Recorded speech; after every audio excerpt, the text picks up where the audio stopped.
Welcome everybody to the final day here at the Trials of Avalon. Group play is done and dusted, and whilst Team Huskers was leading the charge in yesterday's standings, others narrowly missed out to make it through here to day 3. It's been a learning curve for many, but one thing is for certain. There's absolutely no room for slowing down now. I am Veracity, your host for this event, and joining me on the broadcast, I have the squad themselves. It is Bryce, Ton, Infinity, and Enigma. Welcome, boys. We've now had 2 days of Avalon. I want each of you to give me your experiences, thoughts, and feelings about it so far. Brycey, I'll start with you. Honestly, just a lot of very good action all across the board. Realistically, we are seeing some of the top teams, though, pull away from the rest of the pack. But, truth being told, that doesn't matter quite as much today. All those teams that didn't manage to get into the top 5, well, today is a chance to take everything. With match point involved, it could genuinely be anyone who wins this. Yeah, I mean, it's been incredible, hasn't it? We've seen some teams really setting pace. We've seen drama with the final match by, what was it, a 0.6 difference of making it through for our final team in the top 25. We've had some drama. I'm sure we're going to have a lot more with match point finals coming up. Yeah, we started the week right with, I think, just us really enjoying what Black Ops Royale has had to offer. It's been a real fun, very different experience to pretty much everything else that's come before it with Warzone. And yesterday, I think things got a little bit more serious. We started to see a little bit more tactical play with all of the teams and really seeing what they're going to be like today. I think it's going to be kind of their final form with the top 25 teams in action today. Final form is probably the right way to say it. Now, no opportunities for slowing down. You are about to see the very best teams in the world square up for the Trials of Avalon. Very much looking forward to this. Going to be just, we've seen superstar plays. We've seen that learning curve that you've talked about, expecting it all to culminate into something special right now. I'm so excited to dive into today, and you might be wondering how exactly we got here. So let me go ahead and talk you through our format, because we started this journey with 48 squads and we are now down to only 25. Our creators have been proning from the dangers lurking in Avalon and droning their opposition along the way, all to make it through to today, where they compete for a share of $50,000. But it gets even better, because we're kicking off the day with a bunch of creators dropping into Verdansk for an epic $5,000 solo YOLO. One game, one champion, the winner takes it all. How do we think solo YOLO is going to play out, Brycey? Do we think it's going to be a little bit difficult for these players going from scrimming and 2 days of group play to now solo, playing against the very people they were teaming with? I don't know if difficult is the right word. I think it's just a very big change here. Nobody really practices for solo YOLO because, I'll be honest with you, you can't. It's a very unique game mode, right? Realistically, you only have to really win one gunfight to win the entire thing, and that's the last one. Every other point of it is basically just staying alive. You don't need to go hunting for kills. You don't need to worry about any of that. Make sure you've got the resources, make sure you can move, and make sure you can win that one gunfight when it really counts. Well, Bracey, your solo YOLO prediction was Enkyo. Talk me through your reasoning behind that. I saw him win a gunfight yesterday. That's about it. That's all I need to know. He won a gunfight against another top player. Like I said, it's one gunfight. It's the last gunfight. That's all you really need. All right, fair play. Tan, you opted to go for spam. What was your reasoning for that? I really enjoyed how FIFA Kills team in general were playing yesterday. Spam has been at the forefront of that aggression, to be honest with you. And let's see if we can keep it up, to be honest. Look, it's really hard to predict solo YOLO winner. We've had some crazy ones down the... I remember Scump winning one. That was crazy. Look, it's really difficult to predict. But yeah, Spam's been electric all day over the past 2 days. Let's see if we can do it here in the solo YOLO. And Infinity, you opted for Dongy. Talk me through that. Yeah, I kind of betrayed my European brethren with this pick for the solo YOLO. I mean, Yes, honestly, yeah, well, why not? Honestly, I mean, listen, the thing is with solo YOLO, as we've kind of already said, it's kind of a randomizer in many ways, right? I mean, it's just, who knows what's going to happen? So I've kind of gone with the player I think can get themselves out of any given sticky situation, and that is Dongy. This guy is like movement hell for anybody on the other side of the gunfight. So I feel like if anybody is going to be able to survive to the end game, it's probably going to be him, given what we've seen from him the last couple of years. And Enigma, you opted for Echo. What's your reasoning? I think with the solo YOLO, it comes. We've seen a mix of styles win this out. So sometimes it's just shooting your way to victory. Other times it's been about clever positioning. I think that nowadays we have this generation of talent that have a bit of a mix of those things. And Echo's certainly one of those. He has a fantastic mind, one of the brightest players in the game. Will understand exactly how to win this and can shoot really bloody good. So I'm putting him up there. But anyone in that category, maybe someone like him, Ahsoka, and Noobs, going to be right up there towards the end. What do you reckon, Enigma? Showstopper? Do you reckon he could be another contender? You think he's going to be kind of hungry for it? I'd love to hear that story. A back-to-back is incredibly difficult. We've seen only a few people manage to take away multiple solo YOLOs over the years of their existence.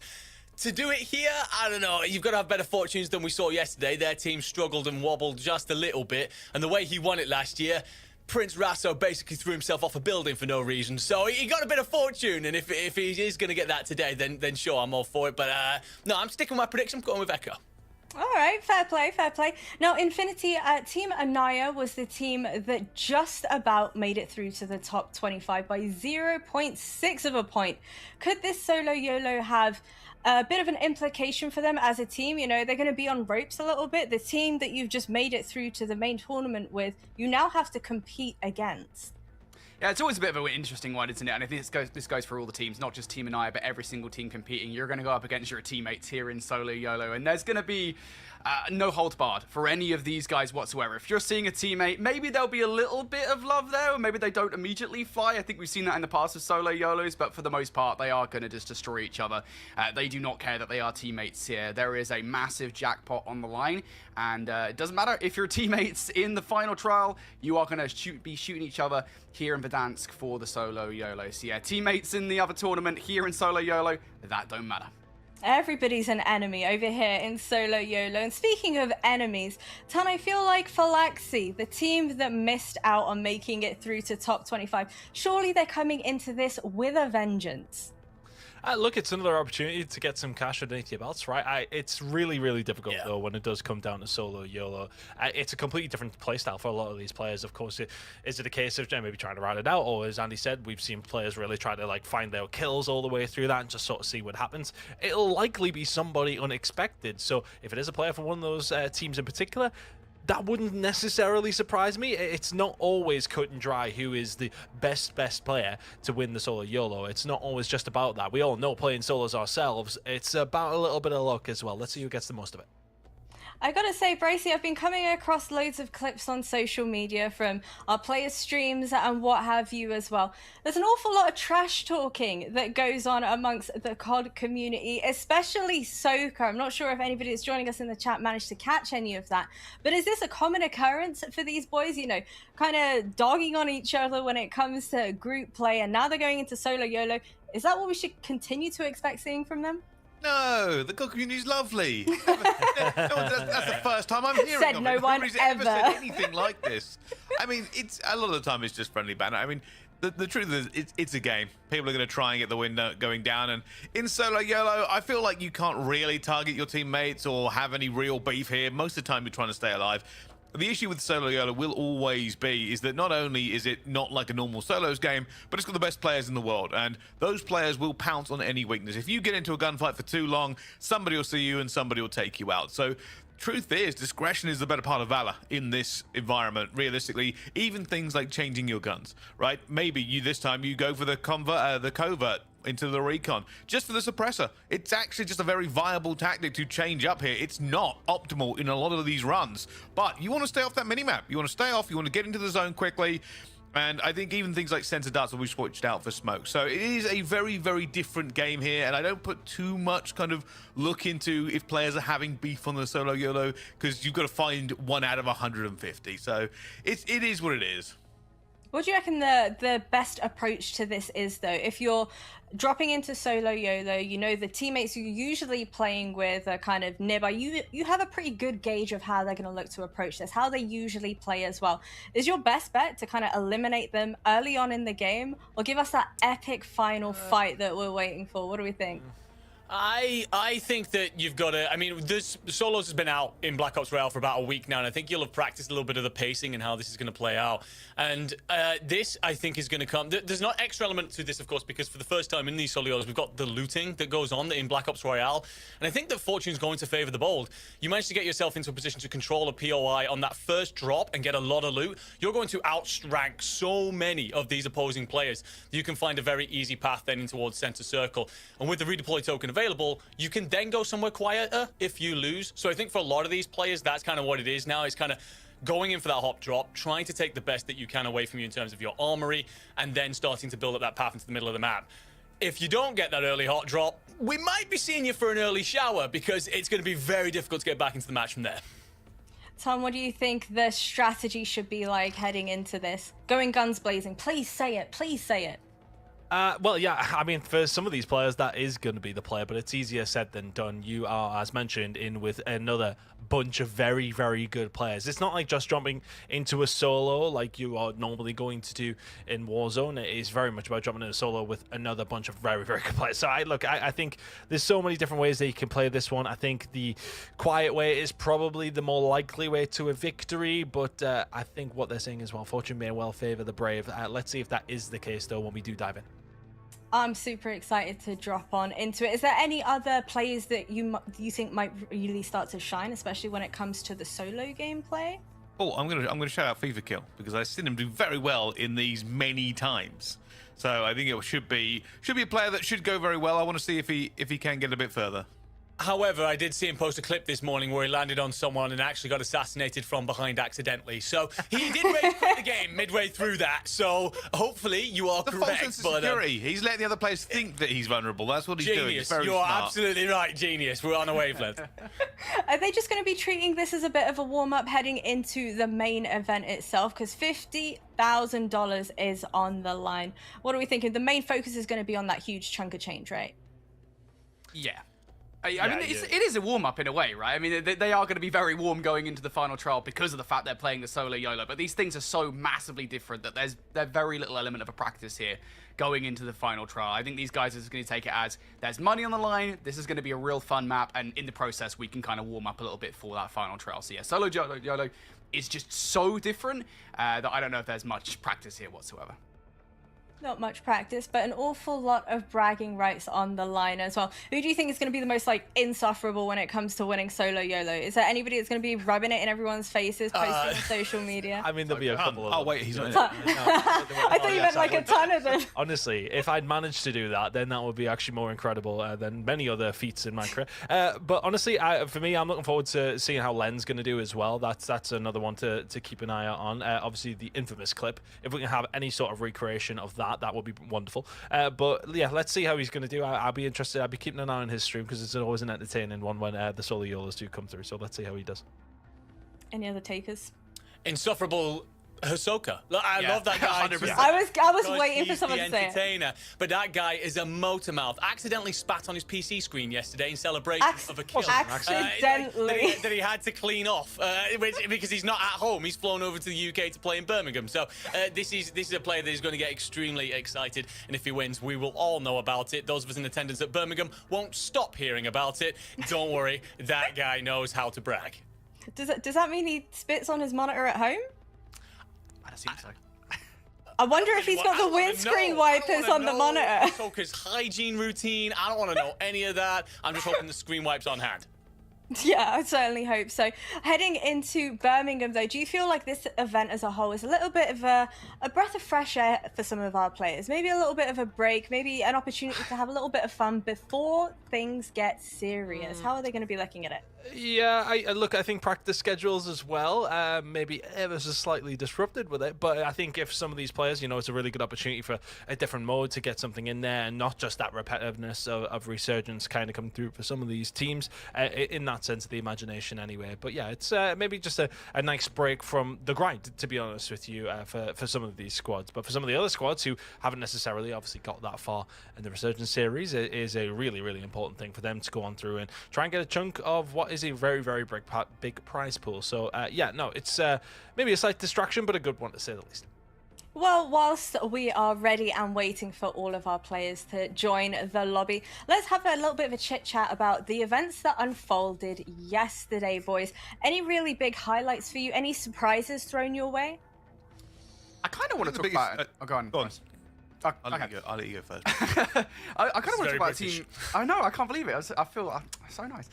Team Anaya is probably the one of the talking points from yesterday. We had that conversation about teams in the bubble, right? I think, very often with these kind of group stages, early on you kind of know, all right, you know who's going to be in the top, and you kind of already know that the likes of Team Huskers, Team FIFA Kill Team, like they're going to make it into the final trial no matter what. It's just kind of by what margin. Obviously, Team Huskers, we can talk about that in a second, how much a phenomenal day they had. But I think the clutch up from Team Anaya yesterday was honestly incredible. Like, again, I really don't think we can understate how brilliant that final game was. I actually went to check what that final game looked like at the beginning of today. So they actually got 12 kills, which actually isn't that much in the grand scheme of things. Like, it's a fair amount, but it isn't a massive amount. They got through because of the survivability, right? I mean, they knew that they were behind. They were below the bubble, below 25th on the leaderboard, so they needed to survive late into the game, and they made so many crucial decisions to survive late. Again, splitting up to a 2-2, just making sure that you have players so you get as high a multiplier as possible. I think that was just such a brilliant decision. And then, of course, we saw in those moments, in those final moments, that decision to go into the tunnel and just survive when there's 3 or 4 other teams on top of you. Even if you lose that final fight to Team Huskers like they did, it's just such a brilliant decision. I think they deserve so much credit for actually getting to this point. So massive shout out to those guys. They got that 1.8 times multiplier, and if they got lower than 5th place in that final game, I don't think they're here today. I don't know the exact maths on it, but I do not think they're here today in final trial. Well, I'll tell you something. I mean, moving on from, the bubble, as we've been calling it, to put it politely, I've got to take the easy one and talk about how monumental Team Huskers team was. And the reason I think it's fun to cover this as well is obviously we saw Team Enkyo do very well. They caught right up yesterday. They got themselves back into the top 3 and started putting themselves in contention. Team FIFA Kill overtook Team Huskers for the lead. And then Team Huskers put just a monstrous show on and completely took over and got multiple wins. This is important for several reasons. One, it's match point today, right? Which means you got to get to that point and then you've got to win. So Team Huskers have not only shown their capability of dropping huge numbers, but also winning game after game and taking out their #1 competition. In fact, I would go so far to say is that they are currently in a league of their own in terms of their play from the last 2 days. It'll be an interesting one to see how that plays out towards the end of it here, but the rest of them, there were some wins left and right. You say there are a couple across the board here, but the top 3, all above 400, but Team Huskers is on 631 points, and 4th is on 378. Like, they're so far in the lead in terms of the way they were playing the game over the last 2 days. They are not just a shoe-in favourite, but more of a fact that I will be so surprised if they don't win this now. Yeah, and I think another thing to kind of add to that as well, when we are talking about match point finals, is first 150 points for these teams. They accumulated that pretty quickly yesterday, to be honest, Bryce. Imagine, like, at one stage, obviously, Team FIFA Kill were ahead of them, and then they ended 140 in the lead, pretty much. So, look, I think when it does come down to these squads, it is going to be one of those scenarios where who can get there very, very quickly. It is going to be Team Huskers. And how many games did they win yesterday? It was 2 in a row. They've won multiple across all of the days that we've had in this competition. They're absolutely the favourites. But when it gets to match point, that's when things sometimes can change, because teams then start to kind of have to have luck for you, right? I mean, we've seen it at AWC, we've seen it in major tournaments across the board. Players start hunting you down and stopping you from getting that match point as quickly as they can. So that's where it can maybe elongate a little bit further, because, I mean, could Team Huskers probably close this one out within 6 maps? Potentially. It would be difficult. But at the same time, this is why it always does go that little bit further, because it is not an easy thing to close out. It should be really interesting to see how it goes down. But yeah, teams are going to have to slow them down pretty quickly, or they're going to be on match point within 3 or 4 maps. I think it's a good point to raise that we are on a match point format now. So it's great and all what you did over the last 2 days, but you knew you had time, you could build things in, you could experiment. Today, we have no idea what the pace of play is going to be like. Are we going to see... I mean, yesterday, Team Huskers put up a 92-point map. We could be cross-match point in 2 maps. we could be done in 4 or 5. We could go 15. We have no idea. Some of these teams that get off to slower starts, you will not be afforded that grace to do so. So you've got to come out the gates hot. And I wonder if you end up in a situation with, if you are Team Huskers, there's a little bit of that heavy is the head kind of situation where you know you've got that target on your back. If a FIFA kill, an Enkyo, a Natasha, a Deki, if they get a knock onto one of your boys, they are going to fly in your direction, knowing that their best bet of winning this entire tournament is stopping you getting to match point before they can. Honestly, I think it's going to be mayhem once we start to enter our final trial. But it is also worth noting, coming back a little bit to our solo YOLO, the top 37 teams from group play, from these very standings, will be entering, along with team captains who place 38th and 39th joining the mix as well. Do you feel like this is maybe a second shot at redemption for them, Enigma, heading into this solo YOLO? Yeah, I'd say so, yes. This is an opportunity to kind of brighten up your performance a little bit, and it's also a great way to potentially line yourself with $5,000 in your pocket. I mean, we talked earlier on a little bit about if you look for your would you look for your teammates out there on the map? Now, of course, our teams can't collude. You can't sit there and say to your mate, hey, why don't we all just land here and smoke everything in front of us? That would be very naughty. There are rules against that. It may be one of those situations where, look, if it's not me, I'm hoping it's you that goes on to win this, because if you've had a tough day at the office thus far through this week, it's going to be, all right, well, one of us at least walks away $5,000 rich, and we feel great about this whole process. So, yeah, definitely a redemption up for some of these squads. I'm super excited to play out. Any bold predictions for the later stages of the tournament itself? Do you think it's going to end up being a neck-and-neck situation once we come down to match point? It always usually is, right? I mean, we'll see a couple of teams on match point, I would imagine. You know, it's very, very difficult to do it in those quickest of scenarios, like get there within the minimum time and win it in the next. It's irregular to a certain degree. So I think we'll see a few teams on match point. I'm going to have a stab in the dark and say about... I'll go with 4. I was about to say 6 and then just actually... I thought you were going to say 7. I was like... No, come on, lock in. No, I'm saying something along the lines of 4 teams will get there before we have a winner. All right, Enigma, you looked keen to jump in on that. What were you thinking? Oh no, the point kind of left, but I think I will join Ton here and thinking there's going to be a relatively low number of teams that actually make it to match point, because I think Huskers squad are going to hit that so quickly that all these other squads are going to really struggle to catch up. There is something as well in Warzone called an ace, which is when on your first ability to a first map that you can close out a tournament, you go and do so. Who's the best in the world? Who's the best historically at ever achieving that? Hisoka. So it's very much so stacking the odds in their favor, and all these other teams are going to be aware of that. Teams, again, like your Enkyos and Dekis, they've got to come flying out the gates extremely hot and make sure that they're right in the race. I feel like the pressure is certainly going to be piling on. It's going to get a little bit hectic, especially once a team reaches match point, because then the teams on the bottom of the standings, they start getting wiped out and eliminated one by one as well. Do you think as soon as a team hits match point, that's when all chaos erupts, where all hell breaks loose? What do you reckon, Brycey? I would say no. I think most of the time these teams don't really go for that. Like I've said before, right? Realistically, the risk versus reward of essentially dropping onto a team that's in that position, yes, you might be able to take them down and keep the game going for another one, but you also put yourself at risk. And even if you do damage that team going for the win, you've probably damaged yourself, and that means everybody else in the lobby now has an opportunity to catch up and get to match point. So, and I don't think anyone's that kind of selfless as we go through. So we'll kind of see here. My biggest question is always going to be whether or not Huskers can get to match point in 3 maps. I think it's a difficult challenge to average 50 a game, but we'll see. I mean, they got 3 back-to-back wins yesterday. Anything can happen. I'm super excited for our solo YOLO, though, which will be starting just after this.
Welcome back, everybody, here for the Trials of Avalon. We're going to take a pause on Avalon here for just a moment because to start the day, we are going into a $5,000 solo YOLO, and we're going to Verdansk to do it. I'm Infinity, joined by Enigma here for the cast.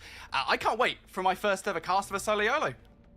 Yeah, very much so looking forward to this. For many of these players, there will be as well an opportunity to make their mark on this tournament because many of them will either already be out of the main tournament proceedings or staring down the barrel of a difficult afternoon. It's going to be tough in the finals. We've obviously hyped up some of those teams and players individually. They're expected to do very well through today, but I'm looking forward to seeing some of the underdog story. And well, now is your opportunity to get that underway as we hop into Verdansk for the solo YOLO.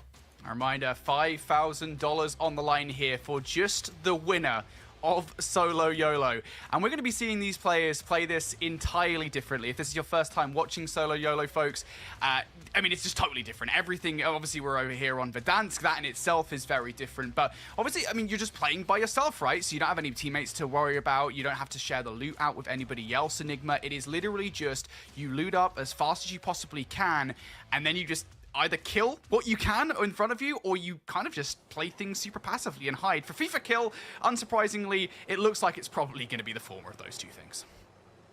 Straight in for the heli. He knows the strats. He's done this many a time. Almond, though, straight into the gulag. We'll be up against Millsy. Not an easy fight. Still one that Almond will be considered favourite in. Frag will be popped down to the right. Didn't get as long as he'd like to cook it, though. Gets the initial taps. Reposition. Crack comes through. Beautiful work there by Almond. Patient in the play. And Millsy forced out into that engagement. Will drop.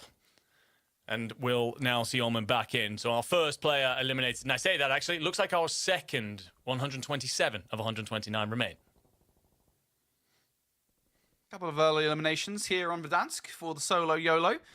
This is a strat coming through from Havix. Just going to sit inside a tower. Did spot out a player across the way in the graveyard. And maybe that player has potentially spotted him as well. It's always an awkward one. I had a feeling the way that that player was looking, he might have at least got the audio cue that somebody had just flown down, parachuted in the vicinity. And that's one of the scary things, right? Is there's so many players on the map, you're going to get all sort of audio cues as to where players are around you. Even the minimap you're seeing right now, you've got 4 different players all in close proximity to one another. Whether or not they're aware of that fact is going to be interesting for sure. But we're going to get a lot of situations like this. Again, the thing is with this sort of situation, right, is that it literally only takes one bad fight for your entire solo YOLO to go awry, right? So just something nobody wants to do early on is take any fight they don't need to. The fight that you are certainly going to need to is going to be here inside of the gulag. Swizzens nade will catch Hollow Flush, and, well, the Frenchman deleted by his compadre. So you will see these numbers start to dwindle quite quickly here in the early stages. 5 gone quickly. Noobs in a fight now. Takes bullets into the back, but Ferric is turned and burned on and will be sent to the gulag himself. Noobs keeping himself alive. That's his first kill. And kill. He's decided to take on the train strat. Simply lay low. Let this thing circle the map for as long as you possibly can. Stay out of trouble. But someone is approaching, very interested. Might actually be in a chopper, because we just got a glance to the left there. Appeared to be nothing of note. I think you're aware of this opposing player very close by. Could ruffle the feathers, and yeah, I'm going to assume there's a helicopter passing beyond. Senko's going to have complete control. Elsewhere towards the gulag, we could be out to lose yet another player here. Gromlock versus Barney. Initial shots out from Gromlock. Oh no, that's a big player taken out. The initial shots were good for Gromlock, but no, will get decimated by Barney on the return. So that's a pretty good player out. Of course, Gentlemates have done very well here in the Trials of Avalon. Gromlock, we know that he's capable of many great things, but he will have his time cut short here under Verdansk for the solo YOLO. Back to Enkyo we go. And if you've ever been train spotting, looking around, seeing what trains are about, we always see people kind of taking pictures of trains at various train stations. Enkyo, right now, real train tourist, just chilling like a villain on the train. I'm not sure exactly what happened there, but a perk drops onto the floor. So Enkyo will not be retrieving that. Salts has company, multiple players here. If you take a look at that mini-map, wins the initial against Crazy Snake, but is third-partied. I'm not sure who actually picks that up, because it is confirmed as a Crazy Snake kill. He put in most of the damage, but it was certainly not him with the final blow.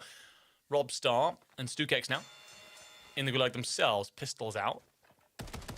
Frag and a smoke to work with. The initial cooks here. The intention is to get as much damage in early. Unfortunately, Robstar is found on the wrong end of the German frag. Now try and change direction for the fight. Crack's returned. Robstar now going to reset his health in this, but it's a bit of a dance and getting behind, run out of bullets though. Shaking left, shaking right, and does enough. Just about gets there. The young man from the UK keeps himself in the fight. Always good to see Robstar still in the action. One of those players that's had quite the story. I remember back in, 2018, 2019, he was playing Black Ops 4 in Malta at a LAN event and did some wild things over in that event. Always fun to see him where he's at nowadays, and absolutely always fun to see him play in Warzone as well. Looking over towards Promenade West right now, a few players sitting on top of one another. Zakar just going to be chilling inside the gas station. And one of the interesting things, of course, about this is that the loot is going to be pretty sparse, right? I mean, you're going to be dealing with some real low-level ground loot with not a lot of attachments to work with unless you kind of are going to start to get things going as a team. Chalk's already got himself a fair bit of utility to work with, 11k in the bank. And a lot of attachments on his weapon as he looks for a player in the opposing building. I imagine he probably has some kind of awareness that the player is there. Jumping over here. Here comes the challenge through. It's the player towards the chopper, and I think that player might be able to get away. Has to hit the reload, so will not be able to stop that chopper from getting away, and that is a frag that you probably would have wanted. But at the end of the day, it's all about survival. It's not necessarily about getting all of these kills. Certainly isn't. By the way, kill feed letting us know that Melvin has picked up a Soka. Havix will also be sent to the Gulag, potentially. It just tells us squad wiped here in Codcaster. Enkyo didn't do very well with his train strat. He's up against Few, the Romanian. And the Frenchman will exchange Molotovs. Nothing connects. Enkyo will get the crack. Has about half a bullet's extra health on his opponent. However, it's returned, so you basically square up for this one. A bit of a dance here, but who finishes off the rodeo? And it will be Enkyo coming out. A very strong technical player. We all know how good he is. At moments like that, just holds his nerve, keeps his composure, locks in to see himself back in. Aaron the Loco has found himself a bush on the very edge of the map. And someone else has actually found the location, even more so, on the edge of the boundary. I think the funny thing about situations like these, right, Loco towards the end of this game, he's probably going to see somebody below him and realize, hey, hang on, all right, there's a fight here ready to go. He's going to reactivate and then immediately get surprised by a player up top. Well, the way he's looking, he might have an idea that this other player is in the vicinity.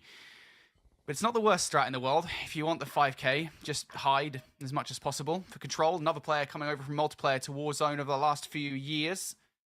That's the strategy for him as well. Get right on the edge before that return to combat area pops up and just hide. There is absolutely no reason to do anything else because it basically guarantees as long as somebody else isn't doing it in the same area, you are going to get later on in the game. I can confirm, taking a look at the map view, that this circle will continue to drag heavily off towards the west. You'd probably want to be slightly further north than where control deck is to be considered center of that circle, though. But there are at least 5 or 6 players all hanging on the very edge of the map, on the boundary. They know the strat. Nielsen's gone back to familiar territory. Boneyard is where he and his team took on Virtus Pro and came out largely on top in Vegas last summer. This is his backyard for sure. Was dominant, incredibly impressive at the time. Has already found 3 kills. But Robstar would be a big scalp, and he gets it. Wins in the stairwell. And we've already seen Robstar in the gulags. That's him dealt with very early on. Now, I was literally about to say that. I was like, Robstar, you're taking that fight, buddy. You've got real no choice. But you also have no safety net with the ghoulie already out for him. So we're down to 86 players now. Just 9 minutes into Verdansk. Into the solo YOLO. 60 seconds before that circle closes in once again, and we start to see these players being brought together. We're already starting to see these players also starting to loot up just a little bit more. Hisoko, we did see him go down in the feed, so he is going to recover from his gulag, sitting in Superstore. Player around him, and the way that these players are playing, I mean, look, we know how ratty these players can be here in solo YOLO. They are just going to sit in corners. We already saw the likes of Control and Aaron the Loco do it earlier on. It is just equally as likely that players will be sitting in corners in any building on the map.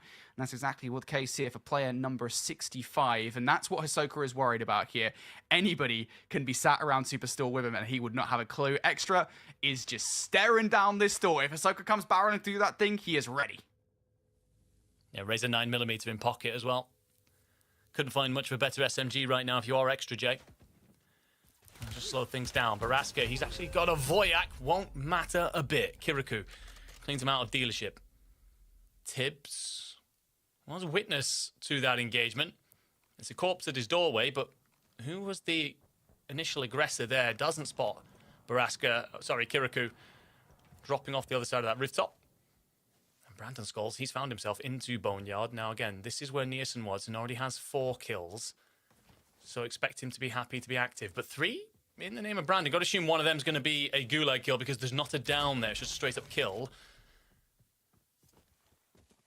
But there's plenty of players in this direction. This is relatively center circle. And I can tell you, any gunfight right now, if it's not suppressed, you're attracting the attention of maybe 10 different players. Every single shot you take has to be one that is worth taking. Skulls for the moment, I think, is just going to get an idea if there are any players on the horizon. Of course, again, he's going to be aware of the fact that there's probably going to be a fair few players camping near the perimeter of the map. No need to do anything particularly silly here.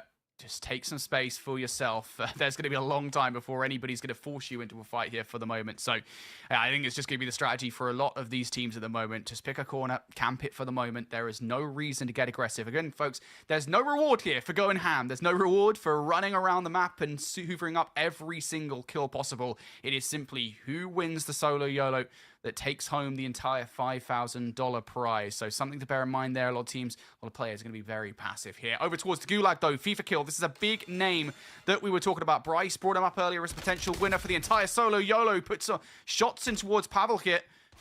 Good initially, but he himself is down to about 60% HP. Nade being cooked out and perfectly puts the player out of cover. Straight in the LOS of FIFA kill. It's so easy for the boy. Yeah, if it hadn't have been the bullets from the Dravek, it would have been the frag. Great work from Thief there. Plays all the angles correctly. We'll get to drop back in, unfortunately. Obviously going to be lacking loot. 77 players, second circle. Still a lot of time to go about scarpering up bits and pieces, but it's far from comfortable when everyone else is going to be rocking considerably better equipment than you are. Interesting to see how this one's playing out. Now, obviously, very slow, patient. We expect that in a solo YOLO. But last year, the circle pulled over towards downtown. And as such, we had a lot of players being forced into bottlenecks together very early on, turned into quite a bit of a slugging out in some moments. Whereas here, we know it's likely to play around this boneyard and open field area on the edge of the map. And everyone's just trying to find themselves a little nook and cranny to hide behind. $5,000 on the line, but only to the last player standing. And it's moments like this. Bryce, for example, you've got 19k in your pocket. If that had come for a downtown circle, you could have filled your boots on UAVs, on streaks, on pretty much everything that sits inside the shop. Instead, pretty much worthless. Speaking of which, FIFA kill, $250, a base Dravik, and a dream.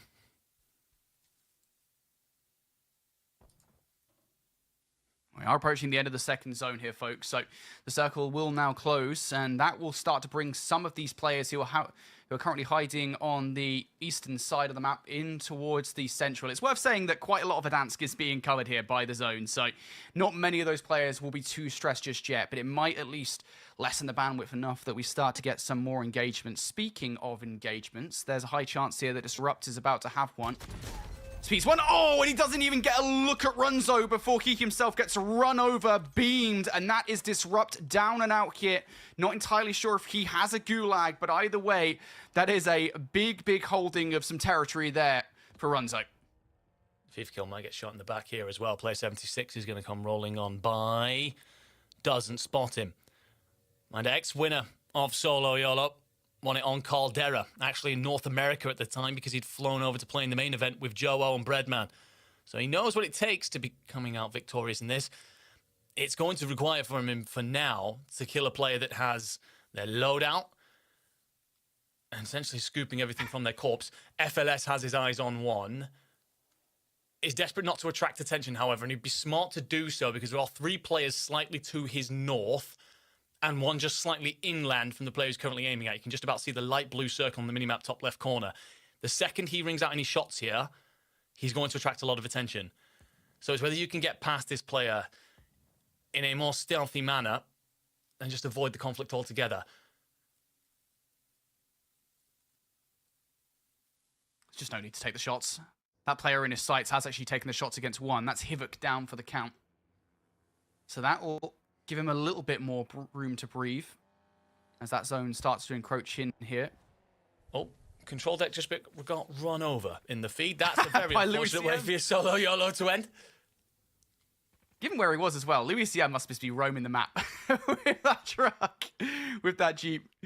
Just having a ton of fun. Either way, look, back up towards the Boneyard. We already saw Brandon Skulls earlier here with the sniper rifle. Now he's surrounded by 6 or 7 different players. So sooner rather than later, it is no longer to be a choice about whether or not you want to take the fight. You're going to have to. FLS is getting crept up from behind. He didn't want to take the fight. He's just got the audio cue on towards the player. Now he has to take the fight. There's Ghost Under down for the count. And now that's the player in front of him will now know that he'd been watched from behind. All of a sudden, I mean, surely heard that. If he's running the... No, he's running the monolithic. So he might get away with the suppressed gunfire. And as such, might be able to wrap around the back of player 88 here, whoever it was you've had in your sights for so long. Would be wise to check down to his left, because there's another player just lying underneath that ridgeline. But several players are doing something here where they're basically marching in with the circle. FLS is going to be the furthest north player on this boundary. So essentially anything to his right and anything behind him, theoretically, in his mind, is going to be covered. He doesn't have to worry about it. He can just continue to focus forward. It's whether or not he doesn't miss anything as he slowly encroaches towards the circle. Passing things like ships in the night so often in a solo YOLO. And Havix, he's going to slowly check every corner of every building as he roams through the Boneyard.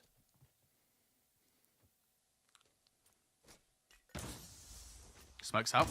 That will definitely be something they know about. He's going straight towards a buy to get some stuff. Yep. Armor plates have been accrued. All of his cash has been utilized now.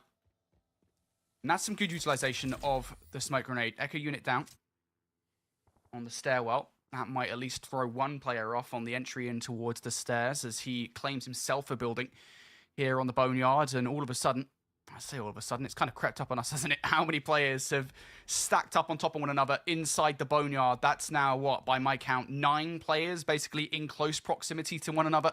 That doesn't count all the players you can see outside of your minimap. Elsewhere, Flexi seems to be having a good time in the feed. He's just got himself a couple of frags. That's going to make things more interesting for him, purchase him a little bit more space. The zone now starting to close in a little bit more. And all those players that were together in the Boneyard, they're going to start to feel hot under the collar a little bit more, Enigma.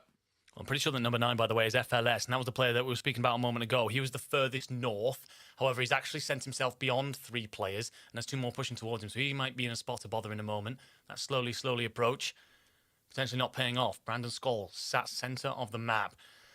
There's an opponent on the other side of that doorway, lit up in blue for us on the X-ray, of course. Brandon has no idea that they're there, other than potentially a sound cue, some footsteps, maybe a crunching of glass. FLS, however, suspects an opponent in the rocks and just about gets there. Had the initial shots, but you're up against Oki. Hell of a technical player himself.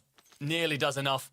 It will be FLS who marches on here, and he will, well, the rich become richer as he scoops so many things from his body. Plates fully stocked. 2 smokes, 2 Semtexes, his loadout, and a PDS in case he wants to make a gas play. Plus a napalm off to the right. The Swede looking very pretty right now. He's got a lot to work with. That napalm's going to give him a ton of space to work with as well later on in towards the game if he wants to try and clear some space. Maybe a get out of jail free card as well. Elsewhere towards the edge of the junkyard, of course, these guys are going to have to move in with that zone closing.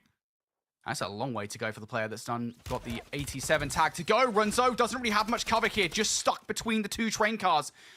Okay. Looking for it, and he's actually not going to use it to finish off the fight just yet. A simple reposition here. It gives him a couple of different options. Of course, he is going to run into other players. There's one up top here on the hillside. So he's going to go from one fight in towards another one. And Runzo does not have a clue where Wakia is just gone. So he's not going to be hunted elsewhere. There's that fight from Wakia's perspective, and that is Loco that was hanging around the edge of the perimeter. He finally gets punished now. He's done. Does that give him Renzo an opportunity to check back here? YK can only head so far west. You are approaching the boundary. Player 126 is going to sit directly on it. Player 5 slightly north of you is going to be the next one in your pathing. A couple of players reposition. as to where the circle threatens to go. Extra J will clean up Hisoka here. That will be the end of his journey. Spam the next to fall. 49 players, make it 48.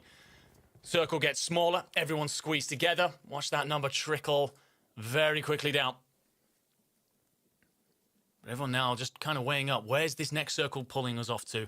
Is it going to be ever closer to the boundary? North or south? It's smack bang in the middle.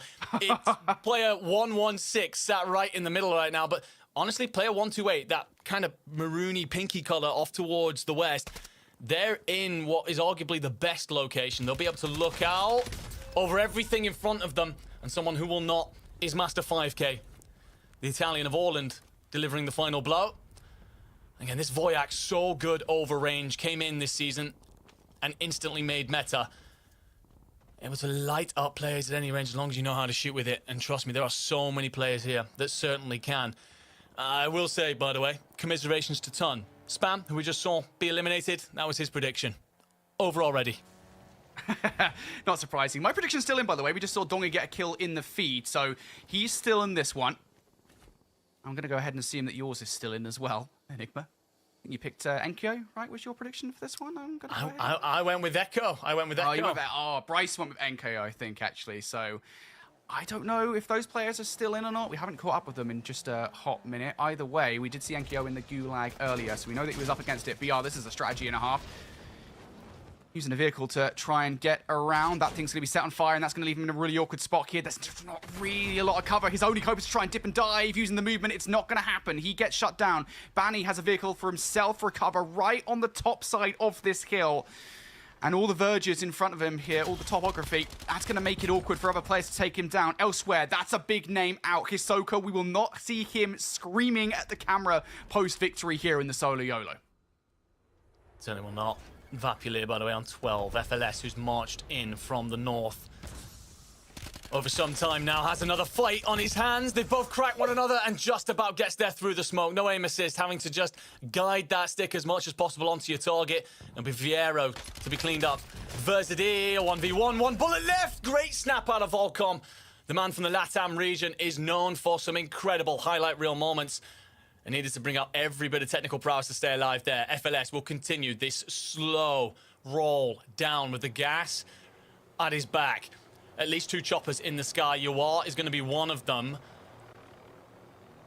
But who is sat inside the other? Production, no doubt, scouring through right now, trying to figure out exactly that. We're down to 18 teams. The circle gets ever smaller. Everyone's going to be forced to fight one another. Vapulir is playing up here. He knows there's an opponent up in the hilltops. Have you just lost him? There's a ridge. There's a crest. Going to take the initial damage, needs to get the plates in, but will his opponent give him the moment to do so? He does. And there's going to be a trophy atop the car, so if you did have a Semtex, it's going to get blocked anyway. It's FLS. Actually, the trophy's not going to work. Vapulir's trophy on the bonnet doesn't actually take out the Semtex, and Vap is deleted as such. FLS finds his 7th on the board. I think FLS actually just shot the trophy just before he threw that nade. So the trophy was gone. He spotted it, got rid of it, and then yeeted that nade so that he could take out Vapulir. And I was going to say, FLS is actually in such a good position right now. There's not that much contesting him with the high ground that he's got. Obviously, he is going to have to move sooner rather than later. But the path he takes, there is that big water tower right in front of him. Of course, another player sitting on the other side of it that he might have to be concerned about. Down to our final 14, Savvy Ultras, sniper rifle in hand, and everybody is taking every little nook and cranny that they can of coverage, given all the different angles that they're going to be fought by. Guess who's still here, though? Number 4 is FIFA Kill.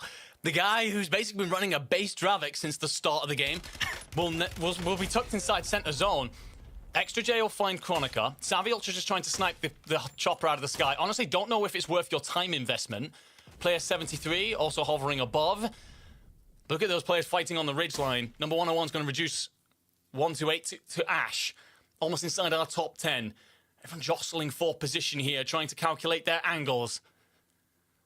And a bit of motion will attract Savvy Ultras one more time. PDS is going out. They appear on the minimap, and so do vehicles. Very loud. Going to let everybody know that you're on the way. And that player dives out, but there's someone on the other side of the door.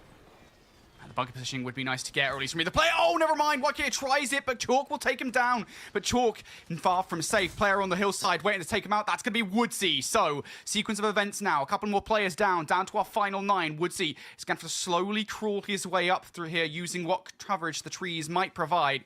Doesn't he actually have that much to worry about?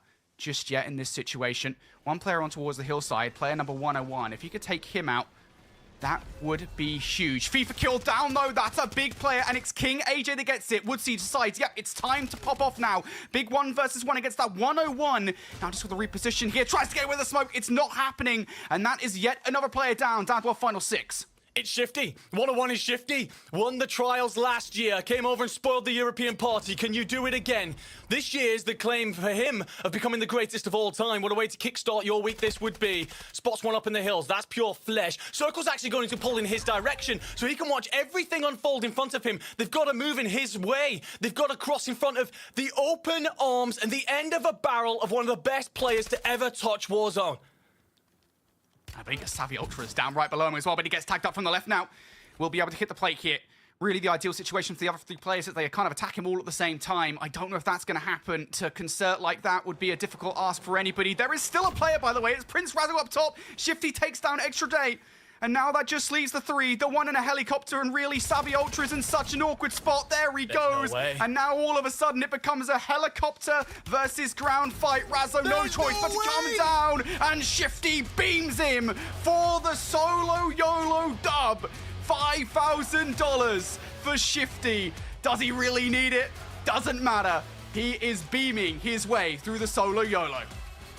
Not only does that mean that Shifty has yet again come over to this continent and spoiled the whole damn party, but Prince Rasso, for 2 years in a row, will place in second. Last year, it was a bolder strategy that went against him. This time, a bit more passive, tries to join the final fight out the chopper, but who's waiting at the bottom? One of the best shooters we've ever seen. Shifty will gun it all for $5,000. A glorious champion, of course, but a worthy victor as well. Was very happy to mop up everything at the end. It just turns out the strategy of hanging around in a helicopter it doesn't actually work out in the end. It's good to survive until the end, but to actually get the dub, nah, just Shifty's doing it the old classic way. Let's bring in Veracity back to talk about what the hell just happened. Shifty is our solo YOLO champion.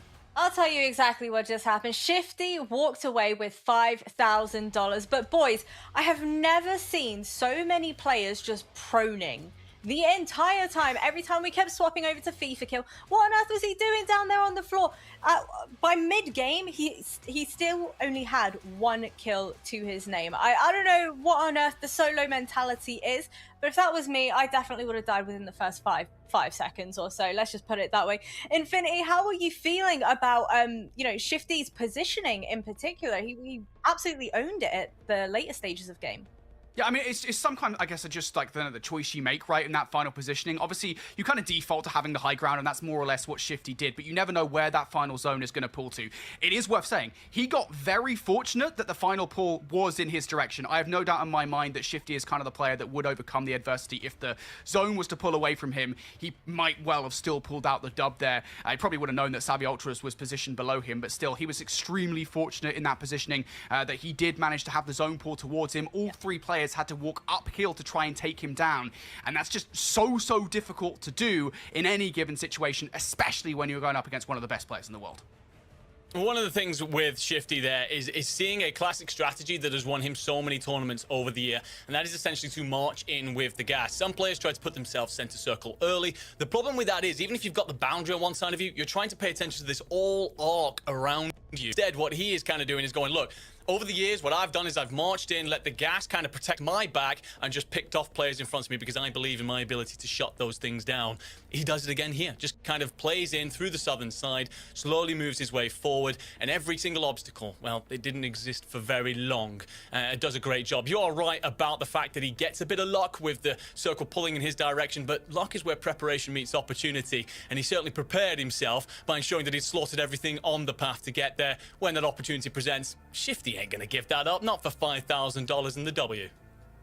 He made it look like light work, let's just put it that way, guys. But you know what? That's where the luck ends, because after this break, we are going to be heading into the final trial here at the Trials of Avalon. So we'll catch you shortly.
We're back, baby, with the Trials of Avalon, and we're finally about ready to dive into our final trial. Boys, we've just witnessed the solo YOLO event that took place on Verdansk. It's certainly going to be a little bit of a pivot for our players, for some of our teams heading back on into Avalon. Brycey, how do you feel that they're going to do today? You think everybody's ready and raring to get the show on the road?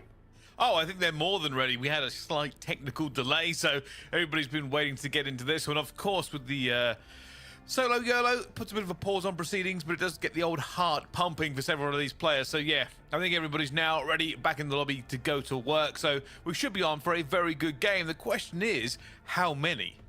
Oh, well, that is the question on everybody's minds. And whilst we've already given away $5,000 to Shifty, we are ready to give back to you folks in the community as well with our lovely Scuff Bounty Challenge. The rules are incredibly simple. If you are joining us through Twitch or YouTube, you have the opportunity to vote on one of these two goals that our teams should be aiming for. Our first option is either the highest score in a single game or the most assists in a single game. Ton, which one of those two would you be voting for? I'm curious to see the highest score, really, because that is something that can kind of differentiate. I think highest assists is more so just obviously about that team shooting, to be frank. But yeah, the score is maybe a little bit more of an interesting one, to be honest. There's different ways that you can get a hold of that. So let's see if some teams do go in that interest and if they are actually going to pivot towards that. I don't think too many will be today, but Scuff Controller's up for grabs nonetheless. You know what that means. If they don't start to pivot towards it, everybody starts spamming away in the chat and remind them they are competing for 4 free Scuff controllers to give back to you folks in the community as well.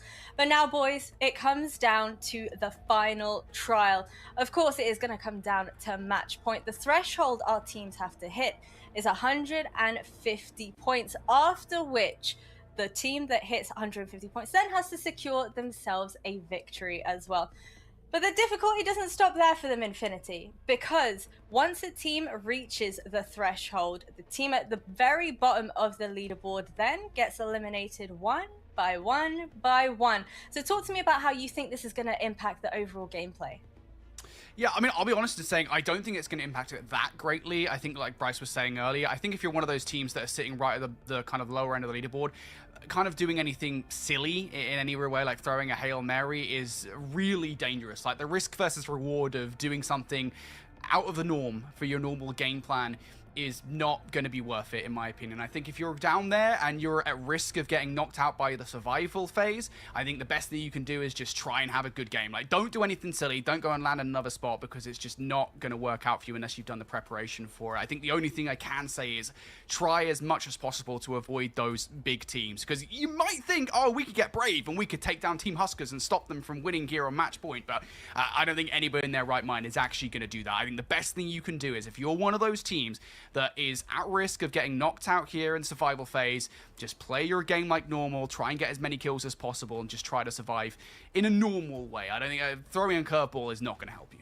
Well, of course, it is only the top 25 teams that have made it through to the final trial today to compete for that prize pool of $50,000. Enigma, I want to come to you, because yesterday during our interview with Huskers, he said that he was playing more of a supportive role in the team amongst the Falcons boys, and he was actually urging people to drop in on them today and see what happens.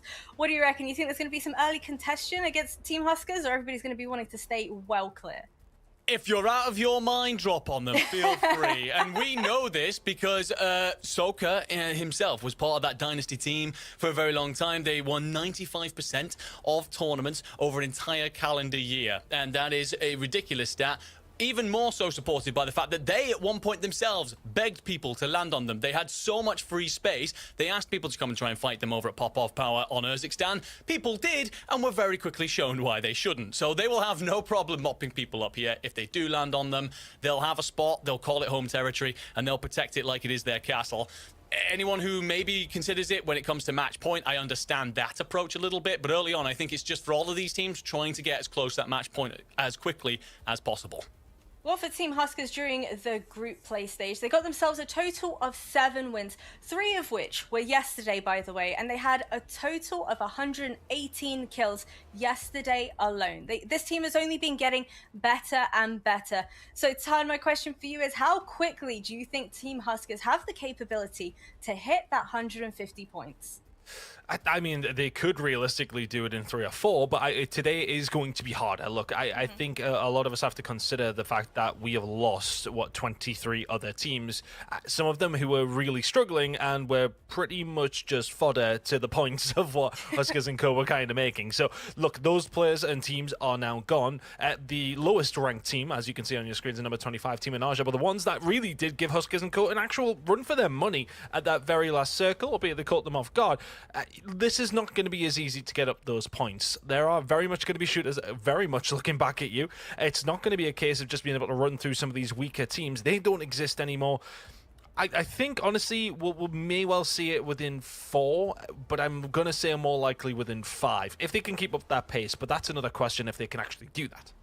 Well, Infinity, I want to come to you now because Team FIFA Kill has been one that we've certainly been looking at an awful lot. They had 2 wins and they were over 130 points behind Huskers. We did see Huskers eliminate them twice yesterday, a little bit of competitiveness going on between those 2 squads there.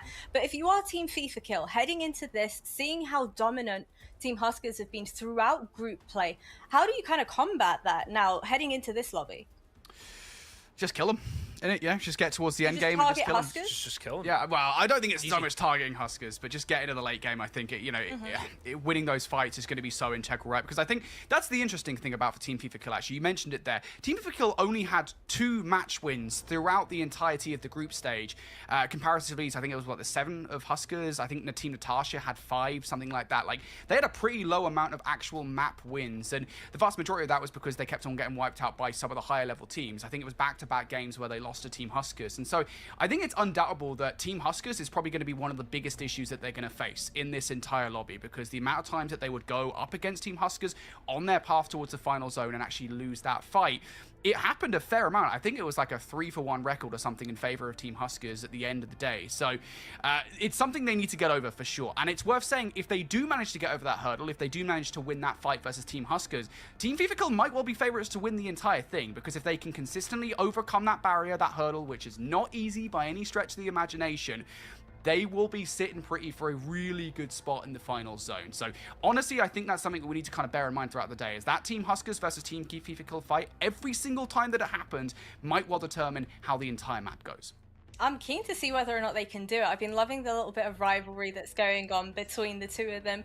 But from your perspective, Bryce, how do you think Team Enkyo is going to do? Because they're kind of sitting in at 3rd place based on yesterday's standings. You think they've got it in them to win out? Oh, 100%. I think realistically, this is a race between some of the top teams. It's the most consistent points across the breadth of today. And yeah, we're all sitting here talking about whether or not they can do it in 2, do it in 3. I mean, the highest score yesterday was, 96 in a single round. I doubt we'll be seeing that today. I expect maybe high 60s if we're lucky, simply because it's a bit more difficult for it as well. But Enkyo's team definitely were capable of winning several lobbies as well. And when it comes down to match point, it's the only one that matters. Well, I think on that note, we should go ahead and find out our Scuff Bounty Challenge, one that has successfully won. Drum roll, please. It is the team with the highest amount of score in a single game. Once again, the team that does manage to achieve this accomplishment will get themselves 4 free Scuff controllers to gift out to community. How great is that, Tan? I know you've been mentioning about your Scuff controller. Tell everybody at home how amazing it is. Oh no, they're really, really good. I think they're an absolute advantage to everybody that you can, if you can get a hold of one, or just any other giveaways for any of the teams who do get a hold of it. I'm sure that your Blackout Royale performances will improve. Mine improved just a little bit, but there's, as I said, not much helping me these days. I'm getting old. I think I might be a lost cause. I'm gonna keep it real with you guys. What do you reckon, Enigma? Have you still got it in you? Still got some fight in you? Doing my best this year, trying, but yeah, I mean, you think you're getting better at the game, and you think you're learning a thing or two from casting over the professionals all the time, and then you run up against one of those professionals. Let me tell you, I've been playing a lot of Resurgence this year. Got to be Destiny and Ranked. I've actually taken a picture of that and put it on my fridge. But I've had a couple of moments where I thought, I've got the drop on these guys, and you get minced. And all of a sudden, you look at the bottom left corner, it's like, oh, I've just been dropped by Hollow. Yeah, there's no wonder I didn't win that fight, and you suddenly understand there is true levels to this. So, yeah, the professional players are on a different level entirely, but yeah, certainly enjoying the scuff that I have in my possession has certainly helped me on that run this year. Well, guys, thank you so much for chit-chatting with me, but it is about time for us to dive into the $50,000 prize pool here at the Trials of Avalon. It is the final trial. Bryson Tunn, take it away. All right, thank you very much. Yes, the first drop of today. No match point for this one, but we will see the teams start setting pace. This is very much all about getting those points underway, as you want to be in that match point as soon as possible so you can win one. You'll try and win every single one, but it matters just a little bit more if you are capable of winning the entire thing, Tom. Yeah, absolutely. I think having a good start is important. I think, you know, one thing that I kind of did want to chat about that we didn't have a chance to just there. I think as far as many teams are that we have who could actually go on to win this, I think it's probably a toss-up between the top 5 for me that did come out of those groups. There's definitely still some potential for some other teams to maybe go on a bit of a run, but this is the time to step it up. For any of these teams that you weren't throwing everything, you weren't throwing the kitchen sink at this in the group stages just to get through, it is now time to bring the fridge, the sink, the microwave, the kettle, the whole bloody lot of it, Brycey. We need to see everything coming through for these teams if they want to make sure they get themselves at that match point. I think a good start here for some of these teams, if we can get a win from like a Team Decky or somebody along those lines, then it puts your name in that conversation. For everybody else, it's about just trying to play keep up. That's all you have to do. Get yourself in that position, put yourself in the spot where you can get on that match point as quickly as you possibly can. 150 points can be found relatively quickly. I think 3 games is as soon as we'll potentially see it, but we, you know, if we've seen it within 4 or 5, that's not going to surprise me. You need to get yourself there by 4 or 5 at the minimum, I would say, if you want a chance of winning this. Yeah, 100%. And I was kind of looking to see some of yesterday's boards of how teams did actually get there. It does seem like mostly it was like 4 or 5 for people to actually get to that match point. So we could be seeing Game 6 potentially be our match point game. It just really depends on how the big boys go to work in this one, essentially, because it's all about the pace, you said, and we might see a team just have a bad run, and that really sets it all back for them. Can quickly set it back. Let's see how it is going to go down, those teams. Gonna have to pull over towards the west side of Avalon here as we come back to our brand new map. Nice to be back on it, of course, in the Trials of Avalon. Let's see how it's going to go down in our very first game. And who better to concentrate on as the last team to make it in, and by the skin of their teeth, by the way. Team Menage just about got it done, and I think if they didn't get that kill on Hisoka and Co towards the back end of things, well, I know for a certain that they wouldn't have got it. They needed 1 kill. They got that kill and solidified themselves in this top 25. They're now looking for the first kill of this drop in drop number 1. Braska and Co. Let's see who they're going up against. That's a good start to it. They're going to drop him away. Got a couple of guns underneath your belts as well as everybody else. Starting to get into the swing of things here, Brycey, on board with Gentleweight. That's the key. I mean, you pretty much just want to follow what you did yesterday if you're one of the better teams. Unfortunately, one of the best things for us is that the teams are all numbered in what position they actually came. So that makes things a lot easier in terms of talking about the top 3. This is one of them. Already a very good start for Team Enkyo. They look to just lock this one down. And for them, they're quite happy. Yep.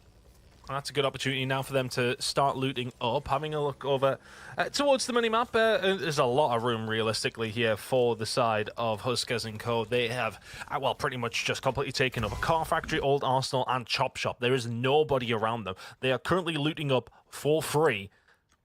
That can't continue to happen if you are one of these other teams. I honestly think teams might have to start contending with them around their landing spot, but we'll see as time does go on. We're now going to fight between Team Woodsy and Team Chow H1. Chow H1's squad, honestly, would expect to do maybe a little bit better today. Let's see if they can start to put up some numbers. Big fan of that team, and it looks like they're just being a bit cautious about these fights. You already see that nobody's really engaging. Everybody's holding a corner. Here we we go. Looking for the first one there. Going to be a crack. Doesn't get any more and has to back off. I mean, Sweden literally survived that by the smallest margin I've ever seen. Now into the other side as both teams started to change shots here, but it's going to be the first blood there. They managed to get a player down. Woodsy finds one, but it swiftly got back by Sweden as more players now dive into this one. And it looks like Team Woodsy now have the advantage. You can already see Team Chow 1 are leaving. Only one player left alive. That's a really nice job by the looks of things. That's going to be a fight won quite cleanly. Yeah, by Woodsy and Co. Chow should be dead to rights. They've chased him down, and there you go. Wiped for now, but they will have their redeploys this early in the game, you would like to think, or at least some players will. So they live to fight another day. We're having a look at the circle shortly, but as I kind of mentioned at the top of the drop in here, moving very westway. And the team that are probably set up the best for this are Team FIFA Kill. They're in a brilliant spot. But the different tactic that you kind of went for here, if you're team number 3 and Team Enkyo, you went for the kills. It's already been a really good start for them. 8 to their name already. And just to bear in mind, Bryce, looking at the positioning here of our number 1 squad in Team Huskers, they've barely seen anybody yet. The benefit is they'll have plenty of loot. The negative is they're 8 kills behind already. Well, that's the key here. I mean, we spoke about this at length during the pre-game, right? You kind of want to see some of these teams really put what they've been preaching over the last couple of days into action, and with 8 kills running so far so good, it's a good start. It is very much a good start. I don't think we're going to see, you know, the 90-point game we saw of yesterday, although it would be interesting to see if a team could do it, to be honest with you, but it's much more difficult. On board now with our solo YOLO winner and Shifty. Honestly, we actually all clowned ourselves by not picking him. Somebody should have. But a big fight here between Lennon and Co.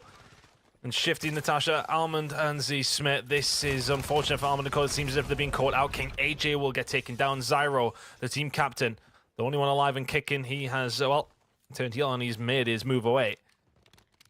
Shifty and Co, though, quite easily battering their way through and getting a little bit of control over towards service station. Zyro just about surviving. And will need to help his team get back up and running. I'd imagine that they haven't been dropped. Looking where they were on the map, it is coming in over towards the edge of the circle, and they are under a little bit of pressure here from Justice and Co. Big fight going to come through. Yeah, you're in trouble if you're Zyro. He's going to be wiped. I don't believe that's them out. No, the redeploy is now starting to come on through. We have already lost a team, though. And with another big west side kind of pull, it's hurting the teams who are all the way over towards excavation, over towards wine. You've got to run into fire of teams who are going to be established. There's a big fight already going down. And this is another team here for Team Woodsy. We already saw them send Team Chow packing, and now it looks like they're going to get another one onto the board here, which is really good for their numbers in the long run of things. Let's have a little look where Team Woodsy are getting to, but that's 8 for them. I think it's 8 as well for Enkyo. A little bit of a slow start from Team Huskers. They seem to have dropped into area with basically nobody, but they've relied heavily on mobility with things like choppers so far.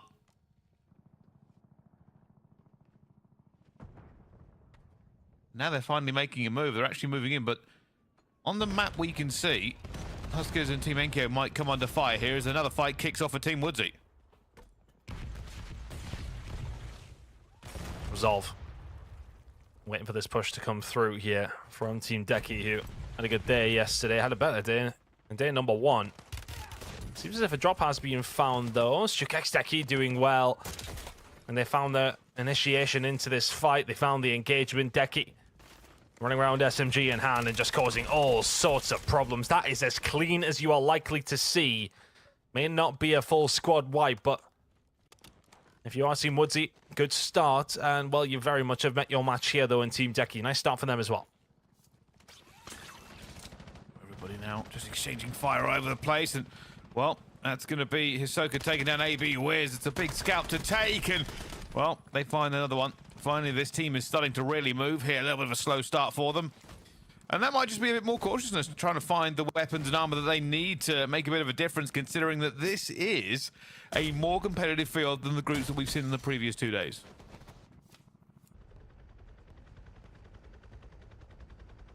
Eventually getting themselves up and running. Currently sitting at around 4 kills, which is not too bad. I'm gonna look around, actually. Team Shucks sitting on 6. That's a nice start by them. And it was actually 8 for Woodsy & Co. That's a brilliant, brilliant start for the squad. They can get themselves re-established. They did just get wiped, which is, well, less than ideal. But if they can get themselves re-established here on an ever-closing circle, they've got an opportunity to put up some decent points. Team Shook's now in a bit of a fight here over towards this side. Going up against Mizzet.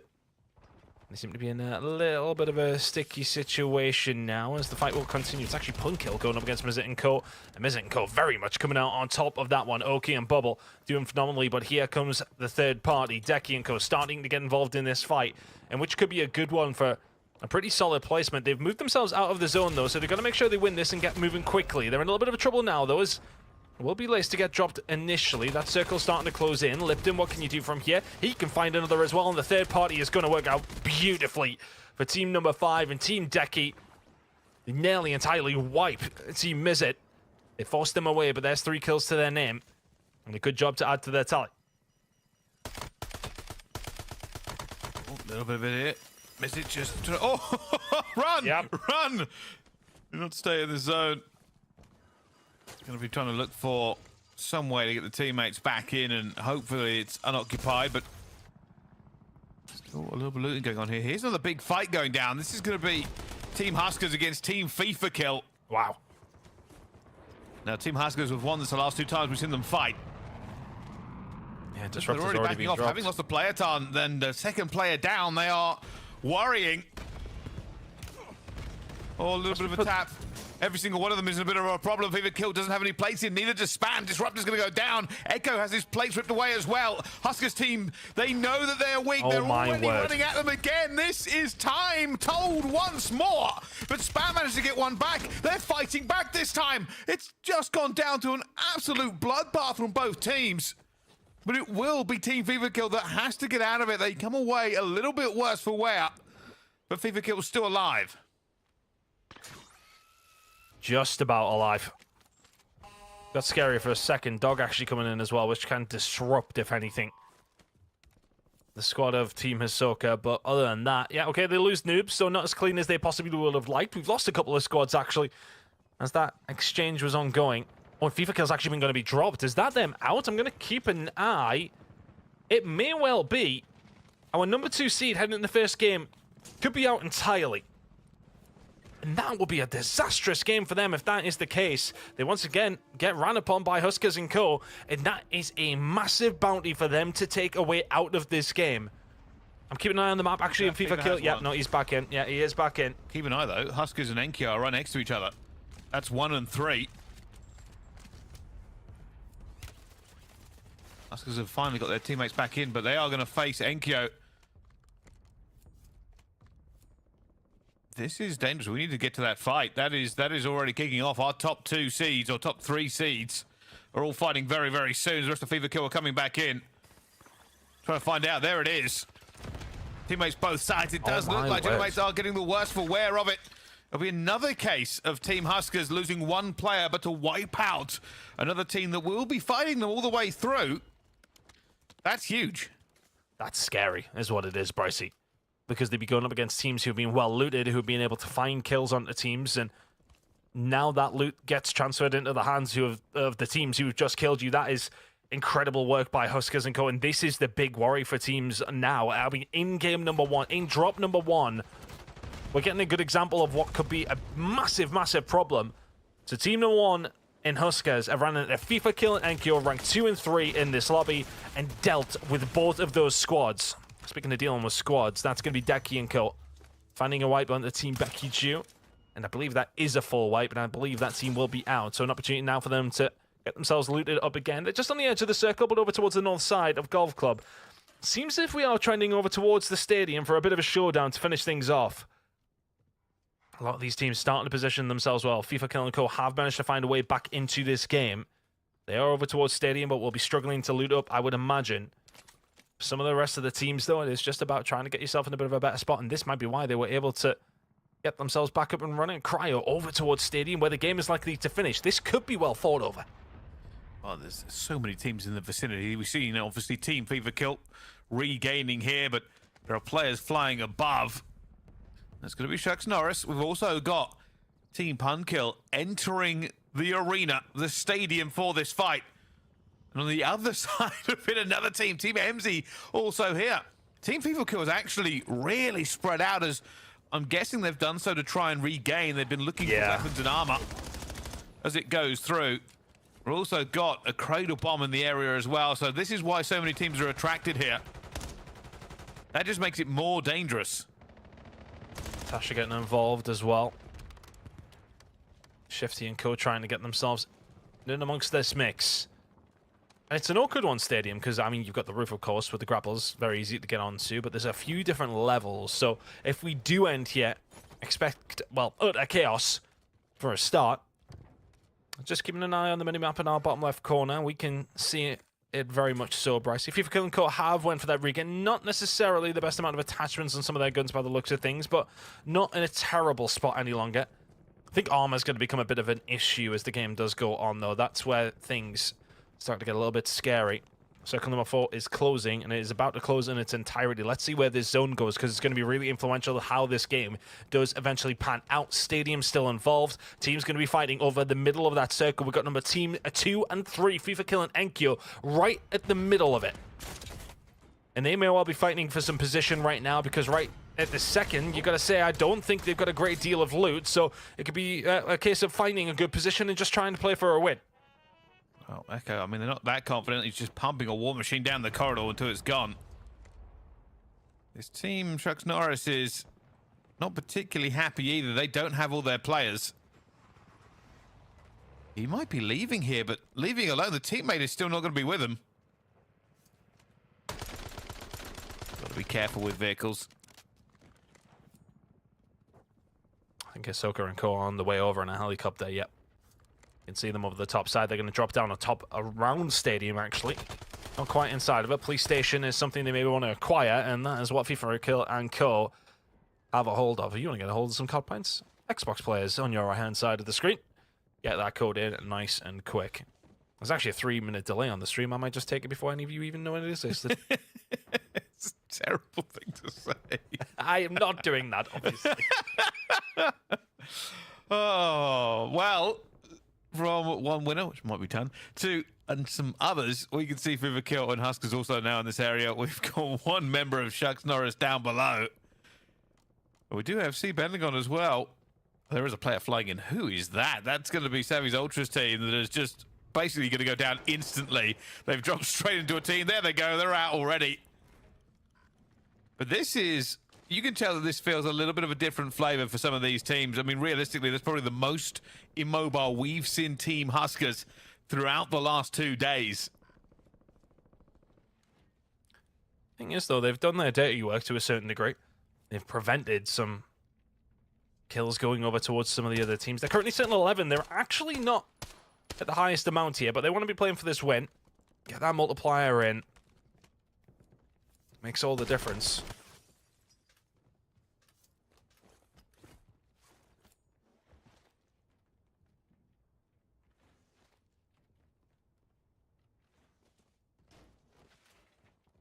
And everybody's just stalled.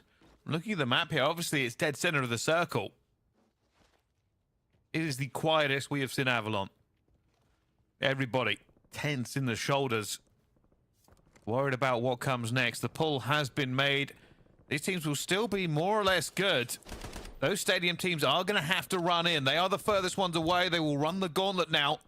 As I'm seeing 6+ teams, maybe even 7 or 8 teams if you take those with the water as well, looking to move into this one. This might not be a fight that kicks off sometime soon, but fights are kicking off. Teams are being reduced. I'm already seeing Shucks Norris' team down to 1. We see Vortex's team down to 3, I believe. No, that's already some teams gone as well. With the move going forward, people are really struggling to find their way.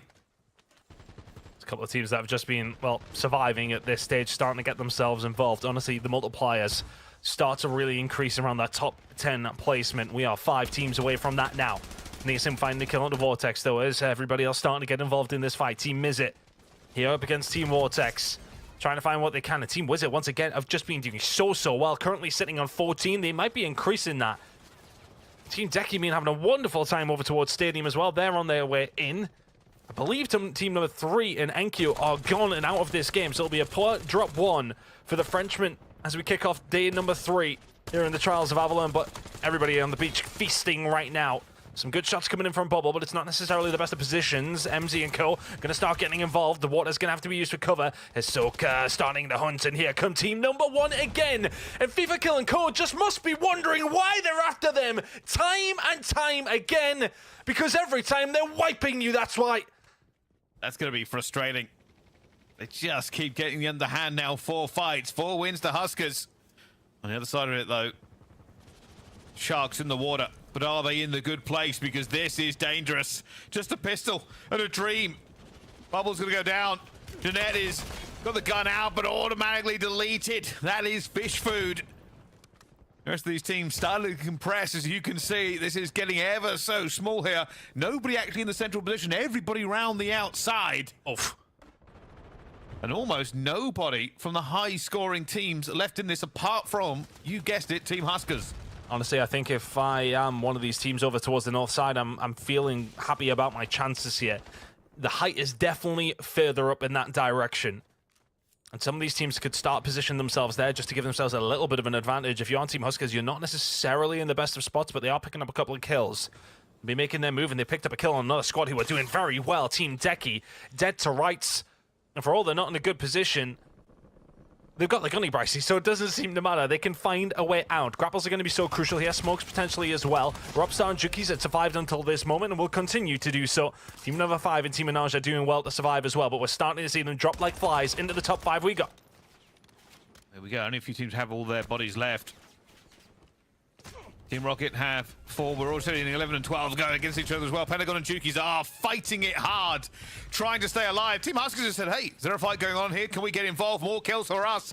And they're actually going to pinch that team, squeeze them against the cliff. It's going to be bad for them, but Dongy's going to go down. The rest of Huskers are actually backing off. It looks like Team Jukies are going to win the majority of this fight. They have the high ground, but the zone at their back is pushing them ever so slightly forward, potentially into doom here.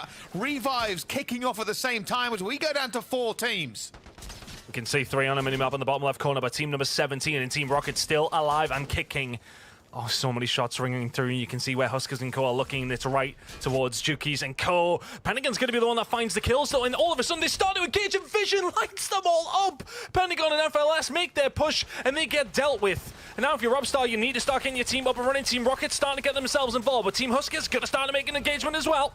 Everybody flying in now. It's down to just 2 teams. Well, who would surprise it? It's Team Huskers already. Noob's looking for 1, though. Cracks 1. Managed to get that first kill. Down to a 2 versus 2. They have the lower ground here, Team Huskers. You can see Team Pentagon are going to go for it as well. There's 1 down. They managed to find him. Noobs is now out of this. It's looking like a 2 versus 1. They have the high position as well. Hisoka will have to pull off a madness here to win this. He's furiously trying to fight him. He's already got 1. Dropped him. Next one. Looking for him. Cracked as well. He's flying. For the grapple Team Hisoka will win that one. Outnumbered, but never outgunned. I mean, how many times have we seen that this weekend? Hisoka has flown at people in any single given opportunity and does it to close out the game. It may well be a big one at that. Oh my word, I mean, the fact that they got involved so late in that one and still managed to come out with the win, no verticality in their favor, 0 cover, and still they are inevitable. Huskers and Co get it done. They will find game number 1, and with quite a few kills, let me tell you that as well. Even after a slow start, which it was fine for them, they were managing to loot up, they were managing to move forward, they ended it with a bang. Bricey, what a game number 1. An unbelievable series of events. I cannot believe they pulled that one off for that position. But we're going to total all the scores, get all the players back in the lobby to drop again. So don't go anywhere. More action right here on the Trials of Avalon.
The final trial is underway as we've just seen Team Huskers win the very first drop of the day. Bryce, you were giving it some energy, you were giving it some welly, and rightly so, because honestly, those were some epic final moments. Hisoka clutching up a 1v2, giving himself a total of 8 kills alone. What did you make of the team's performance throughout that game? Well, truthfully, a bit of a weird one if we talk about Team Huskers. So, started off really slow. They were kind of isolated on the island. They didn't go into many fights very much early on. And then they ended up fighting number 2 and number 3. That's Team Fever Kill and Enkyo. So they had some really difficult battles. Ended up fighting Fever Kill another time to get them out of this game. But yeah, towards the end, that's when they started to smell a little bit of blood in the water. They even had to back away from that final 4 for a second because they also lost a player, but then managed to get the win. The clutch towards the end was unbelievable. It was so good. And as we recap everything that just took place with our AMD moments of the match, Tan, I have to ask you, if you are Team FIFA Kill, you've lost against them like 4 times now. How on earth do you combat the power of Huskers? Oh, maybe one of Europe's biggest hopes. Just getting ran through over and over again. Look, I think the combat is just going again. Look, all they need to do is get one up on them. It always feels, if it's Huskers and Co running on them, I wonder if FIFA Kill and Co just need to get an eye on maybe where they are and maybe get to be the ones that are being proactive. I think that does seem to be the problem. They're always reacting to a team coming over towards them and being the aggressors, and it's quite often Hisoka and Co. So I think maybe just try to fight fire with fire. If they can get aggressive on them and maybe, I'm not saying land on them by any stretch of the imagination, but if they get a good idea as to where they are, could they have a go at maybe trying to bring that fight to them rather than fighting on Hisoka and Co.'s terms? Potentially, but look, I mean, they were just running through all the top teams. They got rid of Gentlemate, who I think finished in like 18th or something along those lines, in Team Enkyo. They've just deleted absolutely everybody, and the 1 versus 2 from Hisoka towards the end. I mean, Noobs does well just to get a couple of plates off here, so it does come down to a 2 versus 2. But Hisoka in that position, honestly, I think it was a bit of an overchild from Rocket. I don't know if he would have had... No, he didn't have plates. I think it might have been Rocket on this left-hand side. He gets him a little bit weak. It just drops him so easily. Rocky was already weak, and we'd already seen an exchange there, and after that, you're leaving your teammate up against Hisoka. Well, you know the answer to the question of who's going to win it. Look, really, really impressive game, and we're going to get a chance to have a look at the leaderboard in a second, but that is the kind of game that will strike fear into absolutely everybody else that they need to keep up, and they will need to keep up quickly, because they will close that gap to that match point very, very fast. I'm so keen to see his reaction to that. How much yelling was taking place behind the scenes. Ever the showman, of course. But Team Deki as well was certainly one that impressed throughout that game too. What did you think of their performance, Bryce? Very good. I mean, you could say that about a lot of these teams, realistically. One of the biggest surprises for me is a more general overview is how immobile everybody got towards those circles. They clearly knew that there was going to be limited cover when they got to it. So we saw all the top seeds sort of bunker down for a while, which is not what we've seen really in some of the other ones. We've seen teams really just kind of continuously fly around the map here. So that tells you that everybody is feeling the pressure of the final trial. They do not want to go out early. They know you have to be consistent over and over again to get those points to get to match point. Of course, that final fight as well was not just the Huskers show. We also had Team Jukies that was amongst the mayhem. Taking a look at our standings. Anything standing out to you? Go for it, bro. I'd like to go for it. They've got double the points more than everybody else. That's a scary, scary aspect for everybody to look at there now. But what I will say is there's a couple of teams that we maybe didn't expect to be quite as high. Team Juki's doing a really good job. I mean, I'm not saying I didn't expect it. Team Anaja, the team that came in 25th, by, as mentioned, the skin of their teeth. Sitting in 5th, 22 points, not too bad, but you're going to average that 150-point mark, well, by what I think, I'll do the quick math, so it'll be like game 7 or 8. This might be done by then, so you need to pick up the pace already. And how about Team Mizzet? I know they were certainly one that we highlighted during group play as well. Performed pretty well, if I do say so myself. How did you think that they did here in the final trial? And do you think they have what it takes to keep up a kind of a bit more of a dominant performance? I think it's an interesting kind of case to make here for this team. Yes, they have been getting the points overall, and they do look pretty good with doing it, but are they a team that I expect to contest all the way through? Their consistency hasn't showed me that I kind of put them above everybody else quite yet. They are doing well. Maybe today's a different day and they will continue to do so. my main takeaway is always going to be that it's now a race. It's basically a race to shut down Team Huskers. We worried about it in the pre-show. We said, hey, how quickly are they going to get to match point? Well, technically a little bit behind the curve to get there by match 4, but a first win under the board might give them some confidence to start racking those kills up, and that's what's necessary at this point. 24 points means you're not going to get there for quite a while, and so you're going to need to get more on the board. I don't know about you guys, but I was really hoping to see a little bit more coming out from Team Enkyo. Tom, what did you think about them? Well, they got run on by Huskers and Co. once again, and I think it's just one of those times where they never really got the ball rolling. They had opportunity, though, to pretty much well, actually, it's a complete lie. They didn't have that much of an opportunity to set themselves up. They went aggressive early on and found themselves 8 kills, and honestly, I think it's probably a good job that they did. But I was chatting to Enigma in the break, and as far as he's concerned, they always do start things relatively slowly, so maybe you're going to be easing themselves into this tournament. Not the worst of starts, but you maybe would have expected a little bit more. Well, given that this is a little bit more of a competitive lobby, as it were, as well, are there any differences in the way that teams and players are now approaching the game that you guys have picked up on? Well, yeah, I mean, we spoke about it just a minute ago, right, Ton? The stall has happened twice now. The beginning of the game, when they didn't run around looking for teams straight off the bat because they wanted better guns, and the stall in one of those final circles. Right, everybody bunkered down very heavily, and nobody was willing to be that first team to put their toe over the line. You don't want to be third-partied, but you do want to third-party. So it's difficult, realistically, for these teams to get into an engagement or be high-farming engagements when you're worried about the team at your back. Well, it's about time for us to head on into Drop 2. Let's see if Team Huskers can do it one more time. All right, thank you very much. Well, it is the team we are looking at. It is the team of the moment. But anything can happen in the Trials of Avalon, and we're expecting it to be so.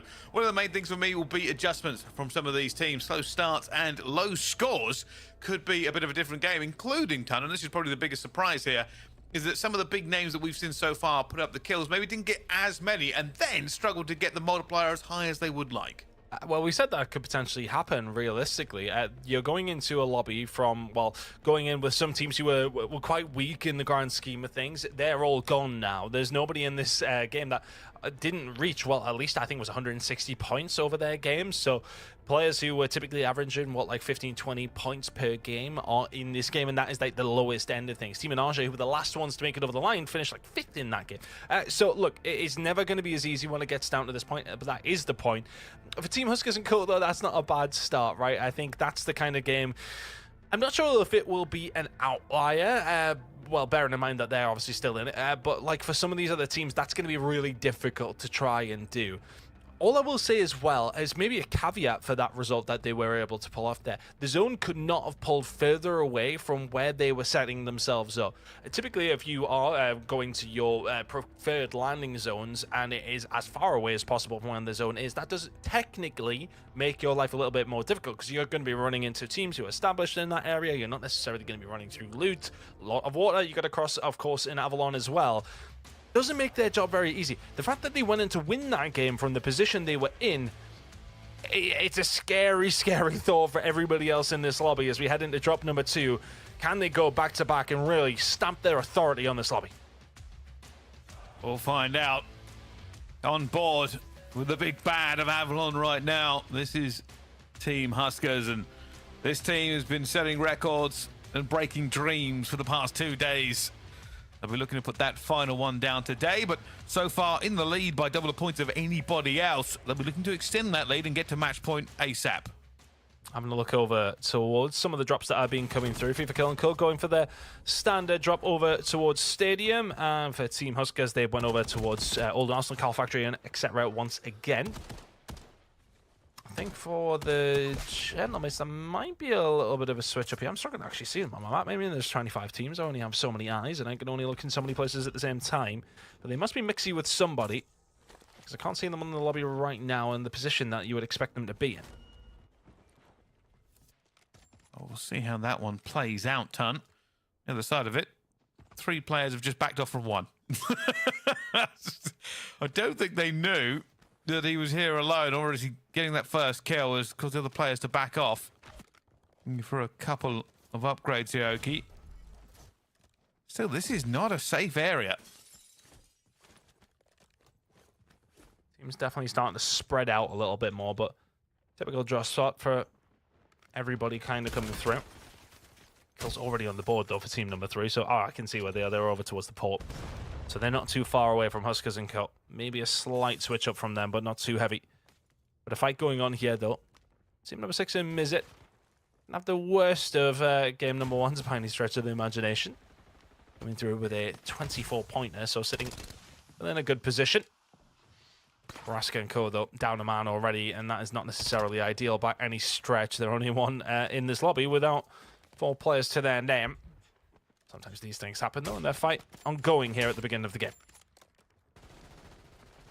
He's still looking here, but the rest of the team is now reinforced, and he was doing a pretty good job by himself, and the rest of them flying in here. Absolute no mercy. And Team Baraska, well, they've got to lick their wounds. I believe at least one player got out of it, so they will continue to try and regain into this one. But they were having a difficult time dealing with Oki, and now with the rest of the team, there was no hope. Looking over now to Team Zyro. Gonna have a better time of things, ideally, if they can. After that one, that wasn't necessarily the best of starts. Currently sitting, well, 24th, so terrible start.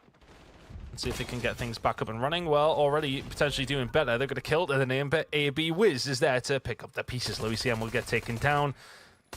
And then now over towards the Pier District is good for loot as well. You can pick up a decent amount of upgrades, and as you can see, they're following a plenty for Exian and Co here. Get themselves set up, and not too bad of a spot when it does come down to things. Pretty much towards the lower left-hand side, the middle of this current zone, which is pulling over towards the northeast at this moment in time. The circle is going to close for another minute and a half. We'll get a good idea of where we're heading. They're still going for that loot here, and well, that's trouble. Runs towards the house, finds 2 players coming out of the front door. Reinforcements now abound here. Team Flex will be calling this out as players descend from all angles. It will be a bit of a better position, though. Mizit's team could potentially find the first blood here, and they really need to. It looks like they're outnumbered here in this initial fight. Changing over towards another one, though. FIFA killing Cole, getting amongst it, trying to get some kills. Oki can find one at the Javix before Nala takes down Nascent. This one has been a relatively equal fight. Not quite equal anymore. Bubble and Nascent, Oki still just surviving. Jeanette, though, has been dropped, and now all of a sudden, if you bubble, you need to put some pressure down. You need to be able to find a kill. They do have a little bit of a pinch, but that pinch is going to be eradicated because the grapple's coming through. The grapple not working. Bubble will find one into Nala. Javix can find one as well, but Oki then starts to get involved. Now left in a 1 versus 2, chooses to get the hell out of dodge. No grapples. No grapples at all, and he may well be able to get out of this. Not in the best of spots, but helicopter there available to maybe try and help him get away. The escape plan, was it perfect? It looks that way. Oki will get himself away and may be able to get his team back in if they don't have those redeploys, which they do. Never been more thankful for a helicopter to be there. They're going back into the lion's den. This is a little crazy, Oki. They're right there. They haven't left. Oh no, helicopter destroyed. Oh, he's taking so much damage. That's just survive, though. That was a misplay. Yeah, it's one of those moments that you look back on, you're probably like, yeah, probably shouldn't have done that. Okay, now just trying to put the shots down over towards Winery still here. That circle. Starting to head a little bit more northeastwards. Huskers and Co starting to find some of their first kills after establishing themselves. Already 5, though, from the side of Chow H1. They're doing well. 5 for Mizit and Co. 5 for Vortex and Co. So some good starts here by some rosters that need to have them. A bit of regain, and it looks like a bit of a fight going down inside the crater bomb. 2 big teams as well, Natasha and FIFA kill.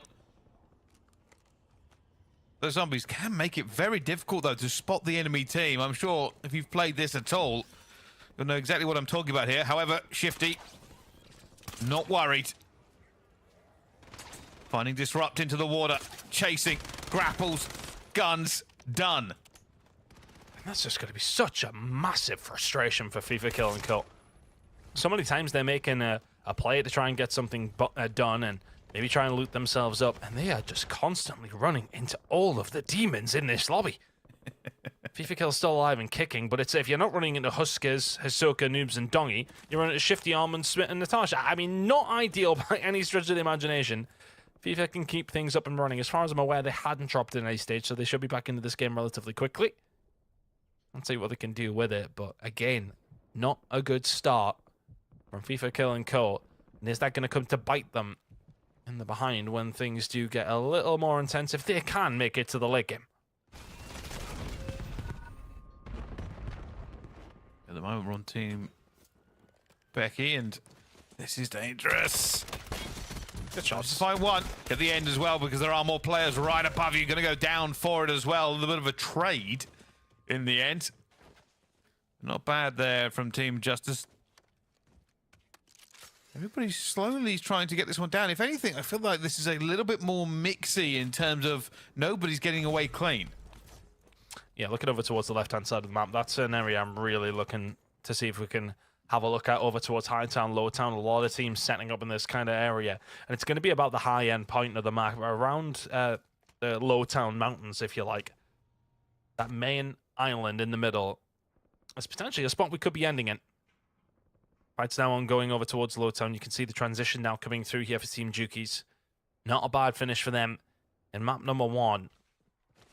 If you are squad 1, though, our current leaders, only sitting on the 3 kills at this moment in time, haven't really ran into anybody. You can see them on the south side of that circle. That is now closing further towards, as mentioned, the north side of this middle island. It's got excavation, Colosseum, everything else involved. A lot of water to play with as well, so teams going to have to make a decision on which way they want to go. Which body of water do they want to, well, get over or avoid? Team number 12 here, though. And Jukies and Co, it's just about positioning. Back over towards the winery, where another fight is about to ensue between teams number 5 and 6. Deki and Mizet about to take each other on. Where they look. Who walks into the trap first? That's the careful thing about it.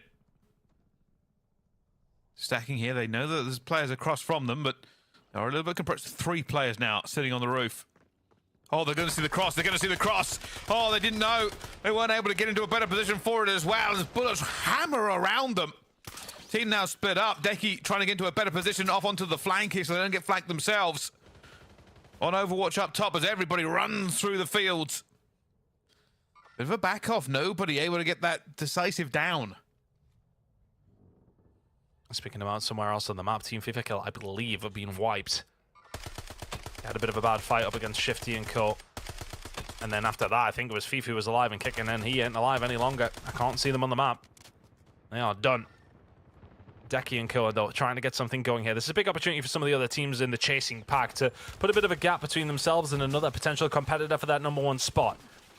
Kadoki, Bubble, Niasin, Jeanette be one of those teams. Backing on down, big fight over towards Winery. Plenty of cover. And the sniper, honestly, don't hate that idea. It's not something we've seen too much in Black Ops Royale.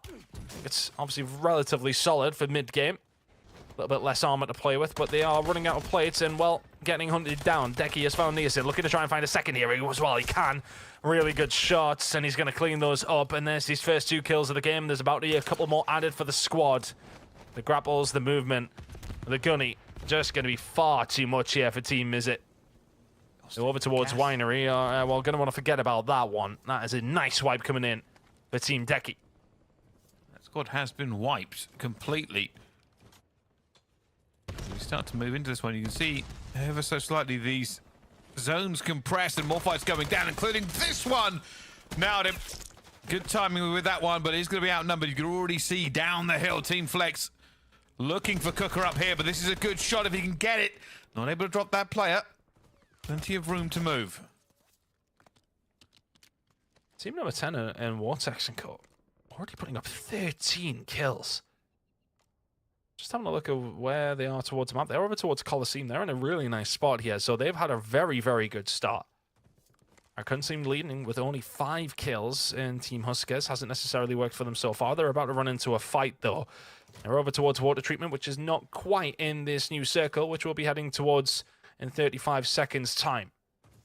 And that's going to get rid of a lot of teams, to be honest with you. I think we're probably going to see a couple of teams drop here. One of the teams that are outside of the circle and need to make a bit of a run are Team Enkyo. You can see them over towards the bottom left side. They're potentially about to run into Team Zyro, who are trying to have a much better game than their previous 24th placement. This is where it all gets a little bit tense. I mean, once you get to these kind of final areas, you're sitting there going, right, obviously we're trying to win here, but we don't have a lot of kills, you know? It's always going to be a difficult one to balance getting those points so you can get the multiplier before playing for the multiplier. Well, 2 times not very much is still not very much, right? Yeah, that's the issue. You know, you could have a game, win the game. If you've got 5 kills, you're only going to get 10 points, and you might find yourself behind everybody still.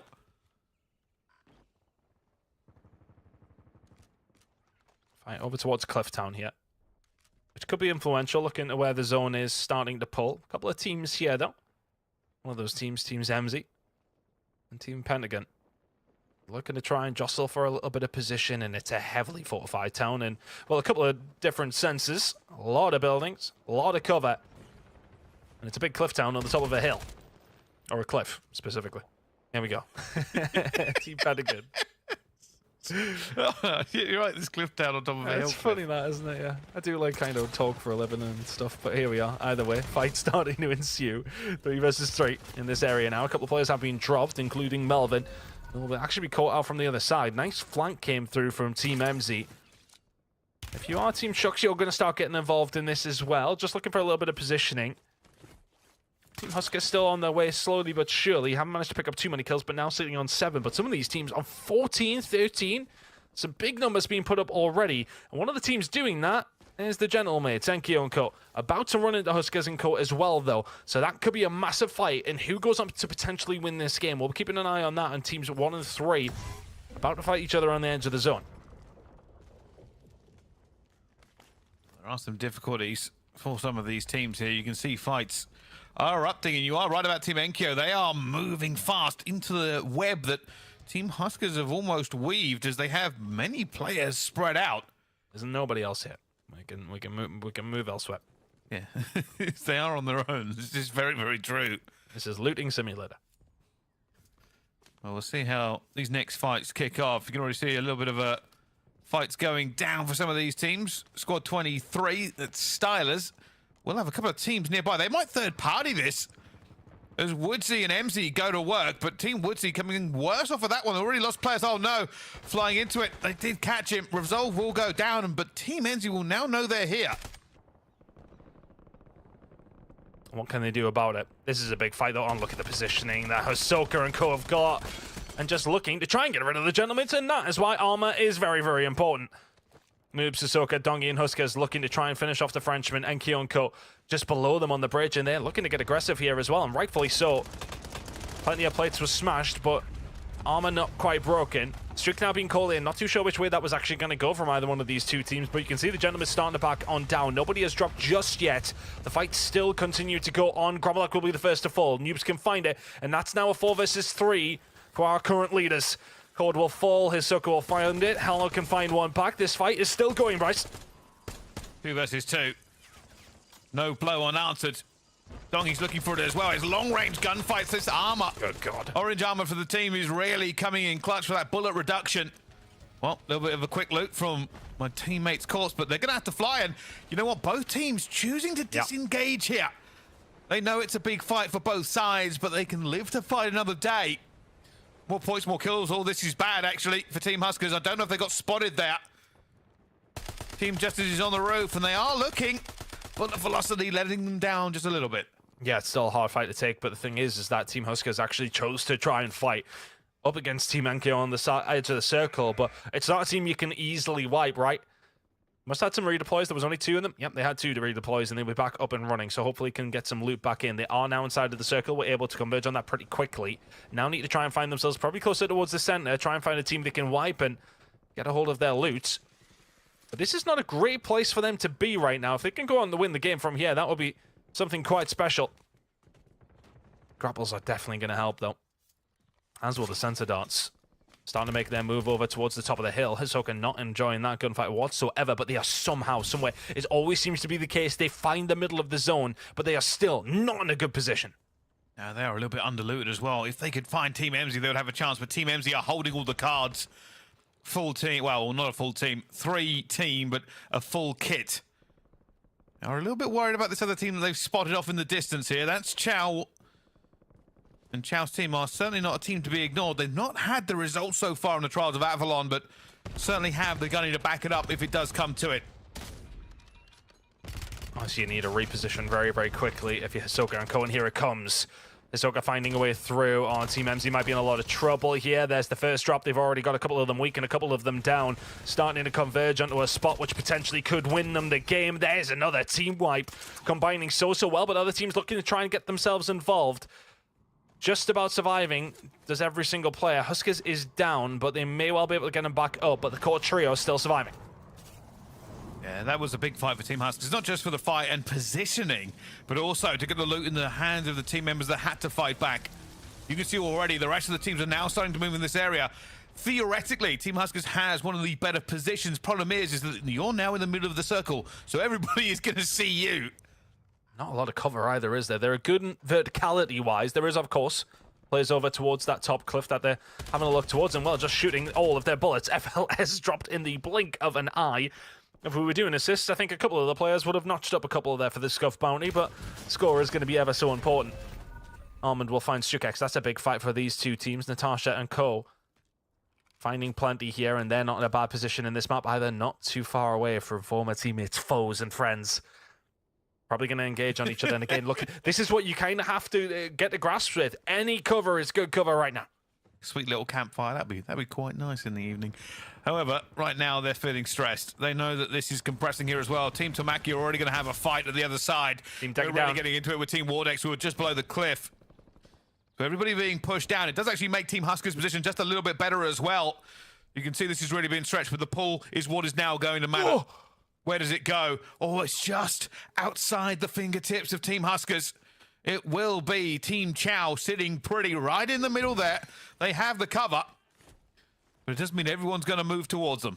Yeah, they have got a prime position here, to be honest with you. Probably one of the only buildings, if not the only building in this area. The water is maybe going to get itself involved here. If you look at Teams 24 in the top left corner, if you're Justice and Co, you may well just play for the water and sit down low. They do have to make their way over the water, and whilst they do so, they have been able to do so pretty freely. Other teams with barely any players remaining. Vizity is here. Just trying to play a placement for his team, but he's about to run into a couple of players. Now, Hisoka, Dongi, and Huskers and Noobs now trying to make their move. Team number 4 and Team Natasha, though, are going to be their biggest enemies, you would like to think, towards the end of this game. They're parallel to each other, but both neither safe.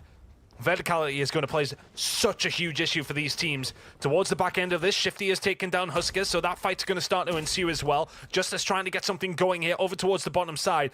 Teams just hiding and playing for placement right now. 7 teams remaining.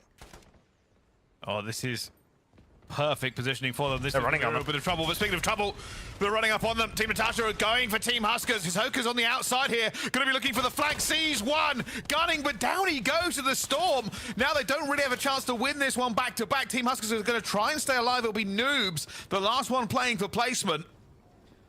It does mean we should have a new victor here in this situation. Still a lot of teams alive, but everybody been just whittled down time and time again. Still, the best positioned team, Team Chao, we said it. They had the middle ground, they had the cover. This is their game to lose. Oh, that's huge. Swizzin will take down Shifty. And Shifty and Co ran up on Hisoka. And the boys there as well. And yeah, okay, they managed to take them down for the most part. But they lost a couple of bodies whilst doing so.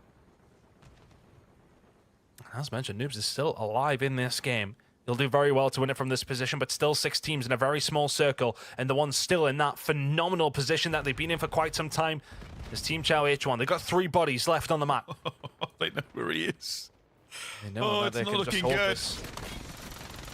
Another one down. Team Chao 1 are using this position to pick up some points. Oh, they're going to try and take him down. Noobs, I think, is in serious trouble. They know where he is. The rest of the team are going to go for him. They said, enough is enough. Get out of here. We don't want you at the back. That is squad 1 gone. Team Huskers is now out of this. Team Chao 1 back up to the top, but they smell the blood. They know they have to move anyway, so why not take the fight? The rest of this team now piling in. Team Justice is right underneath in this 1 versus 1. 3v3. That's a 2v3, actually. Only 2 players remaining from Chao H1 and Co. 3 players from the side of Team Justice down low. Oh, they are compressed. Sometimes verticality isn't great. It doesn't mean you have to jump down here. They are waiting for the move. Guns above. Better position here for Team Chow, but they don't have the numbers. Players already getting out. He's going to look for the first one as well. Guns the first one, takes them down. They're now going to fly for it. In with the grapples, in with the fight, in with the W. Team Chow H1 take that victory. Huge amount of points for them with the kills they picked up in the late game. Incredible work from Team Chow H1. It's all positioning once again, putting themselves in a fantastic spot to go on to win that game and getting it solidified. The zone works in their favor. They get it dub, and they will get themselves some hellish points there. Brycey had some good amount of kills, played well through the mid game, ended it strongly as a big game for Team Chow H1. It certainly was. Sometimes it's better to be just a little bit lucky, Tan. And, well, with that pull, that's exactly what they got. You could kind of see they was just sitting in a sea of enemies, but they had the fortress to back it all up. And at every opportunity, they were picking off any player who dared to make a move. I mean, you really couldn't even create that scenario in your dream here. You and your team have a fortress. There are 1 or 2 players having to kind of crawl through no man's land, and you have ammo, gear, kit, and everything else you need. It's a big deserved win for Chow H1. That should make a little bit of a difference in the standings, Ton. It absolutely should, and those standings are going to change all day long when we head into the further drops. That's drop 1 and 2 done. Let's go for a break. We'll see drop 3 on the other side.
This is, of course, the Trials of Avalon, where we have just seen Team Chow walk away victorious with a big 22 kills to their name.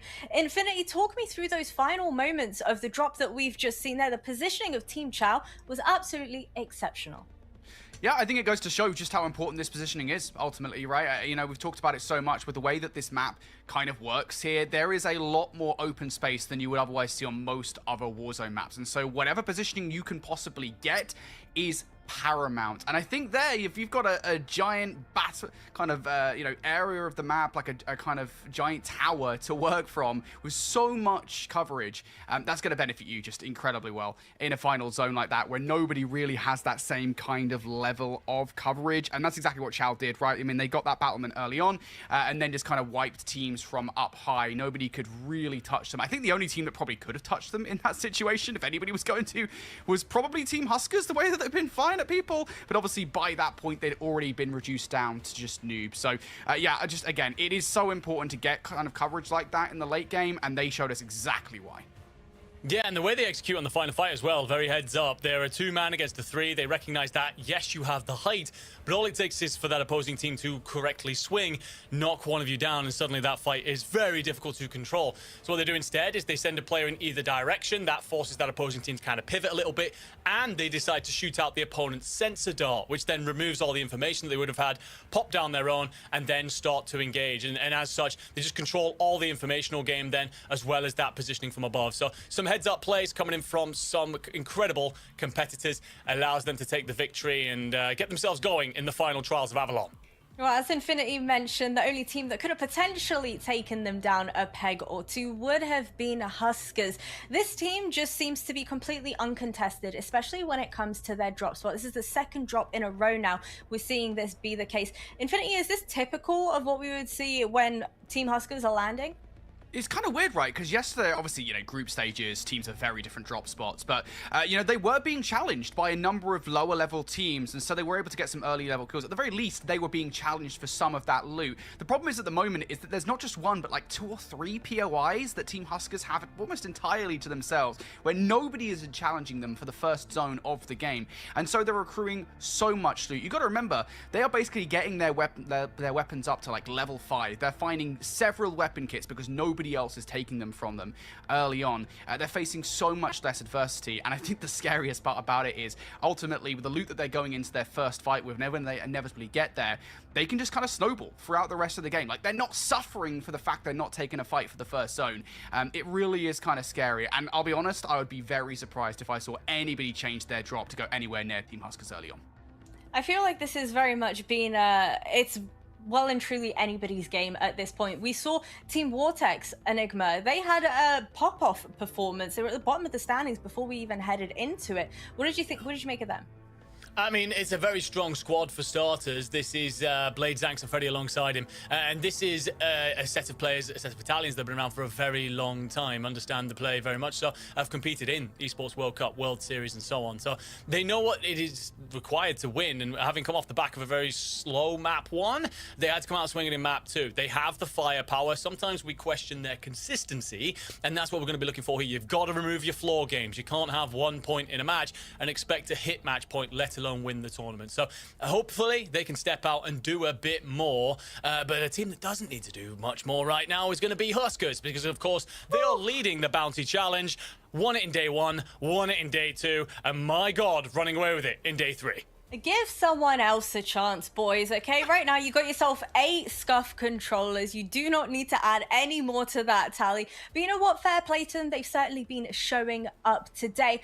Another team I wanted to chat with you about, Infinity, was Team Decky. The team play seems to be working incredibly well for them. Yeah, absolutely. I've really enjoyed watching Team Decky over the course of the first couple of games. This is a roster that's been consistently dropping around the golf club, and they've been consistently wiping teams around that area as well. Their coverage of that northern side of the map has been exemplary, and, you know, but go back to the first drop, it was kind of interesting the way in which they were kind of going up and down. They were dropping up towards the northern side of the map, taking out teams, coming back down towards the golf club, just clearing that entire area, really staying static around there instead of going crazy and going straight in towards the zone.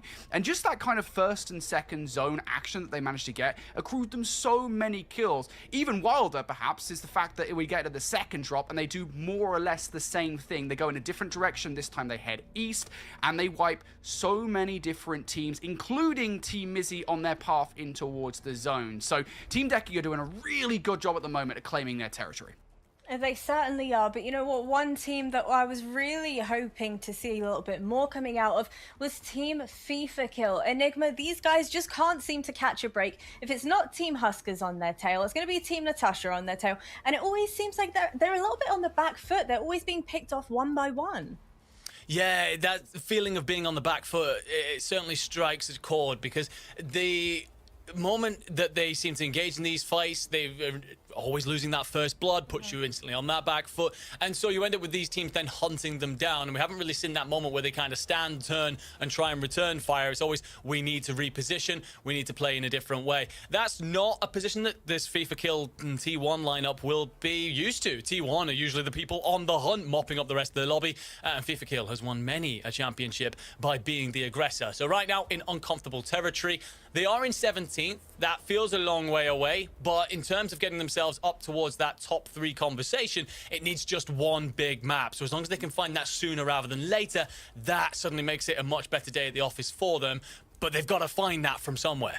Yeah, it has to be said as well. I mean, we talk about them having one big map and it will get them back in the swing of things. You talked about their flaw, though, and that 1-point game in the last drop is not going to help them whatsoever. I think the thing we have to remember here at the end of the day is this is a race to get to match point, and right now they are slugging behind by quite a large margin. So they're going to have to work really hard in these next few games. And the thing you've got to remember is, even if Team FIFA go have a good game, right? Even if they drop 20 kills in this next game, they get all the way up towards the top 5, they get a massive multiplier, and they put some numbers on the board, the rest of the lobby are probably going to do the exact same thing. Like, I don't see Team Huskers slowing down. I don't see Team Natasha slowing down, Team Decky. There are some big names in this lobby that are setting real pace and doing it consistently through the first couple of drops. So Team FIFA Kill, they've got a lot of lost ground to make up for.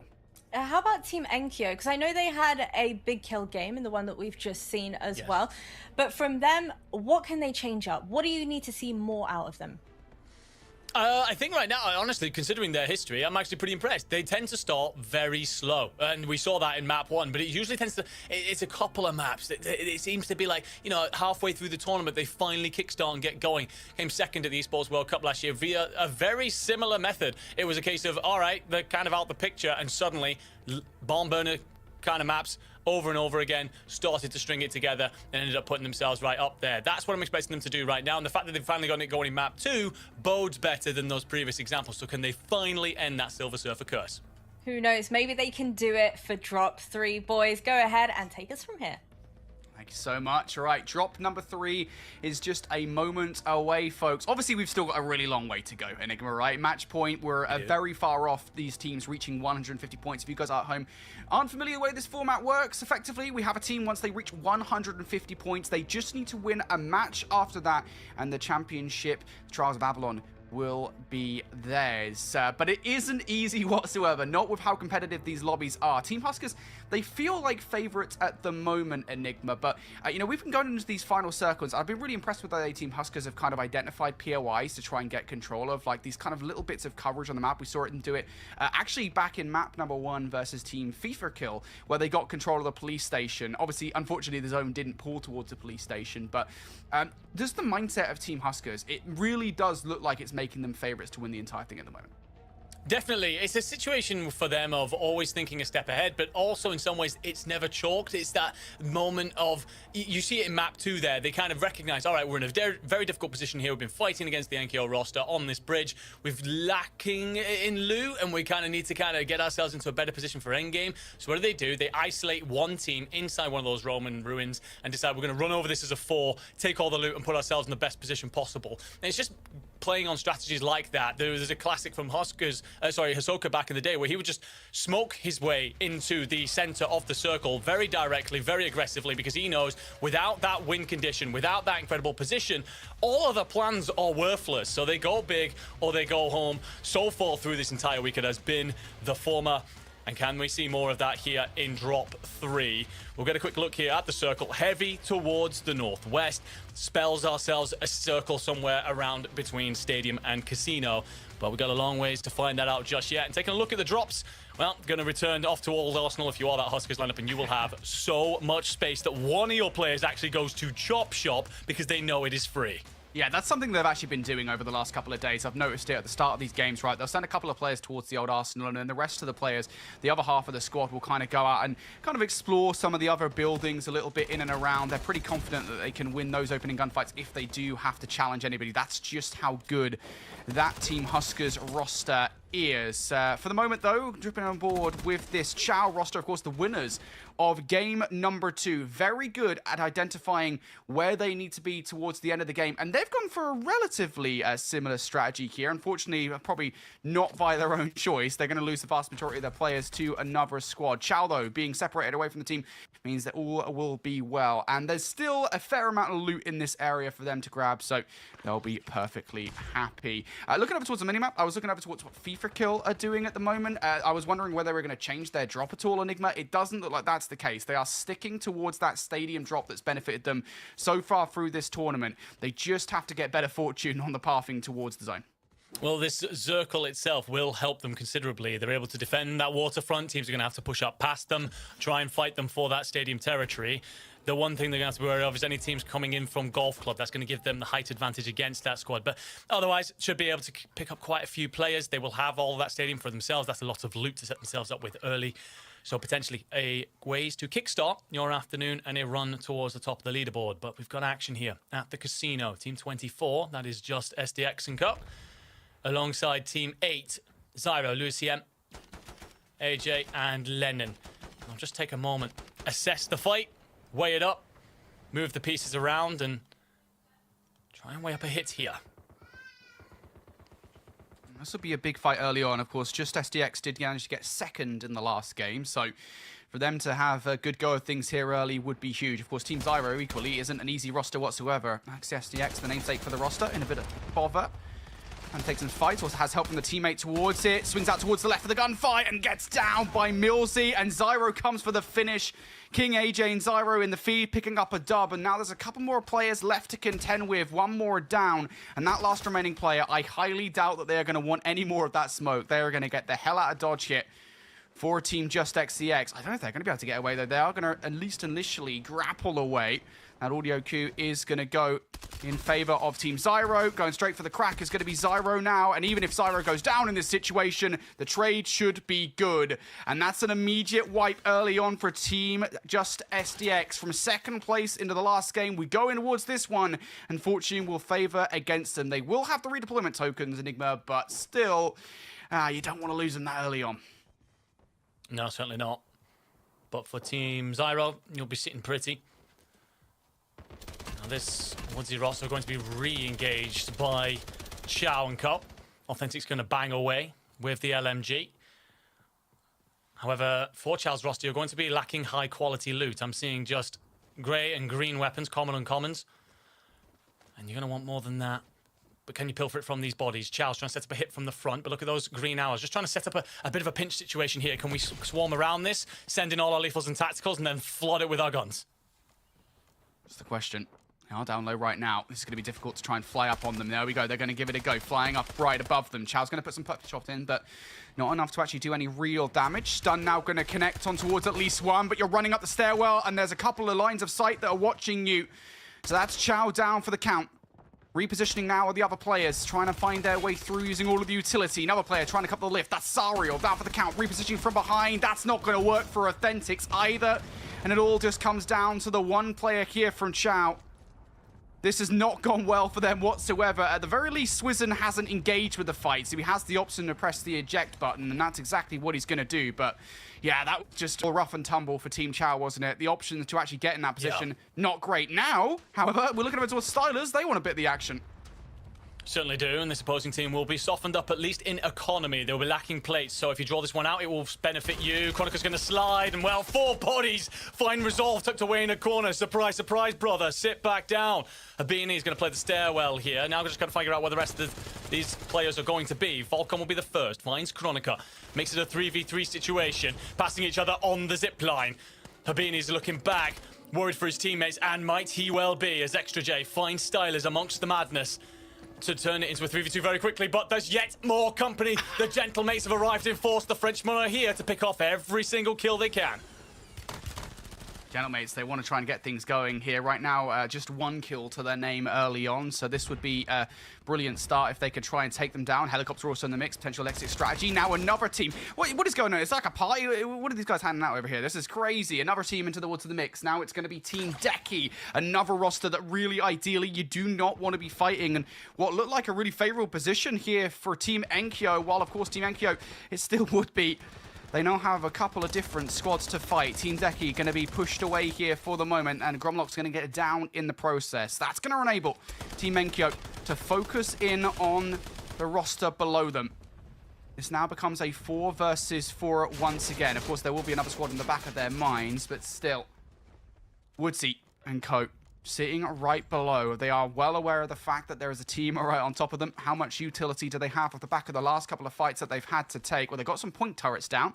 That's going to soften up a couple of players on the re-entry here, but neither team, I think, wants to be too aggressive here on this push. Well, the problem for Charles' squad last time is you pushed it blind.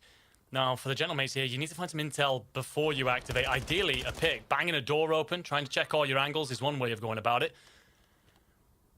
And while the calm before the storm settles here, keep an eye on a couple of attempted flanks. Just trying to peer in through one of these windows. Or do you have anything in terms of recon? I'm seeing a sensor dart on Hallow, but it's just the one, so you've got to invest it wisely. Do you want to use it for this fight or not? Gomlock. Just keeping an eye out on the top there. The general commanding his troops in toward battle, but also trying to protect that back line. Enkyo plays close. I am seeing a lot of sensor darts here, and down goes the first, so you know there's a lot of bodies in this room. Yeah, I was going to say, you've got a lot to use now. Going to immediately bring the munitions down for more. Point turrets down. Oh, that's not going to help. The second one will land, though, and again, that will just soften up the players. Almost immediately gets swapped out, but again, it's all about making these guys nervous here in the moment. Initial entry has not worked out. Perhaps a reposition here. Switches over towards the grapple hook. I think that's going to be the play call for Enkyo. They're setting themselves up in position for it. The audio cue's been heard from Woodsy. Enkyo, tagged up, cracked. Gonna have to back away here. Immediately gonna do so. On the other side of the fight, though, Hallow's got himself involved. Woodsy gonna knock Grammarlock. There goes another one for Cord. Hallow trades almost immediately out here. Got the push coming through, and Enkyo and Cord get it done. Pincer movement set up on point. Just one player gets away, but it doesn't matter. You're getting the better of that team. You've got the kills you wanted.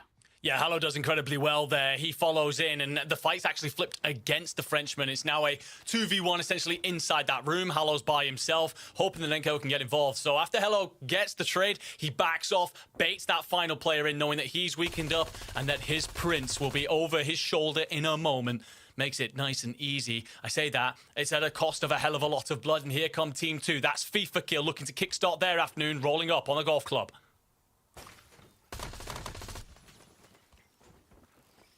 No way. This is a huge fight for Team FIFA Kill here. This is what's been their biggest issue, is fighting rather important squads early on in the game and getting cut down for it. If they could finally win one, the tides would change. We talked about Team FIFA Kill really needing a big game here to keep up with the remainder of the squads on our match point system. Hearing all of the action that Team Enkyo are potentially bringing their way, and they are fighting, they are hunting for these kills. Every different level of this block is being covered by them. Spam gets tagged up now. Gonna have to back away through the window. Echo keeping an eye on the potential crossing. Sliding out, and that was an egregious target from Echo. It's gonna pull M8s through towards the entranceway. Couple plays through. Enkyo gonna fly out, picks a couple of them up, and that is everybody from Team FIFA Kill wiped. Once again, it's another engagement they're gonna lose. It's the impact of the hand cannon. It's the decision on when to use that kill streak. And who better than the man with some of the best technical accuracy in the game to light things up. That thing's a one-shot headshot from anywhere, and I think you see a couple come through in that moment. It's the instant drop on FIFA kill. That's the moment when that squad suddenly realized, hang on a second, we're not just fighting a regular weapon in this moment. They tried to back off. They took themselves inside the shower cubicles, but it will be their last dance inside the golf club. They will now have to reset if they have the redeploy tokens available. The Gentlemates will continue to hold that lay of the land. They'll have so much space, relatively center circle, and a hell of a lot of loot to build with, let alone the kills you've just managed to pick up. However, we're not done with Mizzy's roster. Saw them go out early after being picked off up by Winery last time. That was by Decky's team. Found a later position this time, and they made it across the water towards the main island. But, well, FIFA Kill's roster, if you are going to want to try and regain and reset up, who better to square up against than Huskers' team? They're on the hunt.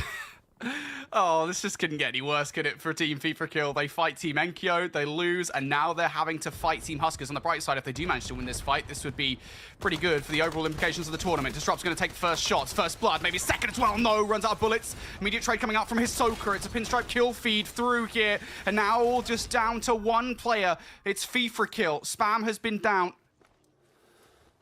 And even Team Huskers will go away licking their wounds for a moment, but how quickly does everything change here for Team FIFA Kill? They go into survival mode. It is now just the team leader alive. Team FIFA Kill went into this map knowing they needed a big game. And now everything rests on FIFA Kill himself to try and procure it. It's easy for us to say this because of all the information at play, but honestly, I think if FIFA Kill sticks around for that fight there, they actually win it. You find 3 knocks come through, Soka gets cracked, FIFA Kill's down to 1 plate, would have had the advantage in terms of armor, probably disadvantaged when it comes to weaponry, but I don't know, I think there's a timing window there to win that engagement, but there's a lack of faith, and so FIFA Kill backs off, as you says, enters survival mode. Unfortunately, that roster continued to suffer today at the hands of the biggest sides. They're losing those engagements to your Huskers, your Enkios. Tough day. But if they're going to win this tournament, they're going to have to go through the very best. And speaking of which, Huskers, Soka, they've been sat down already. Gabs' team have rolled up. Shucks, though, has been knocked. Turn it into a 3v2 by my counting. Got a lot of different points of ingress to watch here. Noobs has to watch down low. Dongi keeping an eye up top here. Now all 3 players on the former of those 2 things. Prodigy going to get Dongi, and now it's all just down to Noobs through the stairwell. Having to hit the armor plate. Can he do anything in this situation? No. Overwhelmed from a multitude of angles, and that is Team Huskers down and out for the moment again. We're pretty early on here, so there's a good chance they will be able to come back through, but still, big gunfight coming through here for Shucks and Co to take down Team Huskers. Even if they come back, that is a huge disruption to the match point leaders. No, without a shadow of a doubt. I've seen those teams pull off incredible comebacks before, but Black Ops Royale is so punishing purely because of the loot element. Soka's going to drop down here. You've got yourself a common pistol to work with. And while this guy has closed out many a miracle, it would need something truly from the heavens to see yourself into the late stages and with a big map here. They can obviously breathe a bit of a sigh of relief in the sense of you get another opportunity and you're leading the tournament. It's not the worst case scenario, but they'll want to do a hell of a lot of work and very quickly to stand a chance. Let's take a look over at Casino. This is going to be Decky's lineup against Zyro's team. We saw Zyro win a fight early on here, and they're setting up an action with that numbers advantage to try and smother this German-Austrian roster. I was going to say, looking at where the zone was, I wouldn't be surprised if this was an important POI to take control of early on, and you can see now with the new zone popping. Yep, that's definitely true.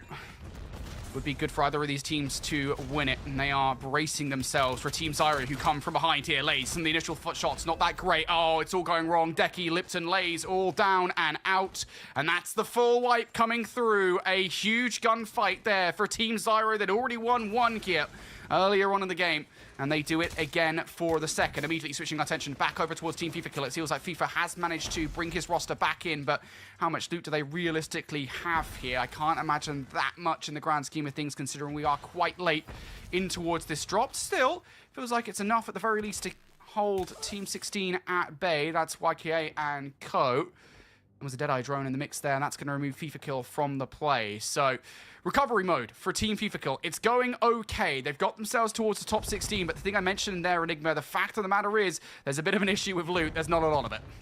No, certainly not. And another Deadeye drone will be brought in by Shucks Norris's roster, and it will now finally wipe the tournament leaders off the board. Team Huskers, bye-bye. We'll see you in Lobby 4.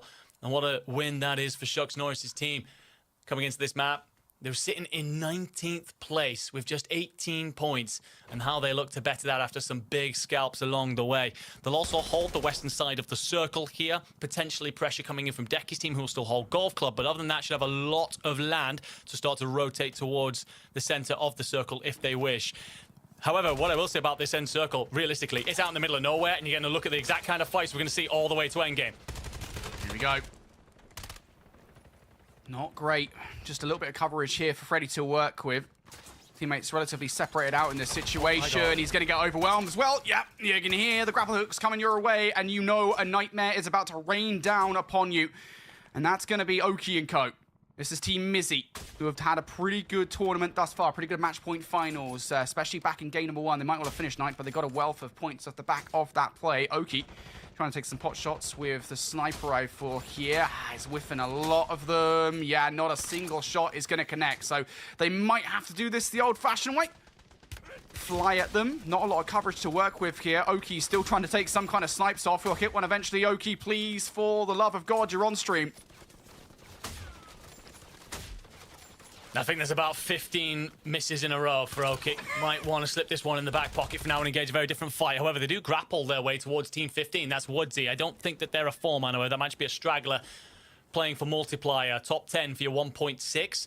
That's what everyone's slowing down for. There will be that stall that Bryce talked about earlier very soon, as everyone just looks to get the bit of free point that you can get for simply outlasting someone else. 17. This is Cooker and the rest of the roster. Vehicle will scoop him, collect him. SEAL Team 6 action. It's the Gentlemates pressuring, but they've attracted the attention of Team Natasha as well. If you take a look, that was the blue circles rolling in. You do have all 4 up in the fight, but it's a tough team to face. Could be massive for endgame implications. Yeah, not a lot in the way of coverage either for either team here, so just going to have to use the terrain.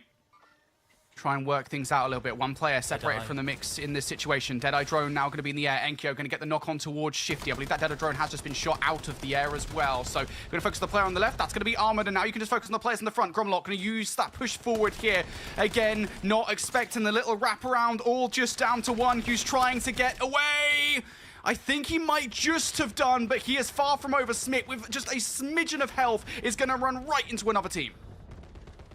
At this point, this is where you slow. If you are Smitty, you let everyone else fight each other, hope you manage the third party, and beg to the gods that you get some extra multiplier. The French will get themselves into this little set of rocks here. However, I'm seeing very little in the way of plates. Your economy's been shattered in these engagements. Picked up a lot of kills. Made some great progress there. It's now about making the most out of that. You want at least top 5 for that 1.8. And there's a plate box. How they be blessed. There is a player, by the way, from Team 15 in Woodsy. Just kind of looking over at them might cause a bit of trouble should he engage at a time where they fight someone else, maybe third party from the back. So I like this rotation coming through. Create some distance. Let everyone else begin those engagements. See what you can pick apart. Has to be said, by the way, we have a very open final zone on our hands here with 8 squads left. There is not a lot in the way of redeploy token cover. Right there. There's a redeploy beacon right where we're standing right now. So, I mean, sure, try and activate it if you want. I think you'll quickly gain the ire of everybody in the lobby. For now, it's just about standing your ground. I'm still waiting for the player to get no. Oh, there we go. Finally, they've been found out. We'll actually take Cora down with him. That's Extra J from Team 15.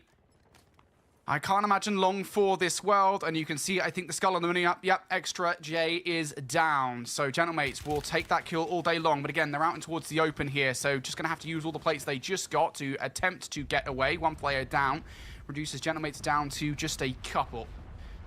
Team Mizzy ready to fight Rocket, who have control of that redeployment tower. They kind of need to take them out before crossing across the way here. Again, the zone is pulling everybody out in towards the open. Gentlemates now going to fight Team FIFA Kill, who have managed to find their way in towards the final 5, and they're just going to back away again. They do not want to fight Gentlemates at this point. That's not the squad you want to fight when there's 5 left.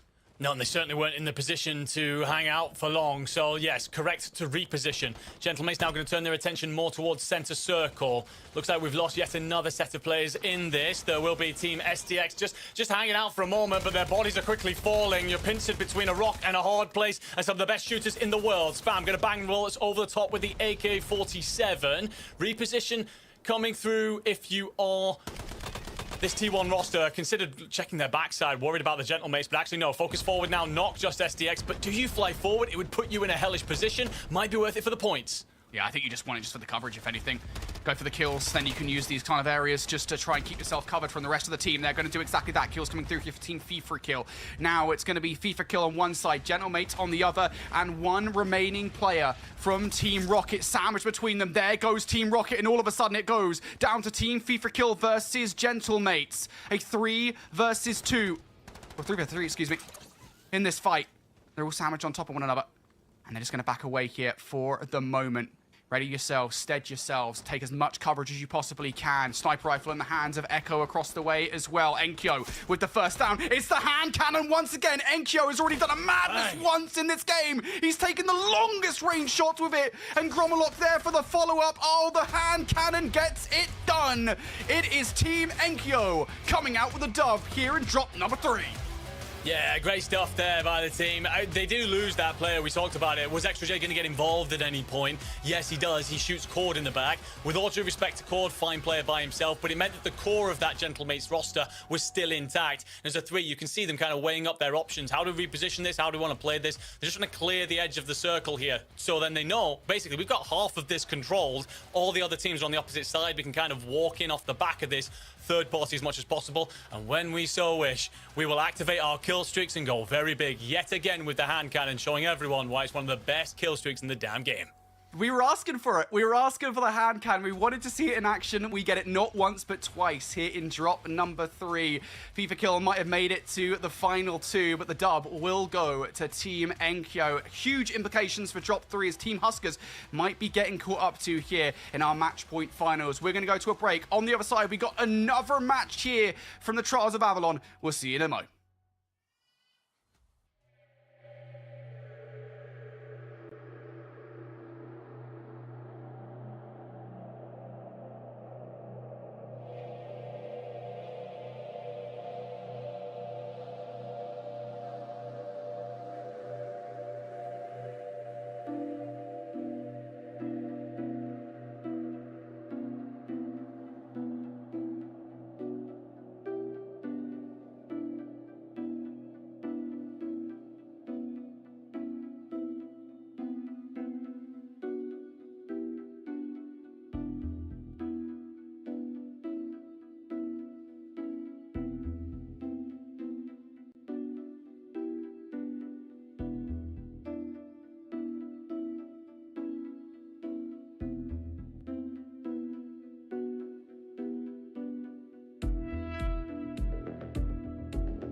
Team Enkyo come out on top with 27 kills to their name here at the Trials of Avalon for drop number 3.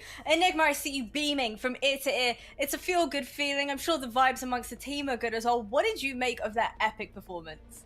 I think there's a lot of things to kind of talk about there where we could talk about, some of the flashier moments and all these bits and pieces. I'm going to go back to the defense of the golf club. They initially go in. There's 2 teams there. They're third party in that situation. They get themselves a couple of kills, and then they get hit pretty hard by FIFA Kills roster. While they're just a 2-man at one point, they get the boys back in, loot up a couple of guns, turn it into that 4v4.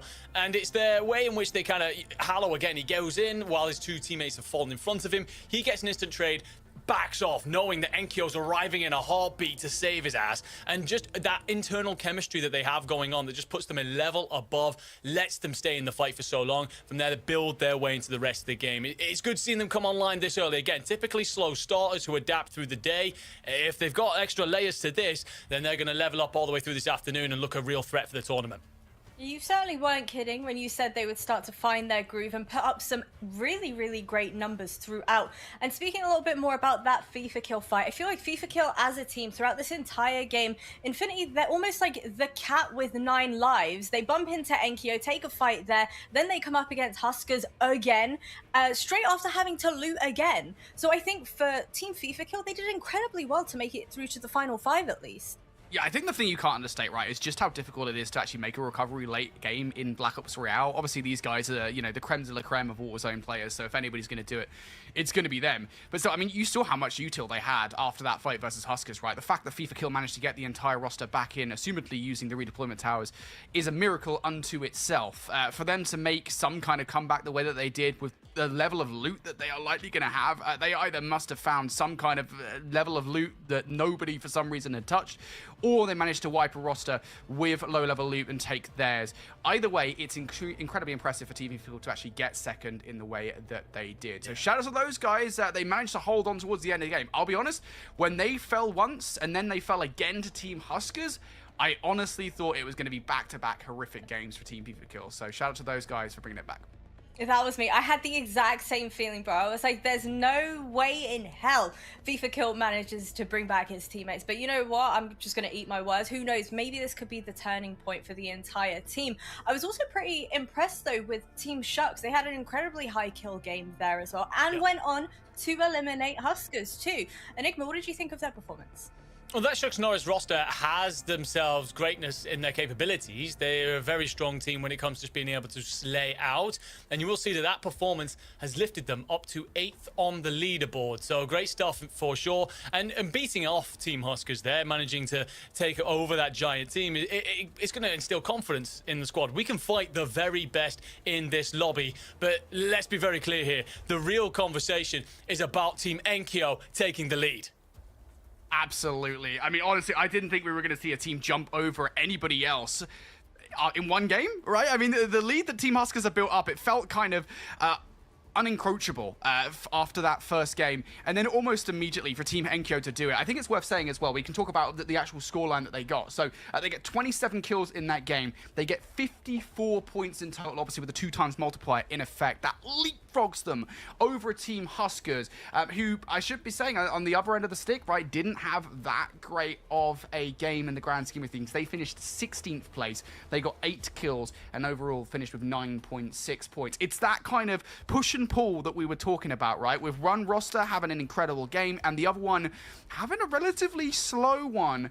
This is exactly what we wanted to see, because after that game number 1 at the start of the day, I felt like Team Huskers might be running away with it. I know that's what Bryce was saying, was just like, how many games is it going to take really for Team Huskers to do their thing? Well, Team Enkyo, they've come to play, and we've got a competitive match point on our hands. No messing about for Team Enkyo. I don't know about you guys, but when I was taking a look at the group play standings, given our top 3 teams were Huskers, FIFA Kill, and Enkyo, for you, Enigma, if you are Team FIFA Kill and you're heading into this next drop, how on earth do you begin to turn the tides? I think it's all about mentality. I think that you have yourself a slow start to the afternoon. Sure, we know that these can sometimes be long afternoons in match point tournaments. Got to remind yourselves of that, and that you can build your way through. How do you adapt? You have to look to your leaders. Someone like Echo, he is a big voice in that room, and he's got to reach around and go, look, we're going to be okay. We've got a strategy, a game plan, and we know the quality in our ranks Don't worry, come into our next map and just focus on what we can control. Well, let's go. Let's get to it. Drop number 4 is about underway. Thank you so much. Alrighty. Drop number 4 then. I think this is a big game, again, for Team FIFA Kill. No matter how many times we often say it, it does feel like, look, if Team Huskers have had a game like that where they've dropped just shy of 50 points, if Team Enkyo have managed to reach over that threshold, then surely the third roster in that trifecta that we were talking about yesterday is having a sensational group stage in Team FIFA Kill. They can do it too. We make it sound so easy. We really do make it sound so easy. But I know this roster, obviously, you know, you've had so many chances to cast this roster, Enigma. They are capable of such insane heights. They just need to start consistently winning some of these fights against the best of the best. They are, and the thing is, I talk about this T1 roster. This is Echo, Spam, Disrupt. Echo himself has led this team through some really rocky patches at points. There's been scrims recently where they've been getting contested by 3 or 4 teams. They've been bottom of the leaderboard halfway through the afternoon, and they've managed to come up very strong in the end, smelling of roses, purely because of the bright minds that they have, the willingness to adapt. And Disrupt and Spam are very willing to follow their leader into battle. Whatever he calls, if he says jump, they simply say how high, and it ensures there's a lot of trust in that roster. So yeah, a great team that will come better and better through the day. FIFA Kill himself, of course, has won out many a tournament. He's got the experience. He knows exactly what he needs to do. And they are getting better as we go forward. Obviously, some work still to do, though. But it's one big game. What we've just watched Team Enkyo do, right? How many points was that on the board? If FIFA Kill can match that as well, that puts them right up in the conversation. Yeah, it does feel like we're really starting to talk about some of our best teams at the moment. Of course, we're almost halfway through the day, it feels like, as teams are starting to reach 80 to 90 points or so. A reminder, folks, it's 150 points. That is the threshold at which teams need to meet before they find themselves on match point. Once they do, it is just one victory, and Trials of Avalon, well, you will be the champions. In towards drop 4 we go, though, and we talked a little bit about that contention for Team Huskers. They'd had old Arsenal, Chop Shop, and Car Factory for the longest time to themselves. Well, now that's no longer going to be the case. Team Zyro have landed over there, and that's a bit of contention for Team Huskers they probably didn't want. No, certainly won't be a thorn in the side that they'll have to go and clear out. And the map view will tell us that they're already considering that. They know the squad landed in that direction. Don't want them to be around for too long. But it will be on Paquette that we pay attention to for now. This Spanish roster, they'll be up against Barasca, fellow Spaniards. So a little bit of loving on top of each other here. But a siesta for a moment as we slow things down. And Flexi just listens out for everything, assesses exactly how they weigh up this next hit. But there's a sneaky player on the wall who has the best angle of everybody. It's going to be somebody from Team Barasca here. The Hunter. The issue is, right, with early game guns, it's like, do you want to take these fights? You're not exactly going to shred through these players, so any fight you're going to take has to result in a kill. If not, it's going to be worth taking it. Here we go, finally from behind. There's the down. You've got to quickly get the second player or get the finish for the freebie. There it is. There it is, the kill coming on towards Flexi. Can you escape? No. But honestly, I think you kind of take that trade. Like, yeah, you might use your redeployment token in this situation, but like, you've now got a kill on the board, even if it's a 1-for-1. Problem is, you've lost 2 of your other players in the following engagement. Initially, it looked all right, but it goes from bad to worse. But actually, Yolo will walk away with Yavix's corpse, so that's a couple of points on the board. Plates will get to go in as well. The problem is you're being collapsed on by Team 11. This is Pentagon's roster coming in from the other side. Nala's just going to look over this. Has the opposing player gotten away? Well, that smoke will make things ever more confusing. And Nala repositions well into a spot where his teammate can cover, and Unpaquette delivers. You are dealt with. However, have you read that there's going to be these 2 players from that Pentagon roster rotating over? If you're not prepared, it's a very strong team. They'll cut you apart in seconds, FLS being one of them. Yeah, I think the big thing for all of these teams at the moment is that they're kind of used to what teams they're facing on these rotations, right? They probably know about the fact that Team Pentagon have been here a fair few times already. And so they'll be well aware of the fact that that's a direction they could possibly be coming from. Shots have already been taken, so now they most certainly do know. There's still one player involved in the engagement. FLS might have walked away, but the other in that duo of wandering players from Team Pentagon still trying to cause some kind of problem, and that player has already been tagged up. It is Pentagon himself, the team captain, will get cut down, and there is one redeployment token gone. You can see the orange sensor dart on the wall. Pentagon knew what he had on his hands there and took the fight irrespectively. Now over towards Lowtown. It's time for a look over towards Savvy Ultras, who have actually had a pretty quiet match point finals here. Trying to get away. It's all down to Kibby's here inside Lowtown. Stun out, ends up stunning himself in the process. Nade out as well, and there's just nowhere to hide here from Team Becky. But now Team Becky up in the fight for themselves. Team Just SDX, who didn't have a great last game. One player zips away while the rest of the team watches out for the exit for Team Becky. They get pummeled. And now it's going to be Team Just SDX coming out on top of the fight. Things have not gone well for Team Becky whatsoever today. Yesterday, they had been consistently getting in towards the late game. Today, we've seen very, very little of them. Yeah, maybe moments like that are spelling the afternoon and how it's been going for them. Do the right thing, really, to swarm key bays and clear out the rest of that Italian lineup. But on the opposite side, it's Lights Unlimited and Just SDX who are going to be waiting for you. As soon as you arrive, you are already softened up from that initial engagement, and as such, it's just going to spell disaster. Zyro's roster going to hold the roof here at Landscaping. Initial knock is in on Labini.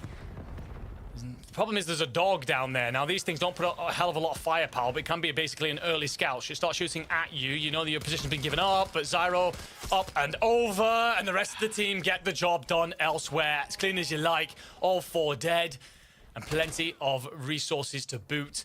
Having themselves a great start to this map ball.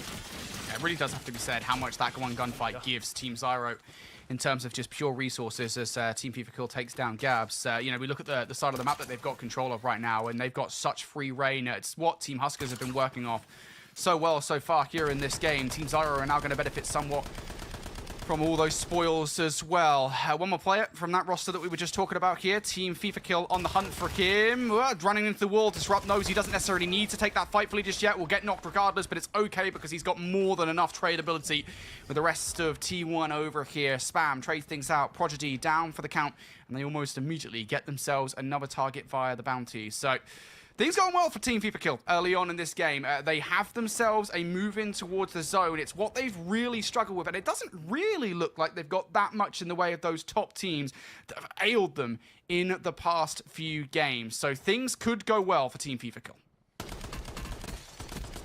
Spat looking for the first. Plenty of damage. The cracks on Flesh. A crack onto a second as well. The problem is a lot of bodies headed in your direction. Spam needs coverage over from a teammate. Gets it with FIFA Kill finding the knock. There's MXRs banging away at distance. Will find you too.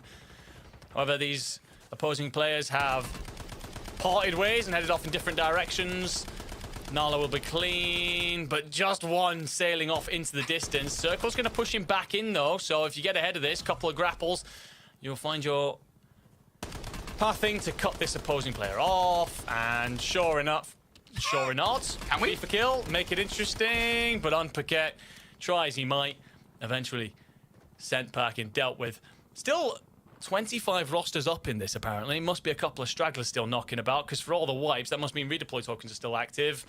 By the way, you do lose Echo amongst all that. You're down to a 3-man, and a whole other roster in Pentagon has come knocking. Yeah, I was keeping an eye on this on the new map. You could actually see Team Pentagon floating their way over. I was talking about a top squad not really being in their way. Well, Team Pentagon in themselves, maybe not one of the top 3, but still a very big roster to try to take down, and they've already removed Spam from the engagement now as well. Last couple of players desperately trying to go away. Spam will take one down with him. And I think both squads may be thinking the better of this. They do not want that smoke. Just best to live to see another day here. At least a momentary reposition is Disrupt and FIFA Kill try to get away. Not a lot of coverage to work with. Going to be using all of those grapple hooks to try and dip and dive away from the fight. So that's exactly what's going to happen now. Just flying in towards the central of the zone. They're going to run right into Team Angelico, who of course have got Fuzzin in towards this game and towards the match point finals. So that'll be a problem that they're going to have to deal with later down the line. Moving our attention over towards Lowtown, though, as teams start to make their way through. Now we're looking at Team Just SDX. We saw them earlier take out Team Becky Duke. And next up is going to be Savvy Ultras, who are back over here. Initially did struggle to get control. It was one player that we saw trying to escape. And these rooftops, they can be deceptive over here in Lowtown. They do provide you with a good angle on players down low, but it is very easy to flank them. And there's not a lot of coverage up there once you do get flanked. Yeah, certainly feel exposed. There's a lot of different eyes that can cast their way your direction. The circle will pull everybody, though, from Lowtown. We're looking like a heliport finish potentially Pier District, maybe even towards that bridge over near Old Arsenal. And teams assess the rotation that's going to be needed. Havoc and Co are going to be held up here. Just looking to find the opening pick onto the Savvy Ultras team. We saw the Savvy Ultras roster picked apart earlier, so there's no telling what loot they have. Then again, L8 in the exact same boat. Looking at green weapons for Havoc in the SMG and the AR. Just making do with what you have for now. And hoping that these bodies that you find in front of you will have better for you to walk away with into the next fight. I do like the positioning of whoever this other 24 player is. They're on the main church and they're able to just watch over this. Should anyone try and play around the outside, try and make a flank, you've got your teammates covered. That's certainly the idea. That player is already peppering shots in towards Team Savvy Ultras from down low. They have got every single angle of exit covered. Savvy Ultras are really pinned in here. Now here we go, finally. Just XCX is going to pick off one's armor. Crack is good. I'm wondering whether somebody from Team Just XCX is actually just going to go for it. Every single time they peek a leg or an arm out of a window or a door, they're getting peppered up, and both has been offered up towards Havoc. He gets a couple of downs. Savvy Ultras for the immediate trade out, trying to dip away here. He's the last remaining player for the squad on his legs, and he just cannot get away from the Raiden. Millsy takes them down. It was a surgical approach to that fight, to that elimination for Team Just SDX. They will win it, and Lowtown is momentarily at least theirs. Yeah, the one problem for LA, you lose one of your players, so you're going to have to hope that that redeploy tower that is sometimes spawning around Lowtown is there, and that you can hit it quickly enough before the circle encroaches. Either way, very different set of problems now. Let's take a look at Team Huskers. Have largely led the tournament so far through this finals and through the entire week, but have just stumbled in that last map to fall behind the Frenchman. Soka's going to pop out the sensor darts, can give you all the intel you need. This is against Team Natasha. And the storylines about him and Shifty, they rage on and on. Soka's actually going to be isolated here. Should Almond be able to get this pick, would change the trajectory of this fight entirely. The initial crack comes through and you send in Z Smith, who finds the blood, so makes it a 3v4. Now is C Smith trapped? The answer is no, because the coverage is in. Huskers team having to back off. They do get a dog coming in as well if you are Team Natasha, to apply yet more pressure. Team Huskers wasn't the best map 3, now holding on dearly to secure a map 4. Gonna retreat towards the fire station. Yep, Noobs is gonna pick up Smith. Now down to a couple of players here. Smith is not gonna be able to help in this fight. Those nades over the top will finish off Smith. Yeah, beautiful arm coming through from Noobs. Shots now through the windows. Of course, that dog is gonna be an ever-present threat as well. One player's pushed up towards the adjacent roof here on the fire station. Make no mistake, Team Huskers are still trapped here. Gonna try to escape down low. All of this audio will be heard. They've got a truck to work with, and they know somebody's up there. Noobs goes for the immediate gear, and the follow-up is brilliant. Beautiful team play coming through from Team Huskers. One player puts the initial through, backs away, and the other one goes for the finish. The last remaining players from Team Natasha here, now trying to dip away. Feels like a misplay. Not sure if there's a comm issue or just a different style of execution on it, but Shifty's isolated in that moment. Sensor Dart's going to reveal that, and so you fly if you are the Falcons. Almonds tried to back off to spare his team's blushes. Z-Smith will get back into the action. I've got to assume there will be redeploy tokens on the teammates as well. But it'll be the lack of utility that you now possess. You're sitting ducks, anyone that wants to go on the hunt. We are only Circle 4, so there's time to recover. And you do have a little bit of space. The team north of you is going to be Decky. And obviously south is the remnants of that Huskers roster you've just been fighting. But of those two juggernauts that you're sandwiched between, you will likely be in the worst position and lacking in numbers.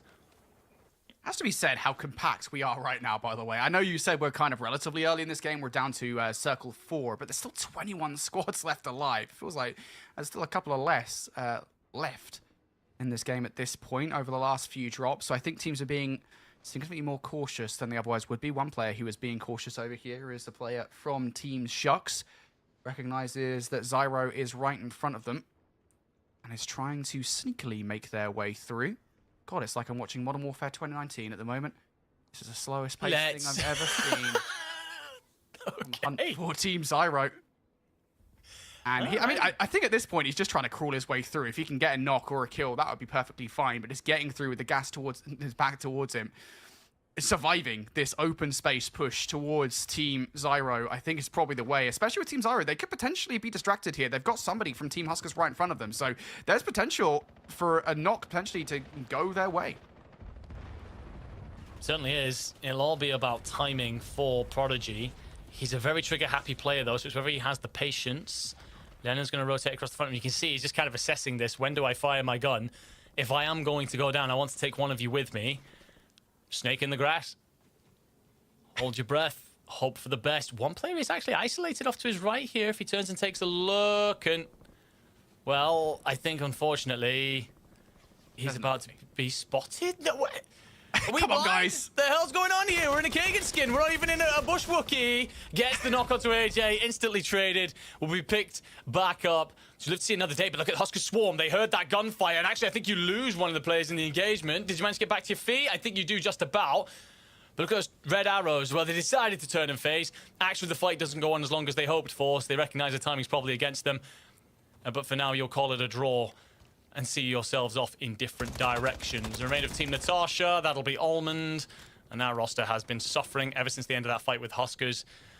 Potentially put out of their misery now. I think there are still some remnants of that team somewhere, but I don't know for how much longer. As you said it yourself, we've still got 18 teams. People are finding ways of surviving far longer than they have throughout the rest of this week. I think at this point, you just don't want to give your life away for free. You don't want to give any freebies away. That feels like maybe the KCF team would see. They get ganged up on by Team Enkyo elsewhere. Team Huskers starting to really find some frags in this game. It felt like a really low kill game so far. Now no longer the case. Team Huskers are very close to getting themselves into the double digits at the back of this game. We talked about Team Enkyo. They're also up there with 7. Elsewhere, here's that fight we were talking about. Team Deki versus Team Zyro. Lays trying to dip away with the grapple hook and the glider. We'll manage to dip in towards the water. We've talked to him in the past how the water's not the best coverage, and this last remaining player doesn't really have much of a choice. Oh, dips away. No, gets ganged up on, and Louis Siam's going to be getting the knock on towards that. As we said, though, Lays did manage to get away here. The issue for Lays, of course, is that there's not really anywhere safe to go. He's not only going to get chased by Team Zyro, he's got a player from Team Becky Jew to the right of him, and Team Zyro, I mean, that's the biggest issue here. They smell blood in the water, and it is going to be Lays. Yeah, the only problem with this body of water is a lot of it's quite shallow. So if they've read the timings here, they'll understand where Laser's gotten to. Because if he'd gone directly ahead, he'd have had to basically walk across that shallow water. Lays, though, spots one in front of him. Do you read this? Has the Peacekeeper in hand. Also a Raiden available. Going to just hesitate for a moment. Ensure that he's going to get the kill. The initial taps come through with the pistol. Doesn't get enough, really. Even not for my liking. Potential to be traded out by the teammate. Huskers squad going to rotate. Likely looking to use the very edge of this circle to just protect their back, but they've got to find a way through this body of water. Maybe using the bridge or something to swing through.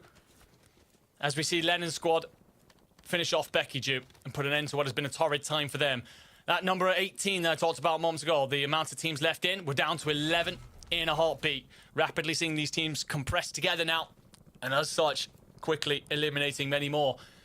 Lays, by the way, still alive. He's actually going to be around the backside here, and I was just wondering if he kind of followed that route in. Yeah, I think he's going to be seen. Yeah, I think there's a sensor dart that's picking this up.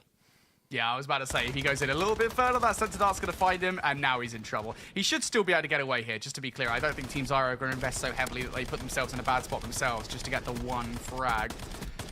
But still, Lays is in trouble. We'll try and keep Team Deki alive here as we approach our final 9. Across the way now, it's going to be Team FIFA Kill going head-to-head with Team Jukies. Vision and Snappy already down.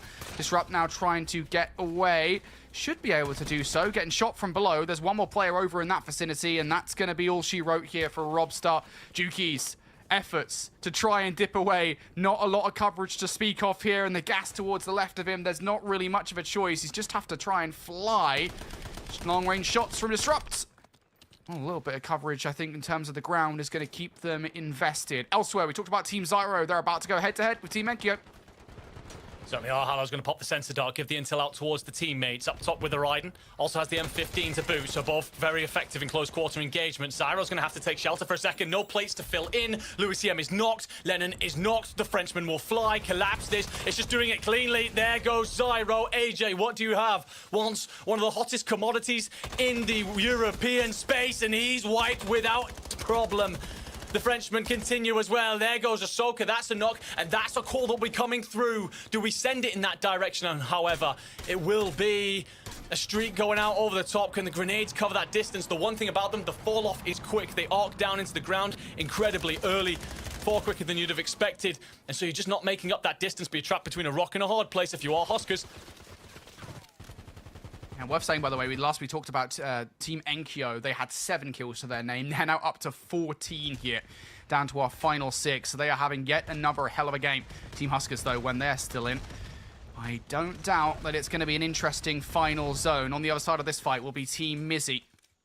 Just trying to survive the onslaught of Util, going over the top, backing away momentarily. Nielsen's there for the coverage here with the MK78 on the cross. I have to imagine this is probably a heavy metal one, so it's a pretty good weapon to have in this situation. Team Huskers, I think they could do it with pretty much anything across the way. Hisoko is going to get the initial one on towards the plate. Not a lot of util. That's the big issue here in the play. And Nielsen down for the count. Hisoko going to go for the finish. The last remaining players stuck on the dock. And they don't really have a way out of it. They're going to get pegged from afar with gunfire. They will actually get away here momentarily, and I think Team Huskers are just being very, very careful here with how much time they invest into this fight. Well, Team Huskers actually get blessed a little bit. The Gentlemen start to roll out. They actually get pressured not only by FIFA Kills roster, but also that straggler from Team 19 of Thamaki. So all of a sudden, the Gentlemen are held against the gas, and it's going to give Huskers the time to turn. Catch Hallow rolling in. Just one player remains, and I think that is all she wrote for the tournament leaders then. And how the COD gods and the timing, the tables, they've all turned in favor of this foursome. The Falcons will be lacking utility, though. No plates really to put in, so they want to clean these fights up quickly or loot bodies, and they won't get the opportunity. Spam, Echo, find kills in the feed, and with that initial knock, surely they send soon the finish onto Huskers and Noobs, and then this foursome setting up a firing squad to cut down the Falcons just as it felt like they were about to enter mid-flight. Will be a little bit of a return from Oki for a moment, but there you go. Clean here for the end of map 4. FIFA Kills roster, we spoke about it earlier. They'd had a torrid time through the opening couple of maps. Map 3 felt like they started to be a little bit better, only being undone in 2 different occasions by the hand cannon of the Gentlemates, otherwise finishing second there. But it goes better yet again here in map 4. All our Juggernaut teams are coming online here, my friends, setting us up for a beautiful afternoon. It really did feel like it was only a matter of time before Team FIFA Kill got their dub, didn't it? They'd improved drastically off the back of that, what was it, 1-point game back in drop number 2. For them to really bounce back in the last game, getting all the way to second place off the back of an incredible recovery, and then they finally get the dub that they wanted. We are being served up some prime Call of Duty Warzone at the moment with 4 different victors in our first 4 drops of the day. Things getting interesting here in our match point finals. No team feels like they're guaranteed to take home the dub today just yet. We're going to go to a break. On the other side, we've got more action here from the Trials of Avalon. We'll see you there.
This is the Trials of Avalon, and finally, Team FIFA Kill are back and swinging with a wonderful 25 kill victory under their belt. Finally being able to find their momentum, finally finding their groove, as it were, as well for today. Brycey, how would you say that they've kind of developed and kind of changed things up compared to the start of today?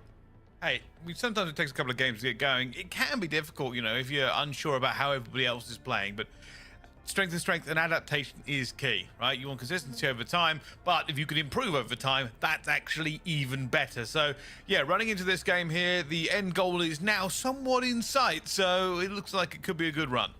Well, having a peek once more at our AMD moments of the match. Tana, I want to get your thoughts and feelings because Team Enkyo were leading the charge, as it were, as us in our standings as of so far. They've had high kill games, but what do you think the conditions are for them to continue building up on that momentum? It looks pretty good, to be honest with you. If they had a game like they do in their previous matchup, they're going to be on match point. So I think that's all they need to do. It doesn't have to be a ridiculous game. That was, and I'm sure we're going to bring up the scoreboard in a second as how the standings are kind of sitting. But that was an 18 kill game with a 4th place. That would be enough to get them over the line and onto that match point. So if they can continue with that kind of level, they're going to be absolutely fine, and they're going to be the first ones there probably. But their problem is they've got to stop Huskers and Co from doing the same. They've got to stop FIFA Kill and Co from doing the same. They're not going to be too far away either. But Team IQ, definitely the ones in prime position right now. But for them, I think it's just a case of keep doing your own thing. And just to touch on what happened for FIFA Kill and Co, they just didn't get ran on by Huskers and Co, right? I mean, it feels as if they didn't get bullied in positions they haven't really been able to do much about. This time around, they didn't get caught in that corner, and they walked away with the dub towards the end. So for them, it's just about avoiding these big teams in the mid-game and continuing a killing spree through there. Do you think, Tana, at this point, Team Huskers are concerned whatsoever? You know, Team Enkyo kind of overtook them. Now Team FIFA Kill is playing a little bit of catch-up as well. Do you reckon it's a case of them taking their foot off the gas a little bit? I don't think they've necessarily taken their foot off the gas. I think they just had a brilliant start. Let's not forget that, I mean, Hisoka had to pull off the 1v2 to drop that 46-point game, didn't he, for the extra multiplier. Outside of that, though, they, I think, based on their first game and then their next 3 games, in the last 3 games, they've only actually scored 10 more points than they did in the very first game. So, I mean, look, yes, okay, they have dropped off, but they're very much still in it, and we know they can pop off at any time. Let's go ahead and take a peek once more at our Scuff Bounty Challenge and how things are shaping up. Team Enkyo is well and truly leading the charge. Team Chow, though, I'm liking the fact that they're within reach. You know, it is plausible for them to do it, Brycey. What do you think? Team Chow has still got some fight left in them?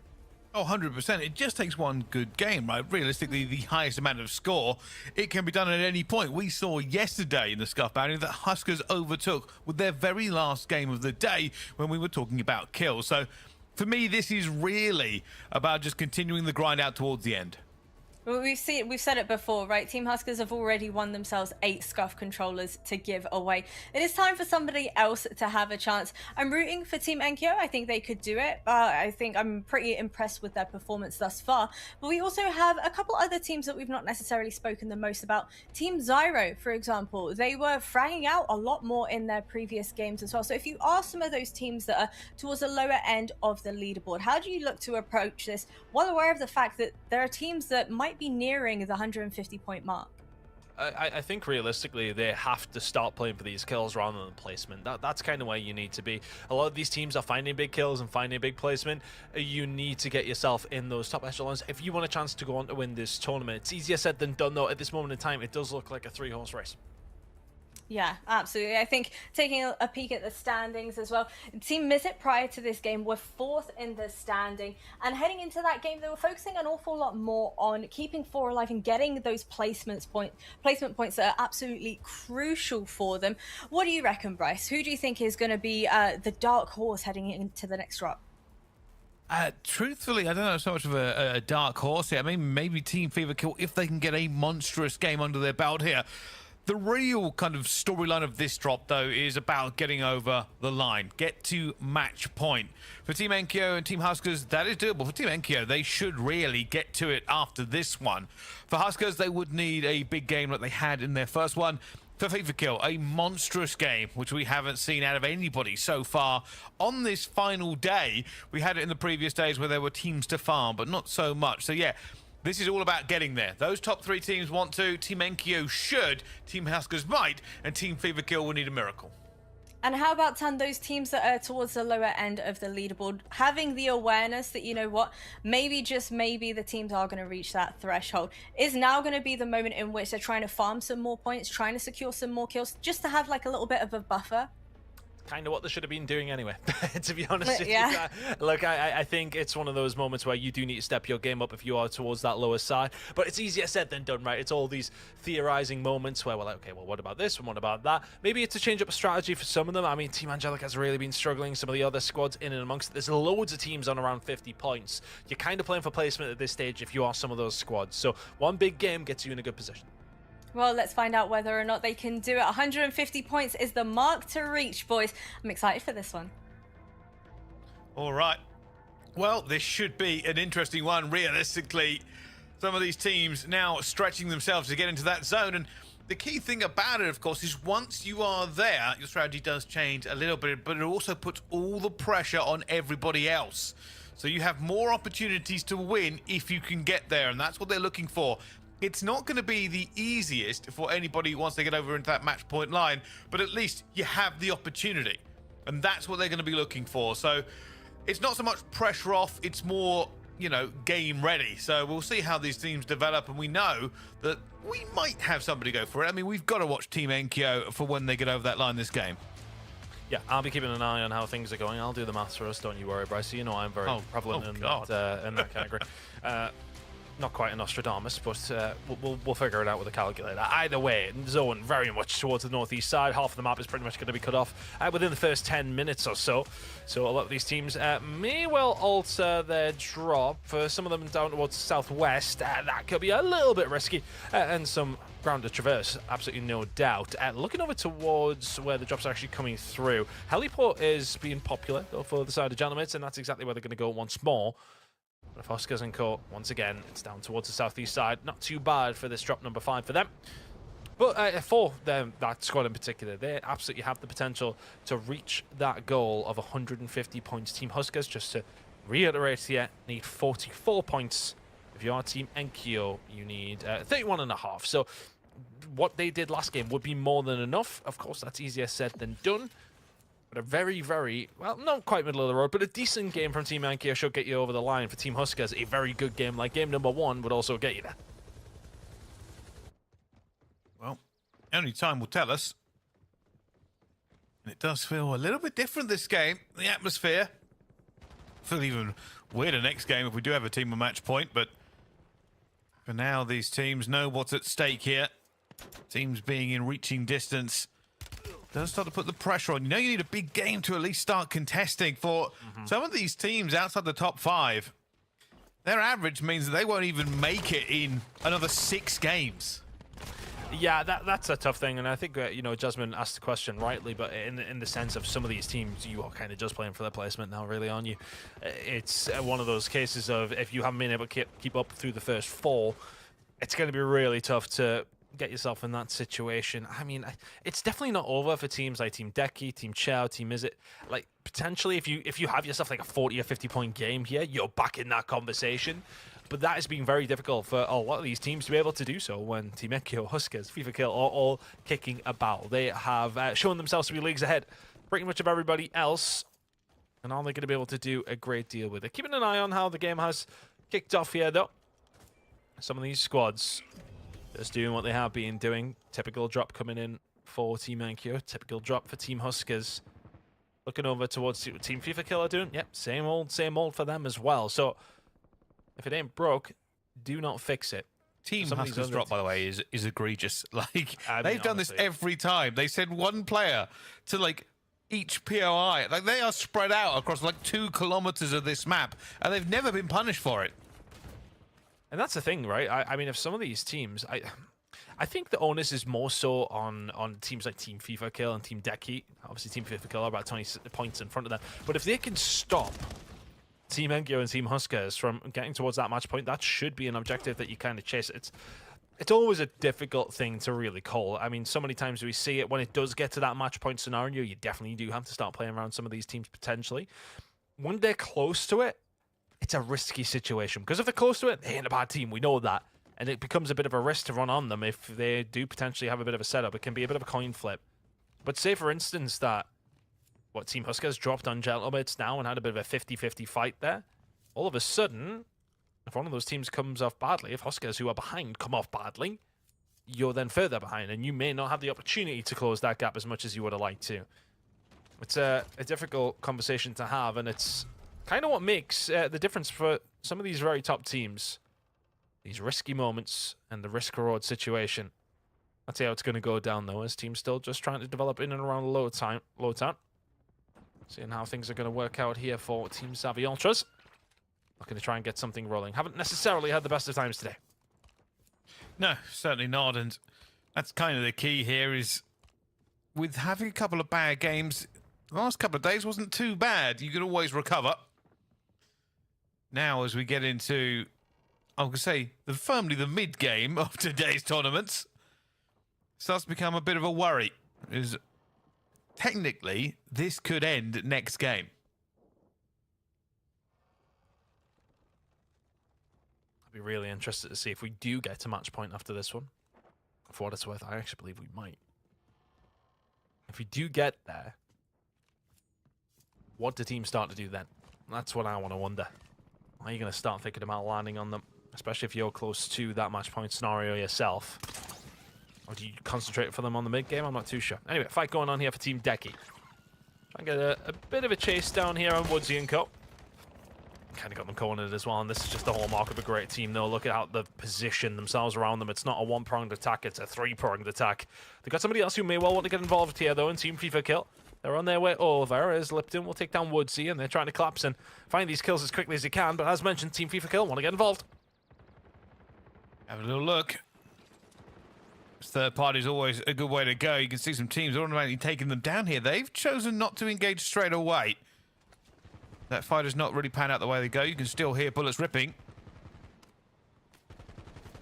It's clearly being called out here. Is come over this way. We might be able to take them down. They're looking for more damage. Bleed these resources out. They're just trying to come back in and, well, not quite land on their loot, but keep themselves involved in this kind of situation. But Team FIFA Kill and Co. happy to chase this one down. You can see this from Disrupt. You know, Team Woodsy was over towards that other side. His team was starting to engage onto this. But now he's being challenged by one of the players on Team Decky, who were in a really good position not long ago. Trauma Kit ain't going to save you there, and Decky gets taken down. Disrupt continuing to survive, does not have much backup. If he manages to survive this, he'll do extremely well. And extremely well he has done. The backup is on its way, but it's not close enough to maybe stop this from inevitably happening. Layers will be there. They'll pick up Disrupt. And Team FIFA Kill falter during that fight. Kind of got caught between two teams. Third-partied it. And both teams turned around and started staring at them. Sometimes that's just the way it goes.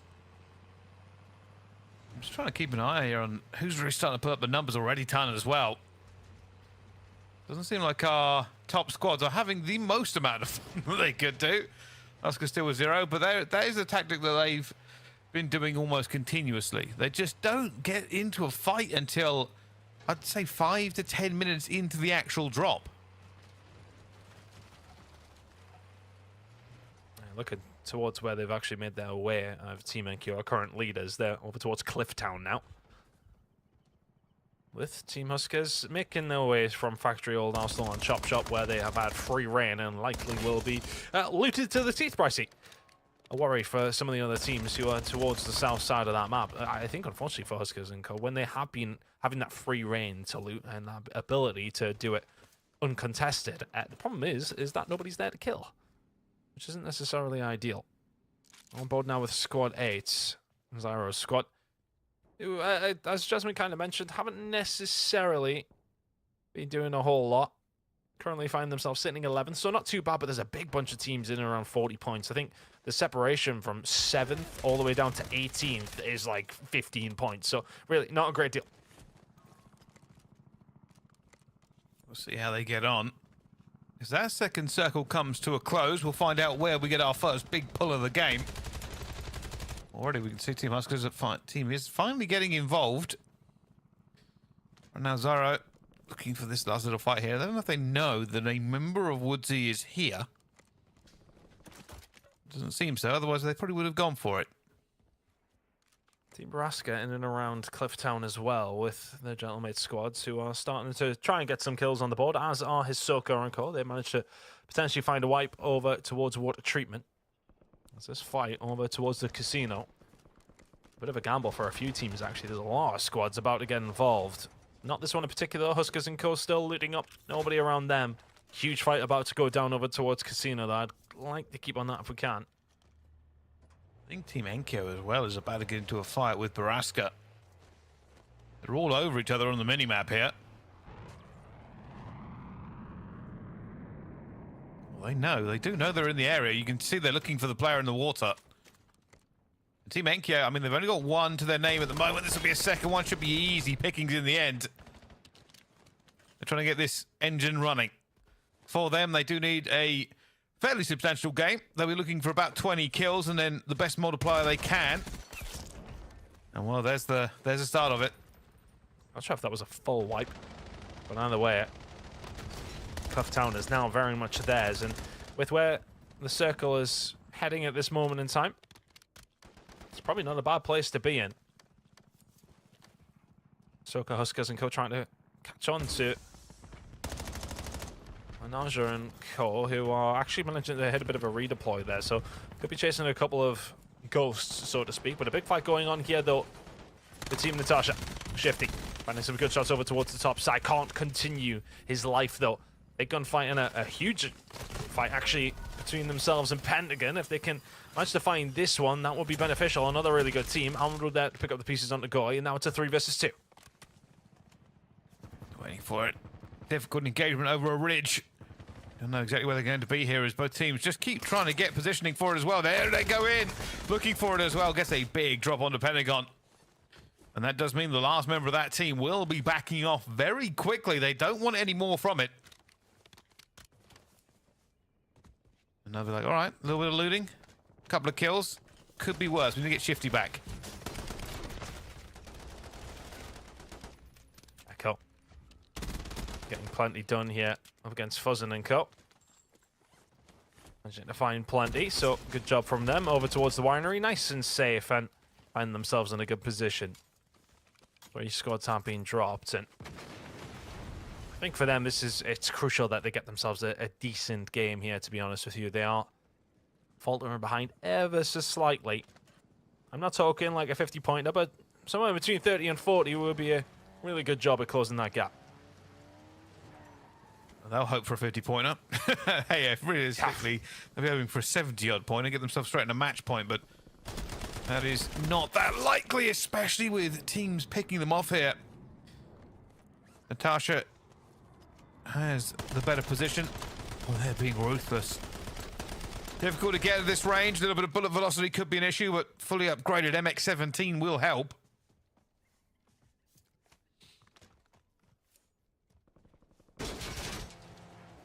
Now starting to get aggressive over towards Zyro, Louis, AJ and Lennon. Not an easy fight to take, and they don't have the numbers here as well. They've kind of ran into the lion's den somewhat. Spam trying to get himself in a better position here, and the grapple up the ladder will allow him to ascend that little bit quicker. We'll start to put some pressure down. That trauma kit pretty much gone. Good shots coming in on the player flying on his way through, and Spam as accurate as ever. King AJ just dropped out of the sky, and looking like he's going to try and get that one finished. Lennon says absolutely not. Heads up play takes him down. Redeploys will have to come through for FIFA Kill and Co. Had a good start to the game. He wiped out by Zyro and Co. Fight here, realistically, just such a better position for Team Natasha. They do want to get Shifty up if they can. They've managed to back down the other team, but I say back down. Team Tamaki are moving into position as well. Huskers on the other side now having a bit of a chaotic fight. You can see players pretty much spread everywhere, but it's definitely looking like a good, strong position for Team Huskers. High ground, more players up. Oh, that player behind a rock. Got a bubble shield, but that is just preventing the inevitable. In they go, car is flying. And that player will be taken out. A little bit of a convoy going on for Team Huskers. They're in a good position. They're probably going to have to make a move over water, potentially. They might be trying to get that one done early in this circle. We're about to see it close down. We'll be having a little bit of a peek at that in a few seconds' time because it's going to be influential how this game ends. It's looking like it's going to end a pretty similar spot, I believe, to what was game number 2. So I think if you try which one and Co, you're probably getting a hold of those ruins where you were in and around the edge of the river. Because they were very beneficial indeed. Excavation site here. Now getting heavily populated. Team Tamaki are here and dug in the trenches. I've set them up for a little bit of success here, but AJ and Co now getting to work on another squad who are trying to fight for the title. Shifty and Co having to back on down to Lennon, Zyro, Louis, and AJ. Not a team you really want to mess with. Honestly, they probably haven't hit the heights of what we thought they would this week, but they're still a scary squad. I wouldn't like to challenge any of these in a one-on-one, never mind 4v4, Brycey. Certainly going to be a big prospect. Look at the amount of players piling in here. Circle's not even that small yet, and everybody's trying to get through it. Oh, a little bit of a spot there. The ECM sees it. There is a ton of real estate and cover here for all these teams. When this kicks off, we might just see players fly. The circle is a while away from really tightening down into this zone. Then where the move is, but here we go. Fights. It's going to be close range for now as everybody goes in. There's a respawn tower here as well. Everybody wants it. Kill streaks flying in as well. A red mist descends, and not just in the game. Everybody wants their pound of flesh.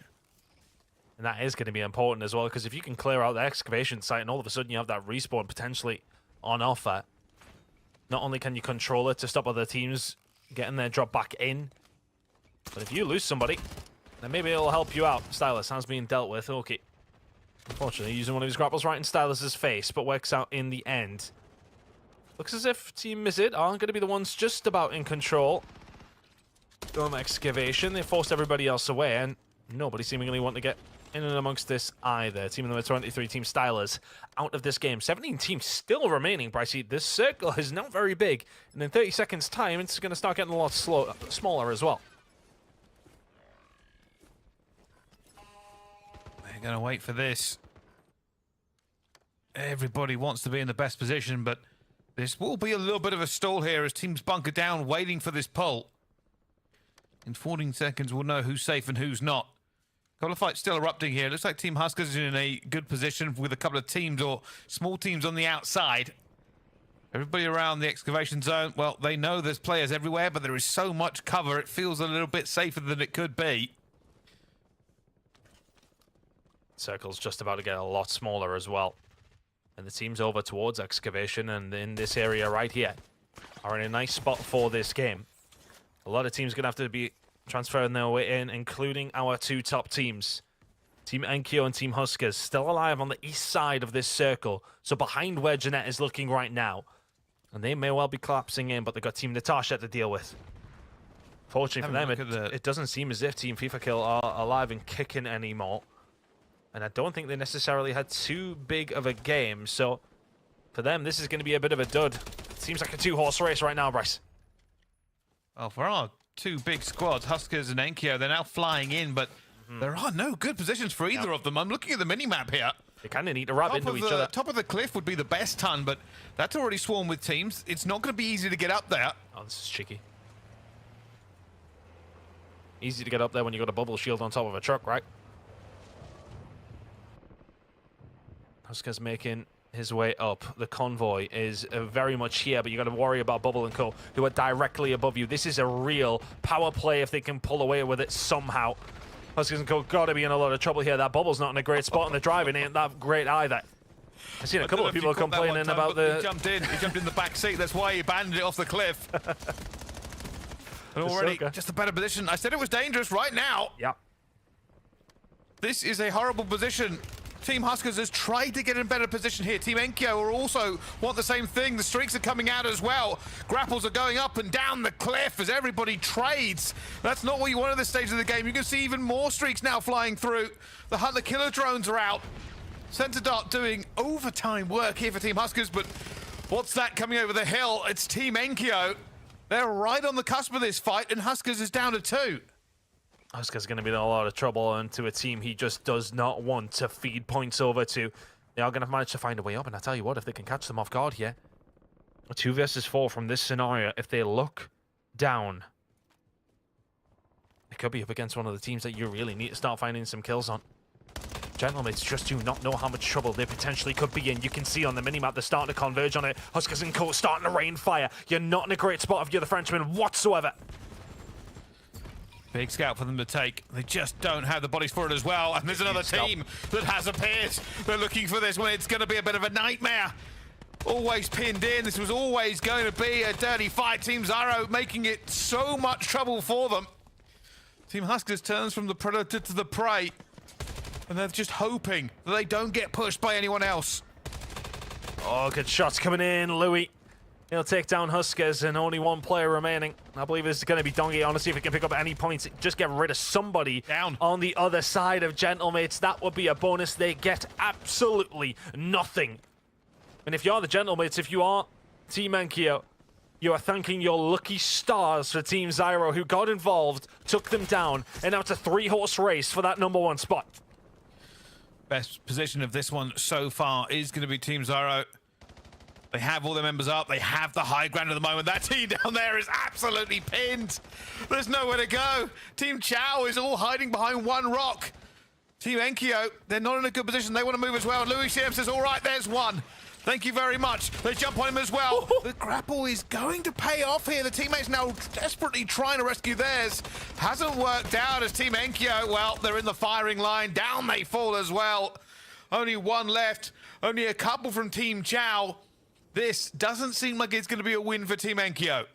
It doesn't, but honestly, a second place might be enough to carry them over the line. 2 teams remaining. Grommelok will fall. At 3rd place, I'm not sure. We'll have to double check. I'm not doing the math too much in that case. It's going to be very, very close to getting themselves on the match point. But if you are Lennon, AJ, Zyro, and Louis, you've done phenomenally in this game. You're going to close out the win as well. Team Zyro get one on the board and put their name back in the conversation. But the question that's going to have to be asked is, are the Gentlemates and Team Enkyo now on match point? They may well not be far away if they haven't hit it. We'll have to find out, because that has been a monstrous game from them. Might have also prevented some of our other teams crossing that match point barrier.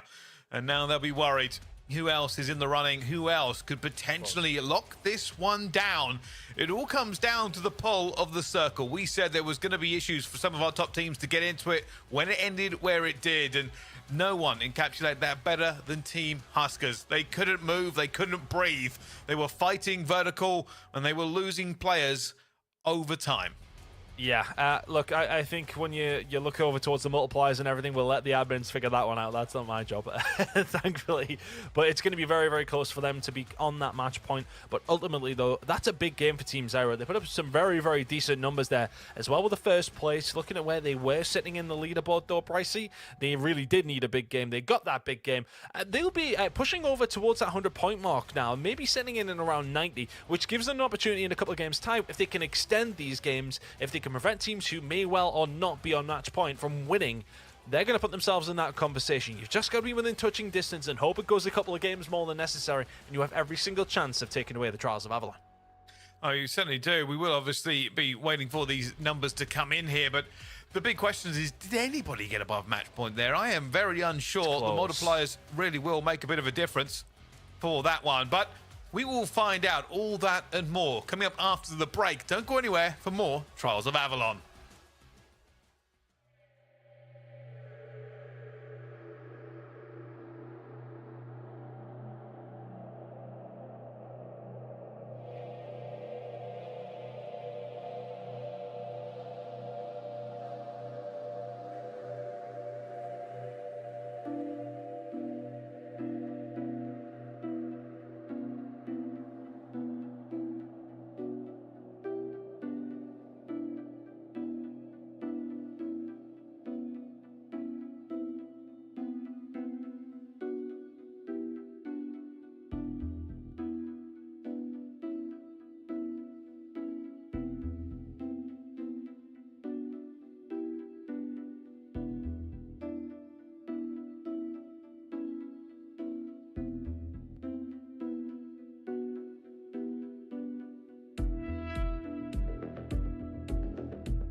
We have yet another new team walking away victorious here in the Trials of Avalon. Drop 5 has just concluded, and Team Zyro came in clutch with a hefty 22 kills to their name. Brycey, was this a team you were expecting to see pop off? Sometimes, yeah. I mean, realistically, when they go into it, all of these teams are good. That's the key about this. There aren't really like a lot of bad teams in it. There's just huge amounts of shooters all the way through, and that's what we're kind of expecting. It's one of the reasons we said this is going to be way more difficult than the previous 2 days.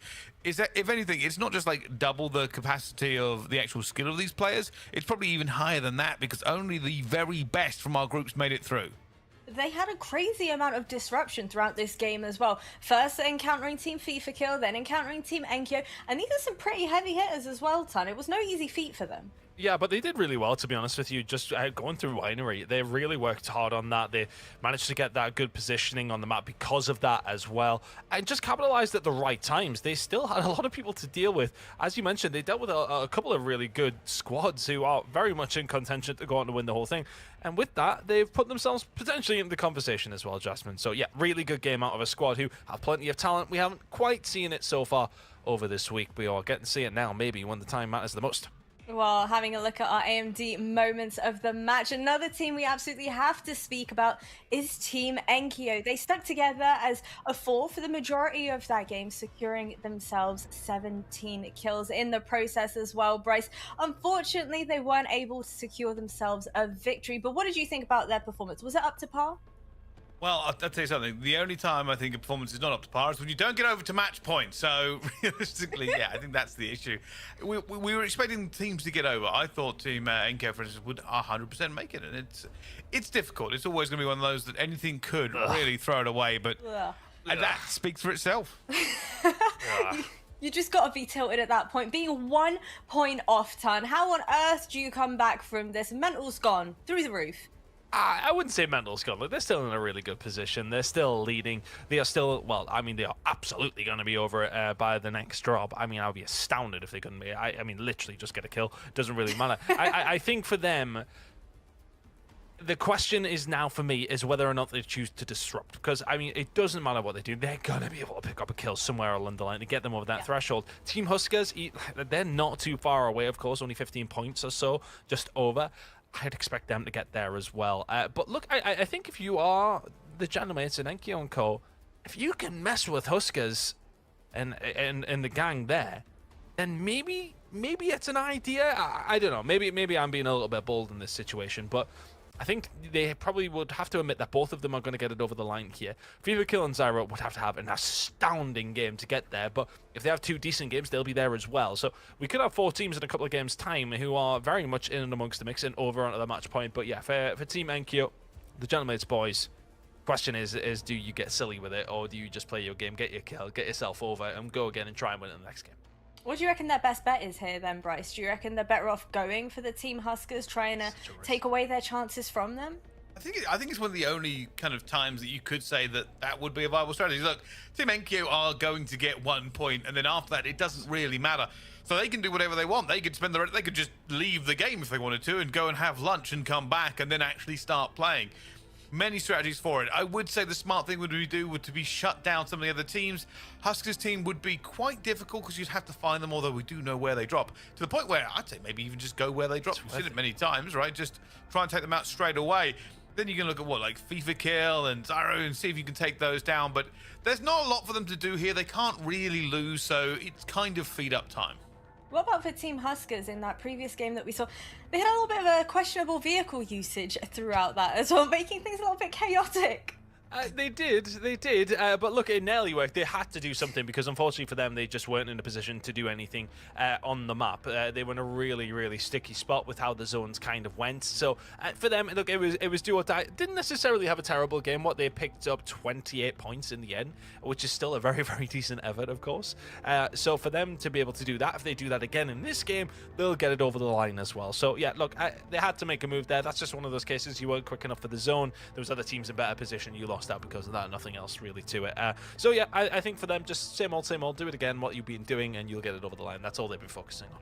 Well, in the late game of the drop that we've just watched, streaks were a huge part of those final moments as well. Bryce, how did you feel that it really changed up the pacing of those final moments? Oh, it's what they're used for, right? It's what you 100% need to have. I mean, we saw all kind of things being pulled out here. The bubble shield in a car was a particular favourite of mine, but it did get kind of countered by a player getting into the back seat and shooting from inside. So all of these streaks are going to be kept in the back pocket. It's good for now, and it's good for the teams looking for match point. For teams that look for it when they get to match point, though, that's when it will be the absolute necessity. When you're trying to eke out a win, you will need the X factor to get it. And depending on what they get through here, the bombardments are okay. They haven't looked particularly great here. Sniper drones have been great at picking teams off. The dog, I'll be honest with you, doesn't do an awful lot for me. I don't think it's particularly menacing in some of these fights. So I think, yeah, they've got to keep them in the back pocket. It's essential. We are now getting into crunch time. Teams after this will guaranteed be at match point. My question for you both now is, though, once you do hit that match point, is it very much all eyes are on you? Do you think teams are going to be starting to target the ones that have already reached match point? I think especially if it is Team NKO, the only squad there, then I would anticipate teams might start to get a little bit aggro onto them, especially some of the teams at the top echelons of things who maybe don't need a certain amount of time there, or a certain amount of points, I should say. So if FIFA Kill and Co can have a good game here and they need like 20 over the line, they may choose to disrupt and maybe go for something there, but again, that's risky. There's so many situations where we're kind of looking into. It depends how many teams are out there. It depends how many teams are close. It depends if anyone wants just to be a bit of an ass, to be honest with you as well. Look, we'll see how it goes down, but I think realistically, Team Yankee are going to be over the line. It's just a case of who else is going to be there alongside of them. Do either one of you now want to make a prediction as to who is going to win out now? You've mentioned Team Enkyo is leading the charge. Huskers is up in that discussion as well. We've also got FIFA Kill. What do you reckon, Bryce? You go first. Well, it's basically, in my opinion, a two-horse race. I think Huskers and Enkyo will go into match point straight away after this. FIFA Kill, I don't think they'll get it this game. They may get it the next game. If they don't, then they're almost at the running as well. But it does mean that Huskers and Enkyo are basically going to have a free game where if one of them wins, this is all over. And those two teams are talented enough to get it. Yeah, I just looking over towards some of the finishes, I think I kind of agree with Bryce in the sense of that it's probably a two-horse race now. As far as where Huskers and Enkyo have finished, what they've had, two firsts between them already, a couple of thirds and fourths, and in those scenarios they're playing for kills as well. If they're playing for the win, it's a different situation, especially with some of the other teams who will still be trying to play catch up. They'll still be trying to make match point. Yeah, they'll still be looking for those kills. If you are those squads, you're going to probably both get it over the line after this game. You're going to be playing for the win, and that becomes a very different scenario. They'll kind of probably just go center circle instead of being their normal drop spots. They're probably trying to make some moves a little bit sooner, try to maybe play a little bit more tactfully rather than just to be able to get the kills. There's so many different things that you can bring into it. I think I always harp back to what happened at EWC, where there were certain teams who were on match points, or there was one team in particular who were on match points, and Falcons at the time hunted them down as soon as they possibly could. Albeit Rebirth Island is significantly smaller than Avalon, of course, and it's not as easy to be able to do that on this map. But at the same time, that's when the tactics start to come into it. When we get over the match point, it's not just about how many kills and your placement from there. It's not about just accumulating as much as you can. It's about denying and presenting yourself that opportunity to be able to do it yourself. It's a little bit of a different ball game. How about if you are those teams that are sat right around the edge, you know, the Zyros, the Chow, we've got Mizzet as well. How are you going to look to approach these upcoming games? Run it. That's it. Run it. You've got to go. Right now, this is the scenario. You haven't got enough points. You are significantly behind the curve. And while you're also playing for positioning, you're not in a bad position yourself, so run it. Just go for teams, go for points. If you can get enough points and then get a win out of it, you can get yourself in contest, maybe bump yourself up a little bit here. There isn't a lot to lose. You're not playing well enough to win. Change it. I was going to say, Jasmine, I wonder if we can actually bring up the standings again, just to have another look, just to establish some of the other teams that potentially could come through, because I mean, I'm looking at them, but I don't want to just read numbers off a screen. For the viewers at home, if they can maybe have a little look as well, if we're not quite ready to go into the game just yet. But there's a couple of teams that they are probably 2 games away from getting this done. They are very, very close away from getting themselves over the line as well. You're looking at teams like Team FIFA Kill, Team Zyro, Team Chow. They potentially have it within them, thank you very much, production, to get this done within 2. I mean, that's still a big ask. That's 2 30-point games from 3 of those teams to maybe get it over the line. You would at least expect in 3 games' time, one of them to be able to be in a position, or possibly 2, to fight for the title. But they're the teams where, are you the ones that want to try and do something? Do you want the match point players to do something against each other? There's a couple of different ways that this could play out, which we won't really know until after this game. But I do think it is worth Team NKO maybe having a tactical go at this one. As you can see, they're on 149. You need 150. They might try and disrupt Team Huskers from having an easy time with things. I'd expect they'd be able to get up 15.2 points in their sleep with Team Huskers. Their worst game today has been what? I'll quickly have a look. It's being along the lines at 9.6 in fairness. So if you can jump on them in that kind of instance and stop them getting it over the line for Team Enkyo, that's a massive dub, and it gives you a game of buffer where you could potentially have a free hit at it. So it's a little bit, it's one of those situations. There's so many different situational plays that could play out. It's hard to say until we jump into the game and see where the team's mindset's at.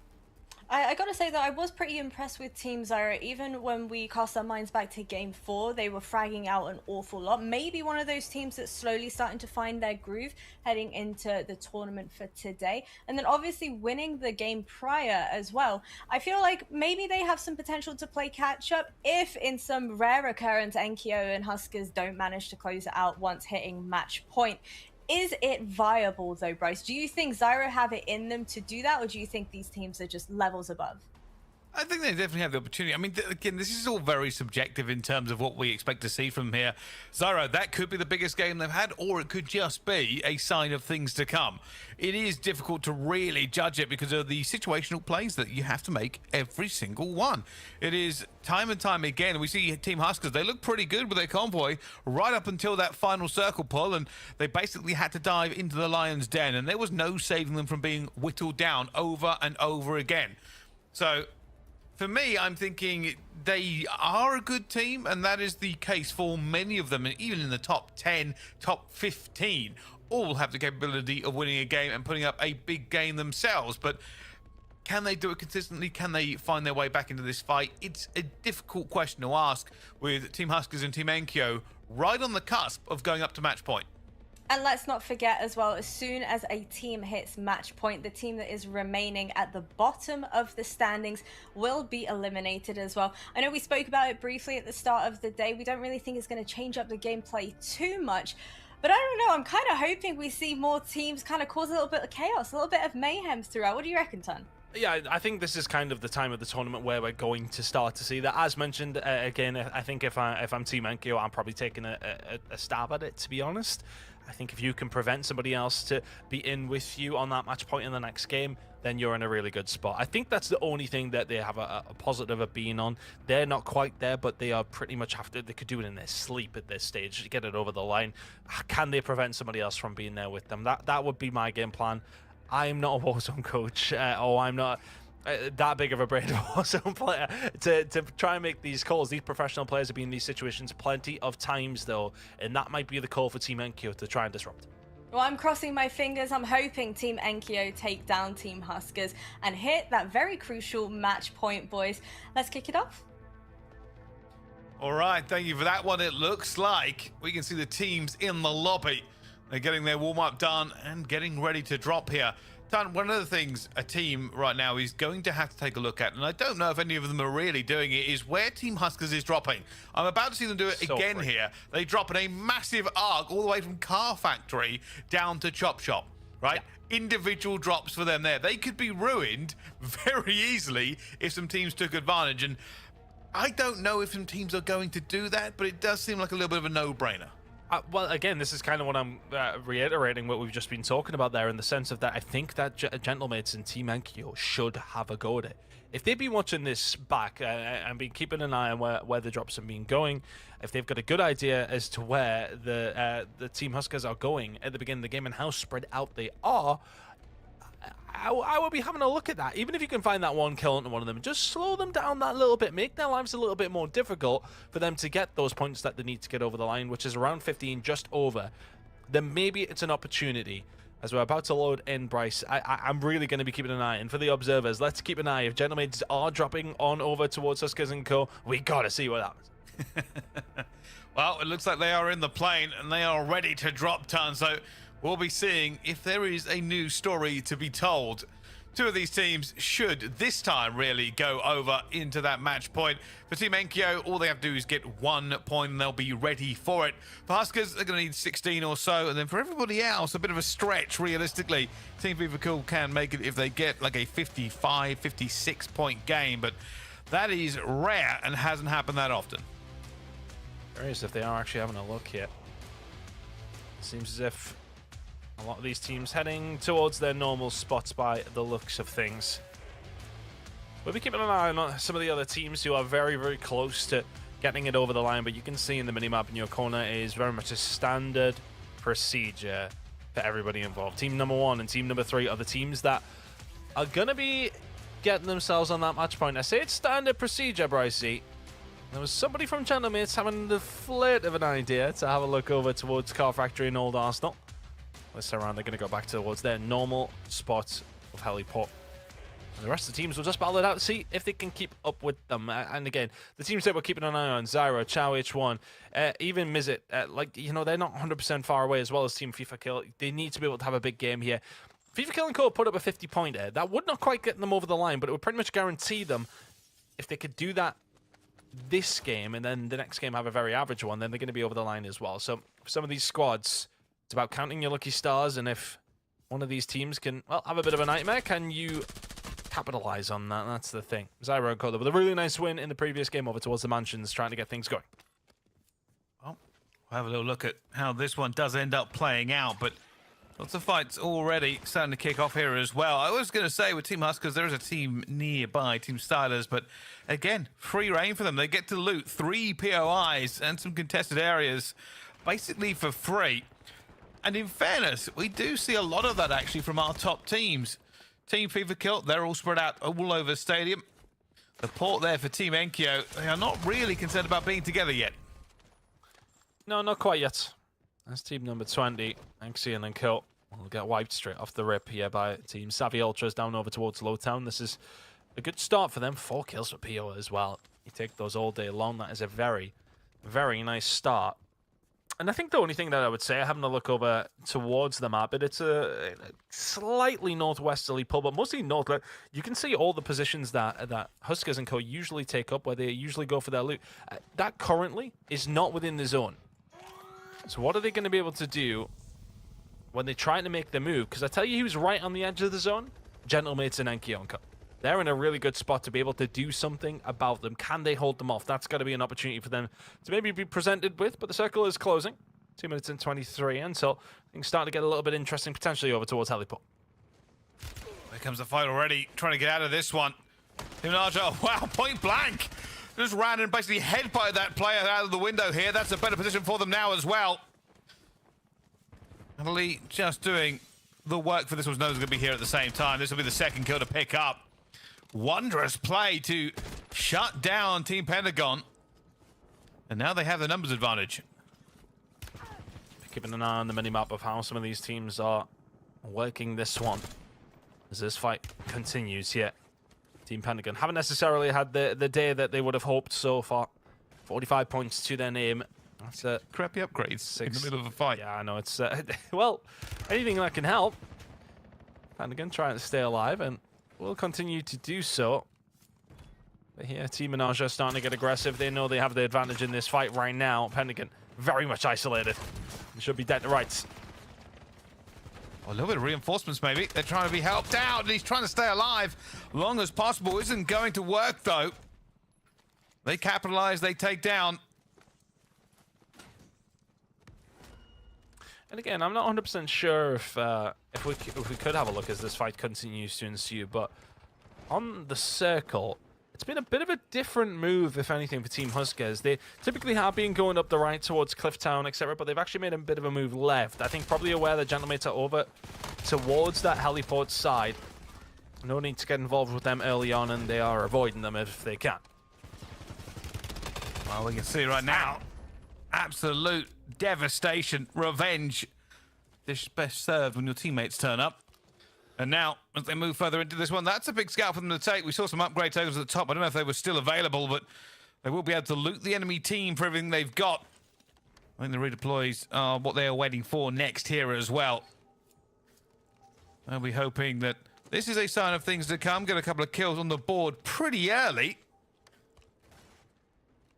And now with them already on 5 kills time. In fact, that is the leaders in terms of kills on our board at the moment. Yeah, really nice start there by Pentagon and Cup. And now with this circle moving further towards the north as well, there's a lot of teams that are going to probably have to run into FIFA Kill and Co. That's going to be dangerous as we do head closer and closer over towards the north side of the map. Looking like it could potentially be a finish over towards Residences and Co.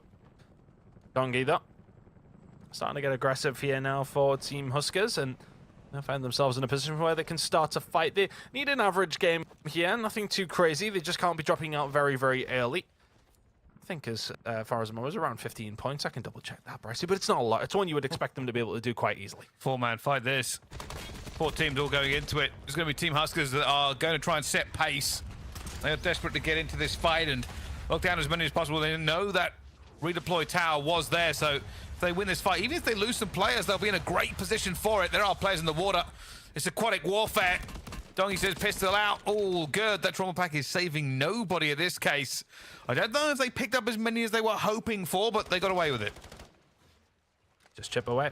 That's all they got to be able to do. Shots coming out, not an easy gunfight with the water involved, the velocity involved. Less than ideal, but if you have a grapple gun and you have the ability of Dongi, and the confidence of Dongi, you're quite happily taking this one on, chasing him down. Got enough momentum there with the wingsuit to be able to potentially find this one. Team number 16 and Team MZ looking to keep themselves alive, but unfortunately for you, this guy's hunting you down. You get taken down, and Dongi, that's just far too easy. Nicely done. On board now, though, with Team Techie, who have quieted down somewhat, but going up against Chow H1 and Co. This is not a bad fight to be able to find. A team who, in a few games' time, could be finding themselves on that match point if they have the opportunity, but they've been wiped. Nicely done by Stukak, Slipton, Decky, and Lays. They managed to find those kills, and they'll continue on. They're not doing too badly, Brycey, but I think they'll probably be a little bit disappointed to be down in 7th. They're probably quite far away from that match point and may well not see it. Well, you know, maybe if they drop a 70-point game, they'll be quite happy, but yeah. Maybe my hairline will get better. It's not going to happen. Well, you never know. You never know. Medical technology always comes a long way. So turkey, you know? maybe they're about to announce it. You never know. That's why I'm always very optimistic about things. There's always good things on the horizon. Speaking of which, on this horizon at the moment, you are going to see Team Becky Jude just over to the left, but also even closer, Team Punkill. They're right up the top here. They're hitting the convoy of their own. And Kirinko finding that kill eventually that they needed. That is them over the line. They will be on match point and they will have an opportunity to win it. Drop 7 onwards. Convoy inbound.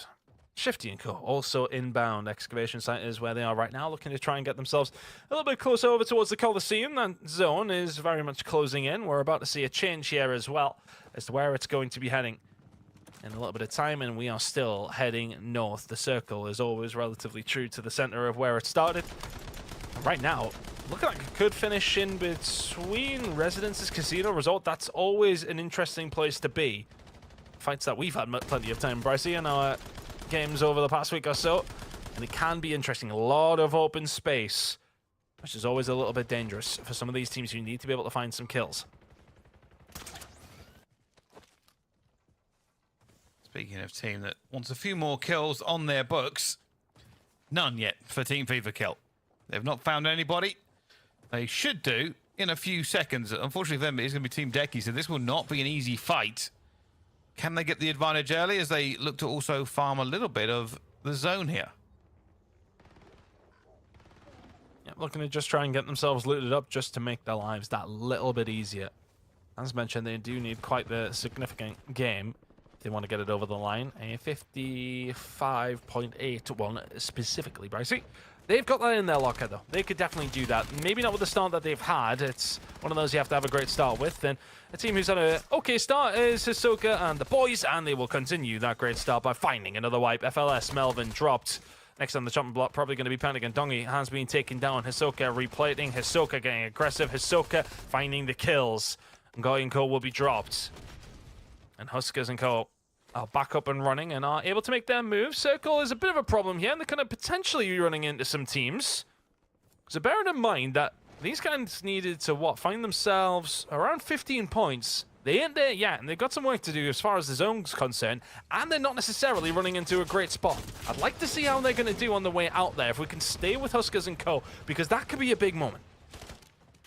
See what they can do here, but on the other side of it, this fight is getting aggressive. Shifty is going straight in, and why not? Fully upgraded guns, grapples to the fore. Got to be careful you don't get picked off by 2 here. Shifty is the first one out here. Another team's turning up as well.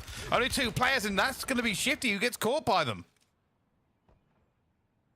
It's a big fight going on over towards this side of the circle. Plenty of fights going over towards the stadium as well. Not many teams into the middle of this zone right now. There's a lot of players just trying to play the outskirts, trying to hold where they can. And over towards the excavation site, it's going to be a momentary lapse in this fight, as both teams will find themselves now getting just that little bit safer. They've lost 2 teams already, but plenty of bodies still left to be farmed, potentially by Shifty and Co. Just looking for this one. Sniper drone is going to be massive. Take that, and automatically take out very, very quickly. That's a very good reaction from them. Not allowing that to dictate too much of this fight. Zone will compress these 2 teams just a little bit here. And so far, so good. Just trying to stay alive. I think if you are Team Huskers, you are constantly chasing your tails at this moment in time. Looks like they're going to make a big left sweep over towards that side of the circle and over towards FIFA Kill and Co. I tell you what, this is dangerous. And this is actually scary for Spam, Disrupt, and Echo. Not again. There's now noobs in here, are here again, and this is the stuff of nightmares, reoccurring nightmares, Bricey. They're going to wake up screaming and seeing Huskers flying at them, spitting at his monitor. Oh, look at that. Incoming. Everybody's dropping everything in this. You see Hunter Killers in the zone. You see bombardment hitting them as well. They are surrounding them. It is a fortress that Team Fever Kill are trying to set up, but the walls are breaking. The players are being found. The bubble shield is going to be here as well. This is a really difficult fight. He has the advantage for a second here. Has to get out of the zone. Should be able to catch one. The trauma kit keeping him alive will eventually drop him down himself. And Huskers, with the hit fire onto the last player, will grab them. A costly fight in the end as Disrupt almost manages to get Huskers as well, but only one. They took in 4, they lost 2, but FIFA Kill's team got wiped. Just going to keep an eye on how many kills they've got. So, after all is said and done, yeah, FIFA Kill's in a really dangerous spot here as well. Bodsy will take him down. There must be a redeploy available there. And there is.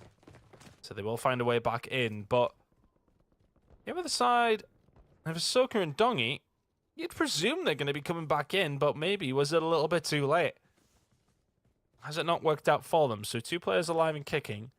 They don't currently have the kills they need to get themselves over the line, Bricey, and this could be crucial in the grand scheme of things. We know that Gentlemates are going to be there. Dongi is back into the game. Hisoka is back into the game, but it will have to be a regain for those players right now. It's not an easy thing to do, especially when you're trying to get your way to match point. Neither of these sides have managed it so far. We see him though. This team, I mean, they had a bit of a great run here. If they could potentially do it again, then maybe we start kind of really putting them in that conversation, Ton. Another big game, yeah. You would be right. Currently sitting on 92 points. And if they're able to slot something together here, team number 8, right now, they're only sitting on the 7, but plenty of bodies still very, very warm here on Avalon, and let's see if they can capitalize on that. Starting to get themselves a little bit locked down over towards the marina next to the casino here. Just trying to hold this as best they can. They know they need kills. They have to really be quite aggressive. There's players in the water trying to get out of it here as well. Well, Lucien just sort of drills him in the face.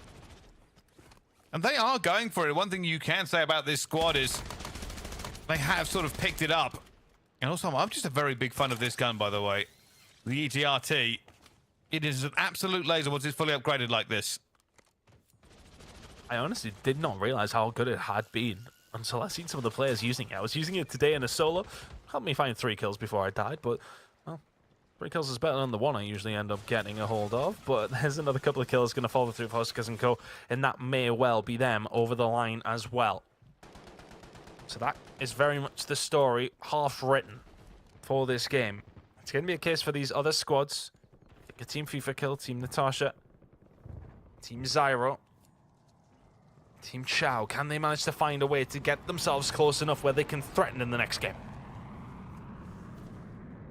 They're all hoping that that will be the case. Not the easiest here. I mean, I'm just looking through the kills here. A couple of teams hitting those double digits. Enkyo, Huskers. They've all managed to get there. Who else has managed it? It's Team Decky's also going to be there as well as Team Natasha. They're all over 10 points. Team Savvy's Ultra. And this team as well. Team Zyro are also going to be over it. So a potential here is they get even more and wipe out a squad that this could be a massive game. But speaking of massive game, this is a massive moment. Team Vivakill only just come back from licking their wounds against Huskers and Co. Could be in trouble. There is a dog running wild. But this is the problem. Look at how bad the kit is that they have. But it just proves if they can do it with this, and maybe it's enough to get them over the line. Echo will find King AJ on the outside, though. He may well get caught on the crossover, though, in this courtyard. Yes, he may well do. The circle going to start closing on through. But let's keep our eyes on this fight on the left-hand side. Spam will get taken down. But you're right. The regain came through, and all of a sudden you're walking around with, at best, green guns. Not much armor. You may well be able to help yourself out there, though. If you are Echo. Disrupt now just trying to keep himself alive. No redeploys available here for either one of the two players that are down. And the shot's starting to ring on through. Dead to rights, if you disrupt, you're being dropped, and Echo probably has to get the hell out of dodge and just play for that placement. You could do with a decent game. As far as their game goes, though, I think they've only got around 8 or 9 kills, Bryce. That's not enough. That's not the pace you need to be setting if you want to be there within the next 2 games. It's looking like more 3 or 4. If we're talking about Team FIFA kill. Hey, Team Huskers is out. Wait a minute, is that a redeploy? I'm just trying to see. There was a map movement there. No, there's no redeploy. Team Huskers are gone. So they're out of this one. They did get 17 kills before they dropped. I believe that is going to be enough. They needed 15. Put myself on the line there. I'm pretty sure 17 is more than 15. Well, we're also seeing Team Vivakill lose the numbers again here. Team Zyro have managed to get their players back, and they're now going to take on Team Enkyo. Oh, Zyro caught one in the teeth, and he wants to get out. He's going to go down. They thought they had the advantage. They did not. That sniper drone has come in clutch once again. Some of these teams using it to its full effect. Len and Co, though, do need a decent game. The Gentlemates do not. So, if anything, this is an invested fight for both of these two squads. Both of them need to win it. If you Gentlemates, you get another potential body that could be getting over the line quickly. Absolutely dead to rights, and that's exactly what's going to happen. If you're Zyro and Co, you get pretty much wiped. One player's managed to slip the net, and that sensor dart is going to give them an indication exactly where he is. So, Run. yeah, run. You really did need to put up a big money game here. But Team Enkyo will prevent that from happening. Zyro will not be closing that gap quite enough, I would say. That one player is going to go to ground, unfortunately. As we can see on our minimap, there are people everywhere now. He's going to run straight to another team. In fact, I think they might already be out. I don't know if you survived that one. They run straight into Team Decky. This is feeling like it's Enkyo's game to lose. And if they got their 1 point last time, Ton, we'd be talking about this potentially being over. Not the case. Team Natasha, though, also in a good position on the ridge. They will have to move. They have the opportunity, though, if they can punch their way through Team Decky, to be in a good position for the rotation. Cord trying to help the squad out here. Shots are not as crispy as he would have liked, but they can technically hold here. If you are team number 4, you're actually being held by Team Decky. So Team Natasha have got to find a way through. 2 of the best teams in this lobby right now. They thought they were in a good position. They've been pinned down. The streaks coming in just so well worked. Squad 4 wiped and dead to rights as well. Gentlemates can now continue their reign of terror over this lobby, and you are right. They look in prime position to win this one with 4 teams remaining. If they managed 1 more kill in that previous game, this might have been it. Well, they've got 4 up. 3 teams remain. We see Team Decky, they're here as well as Team Justice. I just don't know if they're going to have it. Here they go, though. RCXD to the 4. That's the first one in. They're still not safe here. They're looking for this one. Who's going for it? Trying to get round. They don't want to go for the direct engagement. They're looking for a little bit of cover on the outside here, Ton, but players are trying to get aggressive. Look at this shot. There's a team above them. Enkyo and Kodo can deal with Skinner and Havoc. That's going to be another team wipe, but this is a big gunfight. Hallow has got it dead to rights. Absolute laser beam onto Sukex. Millsy is able to find one, though, on the other side of things, and that may well help out Team Decky, who have the bubble to recover here as well. Only one. Gets it. It's a 1 versus 1 versus 1. Back into the bubble shield. Doesn't make it. Does not make it. Pulled out of the sky. And now a 1 versus 1. Enkyo, they can get another win here. It's only going to give him more score for it as well, but he does have the gun. He has the pistol turret. And going against him, somebody from Justice, we don't know exactly who it's going to be. Or can he get the revive in? There is a player crawling to him desperately. He's a little bit nervous, Ton. Does Millsy know to get aggressive? He knows who he's up against.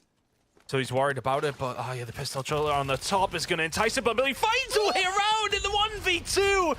The res comes up, and it's Team Justice who take the win away. Imagine if that was match point. That would be devastating. Incredible game, though, out of Channelmates. They will get themselves over the line and then some. Big game out of them in the sense of that they kept some of the other teams who were chasing their tail a little bit further away, keeping them at arm's length. Huskers and Co, I believe, did get over too. We're going to be heading into drop number 7, Brycey, with 2 teams who could potentially win it. Imagine if that was the end here and they were actually on match point and they lost like that. I mean, I don't know who grappled in, but carrying spheres those size, I'm surprised the grapple could pull it. That was an unbelievable chow, and wise in fairness, because they knew they had to go for it in case they got up. A 2 versus 1 would not have worked in their favor, but hopefully that's a very big game for them. I'm trying to work out exactly how many kills they had when they won. It's a lot. I think Enkyo had like 13 7 or 14, for that didn't he? team, but obviously, yeah, Team Enkyo, I mean 22, but yeah. Madness. Crazy game. It certainly was. Well, from one crazy game to another, we're going to get all those scores totaled for you, find out what is happening, but don't worry, at least one more drop to come here on Trials of Avalon after the break.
The trials of Avalon continue to surprise us. Fellas, throughout today, we have had a different squad winning each and every single drop. We've just seen Team Just walk away victorious. And oh my goodness, what a final moment that was. Millsy coming in clutch in that 1v1 situation. Team Enkyo narrowly missing out on a victory. Infinity, do you think that's going to have them a little bit rattled? Not at all. We were literally just talking about how consistent Team Enkyo has been over the last 4 games. They haven't dropped outside of the top 4 through all of those drops. So these guys are feeling themselves. And, you know, we were saying it would have been nice to get the victory, but at the end of the day, the fact that they've got there as consistently as they have been, the fact that they've been frying as consistently as they have been, they are going to have confidence going into this final game no matter what. I will say, though, it was kind of gutting not to see them win that game, because it would have been nice, I think, for them to have that storyline coming hot off a win. They're on towards match point, and now the next one is the one that will book themselves as champions of the Trials of Avalon. And it was just that 2 versus 1.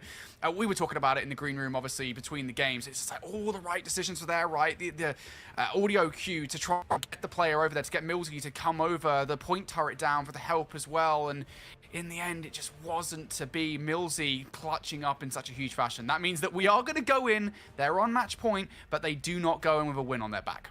But, you know, the chaos did not just stop there, Enigma, as we yet again had a Huskers versus Team FIFA Kill showdown. What on earth do we need to do to have FIFA Kill come out on top?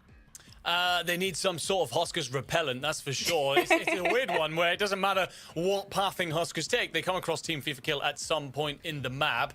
Team FIFA Kill are having, by all accounts, a great tournament. They just keep running into the biggest teams quite early on, and it's then unsettling their rhythm for later. So for right now, I think FIFA Kill just got to go about their game. The pace will likely slow considerably for Huskers and Enkyo now, with them focusing on just being the last team standing. That will free them up to go and find points, and they'll hope that neither of those top 2 teams walk away with the victory here, assuming that they're both on match point, and then they can try and close that gap and join them. Do you think this could now be the opportunity where we start to see a lot more teams maybe dropping in on their exact same drop spots? Because so far, Team Huskers hasn't really been contested on their drop spots. I think there's been a lot more contention over the course of the last few games. Like, we've been talking about how open those 3 POIs have been for Team Huskers and how good their, space has been, their looting has been in the early game. Now teams, I think, are starting to get in their way a little bit more. So they're facing more resistance as we go on. As far as will teams directly drop on them is concerned, I don't necessarily know. I don't think so, because I don't think anyone's mental enough to drop on Team Huskers or Team Enkyo to try and take them out. I gotta say, I was a little bit disappointed that Team Enkyo didn't just decide to completely troll Team Huskers game and take away the 150 points from within their grips. But you know what? It's okay, because they're currently in the lead for our Scuff Bounty Challenge. Sincerely hoping that they'll be able to get themselves 4 free Scuff controllers to gift away to their community. Yeah. Now, fellas, as we start to enter the moments in which the intensity is rising for Team Huskers, for Team Enkyo, now that you have reached that match point, I know you said you want to be playing a little bit more, slow pace, playing a little bit safer as well, but how do you kind of change your maneuvering, your movement throughout this entire map? Do you change up your strategy now, Enigma, heading into these later stages? A little bit. You're definitely going to throw a little bit more caution out there. You're definitely going to play certain situations a bit slower, especially once we talk about redeploy tokens being used, or when the market is closed, essentially, when that bring back window's closed. You're definitely going to be like, do we need to fight this? If we don't want to lose a single soul heading in to our final fights. And we'll take a look at the standings. You're going to see our 2 teams that have crossed match point threshold. Team Enkyo way up there ahead of Team Huskers, who just about get over the line. You're also going to see a warning icon down there on Team Angelica, and that is because the survival phase has now begun. For every map going forward now, the team in last place will be eliminated from the competition. So if Team Angelica do not pull out a big map in this next one, we'll be seeing the last of them for today. Oh, Infinity, if you're Team Angelica now, what on earth do you do to ensure that you are not standing in last place? Are we going to see a lot more gunfights coming out?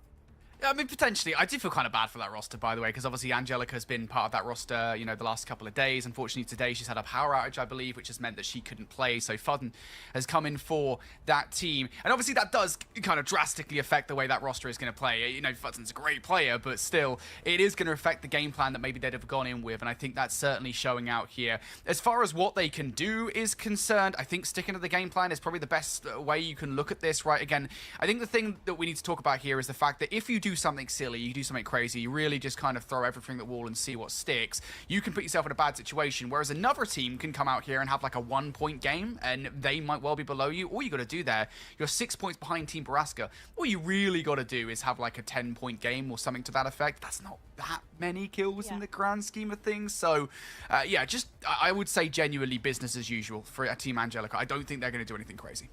Enigma, how about if you are the Team Zyro that is, you know, currently at the top of, you know, the other people that are contesting to try and get to that match point? What is your game plan heading into this? Is this going to be an added layer of pressure now, knowing that Enkyo and Huskers are already there? Theoretically, yes, because you know that you've got to go and have a big heater game to hit that match point threshold and therefore get involved in the next map, should we make it there. However, in a more practical sense, again, we're expecting Team Huskers and Team Enkyo to slow things down a bit, play in for that late game position rather than go hunting for kills. So it might actually free them up on the map because you don't have to deal with two juggernauts out there. Remains to be seen, but I'd love to get to a point where we've got multiple teams on match point. When we get down to the point where it's like 4 or 5, it's beautiful to watch. Well, I want to hear from everybody in the chat. Let us know, do you think Team Huskers or Team Enkyo is going to make it all the way through and be crowned victorious? Let us know, fellas. I'll let you take it from here. Well, since the start of this entire tournament, it really has only been 3 teams that we've talked about in any real capacity, right? Team Huskers, Team Enkyo, and Team FIFA Kill. The latter of those 3 teams have kind of fallen out of favor over the course of match point finals. They're still in contention, mind you. They could still make a hell of a comeback, but right now we are focusing on just 2 teams, folks. Team Enkyo and Team Huskers. I mean, look, these guys, they're landing relatively close to one another at the moment. We talked about the fact that Team Enkyo are kind of landing their water treatment, heliport, and of course Team Huskers have been landing in Old Arsenal the entire day so far, and they've been splitting off in different directions for the most part as well. So just try and keep an eye on that. And for those of you guys who don't know on the minimap, you can see it there in the top right of your screens. Team Huskers, they are a Team 1. Team Enkyo, they are Team 3. They've been so successful at ripping heads, everybody to shreds off the start of these games. I doubt that'll change here when they're on match point. No, I highly doubt it myself. What I will say, Team Stylers have decided to contest at Old Arsenal. That is going to be Ferret, Chronica, and Hubini alongside. Be interesting to see if they actually decide to square up there. If they're just going to try and pinch some loot and then swim off to sunnier shores. An important note to make for anyone in chat who doesn't fully understand how match point works. Any team that wins the next map on match point wins the tournament. But it also means that they jump to the top of the leaderboard and then everything else freezes. So very important that Team Enkyo did have that big last game. At 188.6 points, they'll be well clear of everybody. So even if we end up with multiple teams on match point from here, likelihood is the worst they place today is second. Just bear that in mind and how much they can really slow things down and focus on that late game. Team Huskers, they may want a few more kills yet, just in case. You spoke about FIFA Kill, my friend, and how much they want to get aggressive to find those points. And they're going to start off with the Italians. And there goes Freddy, but you lose Spam and Echo in the process.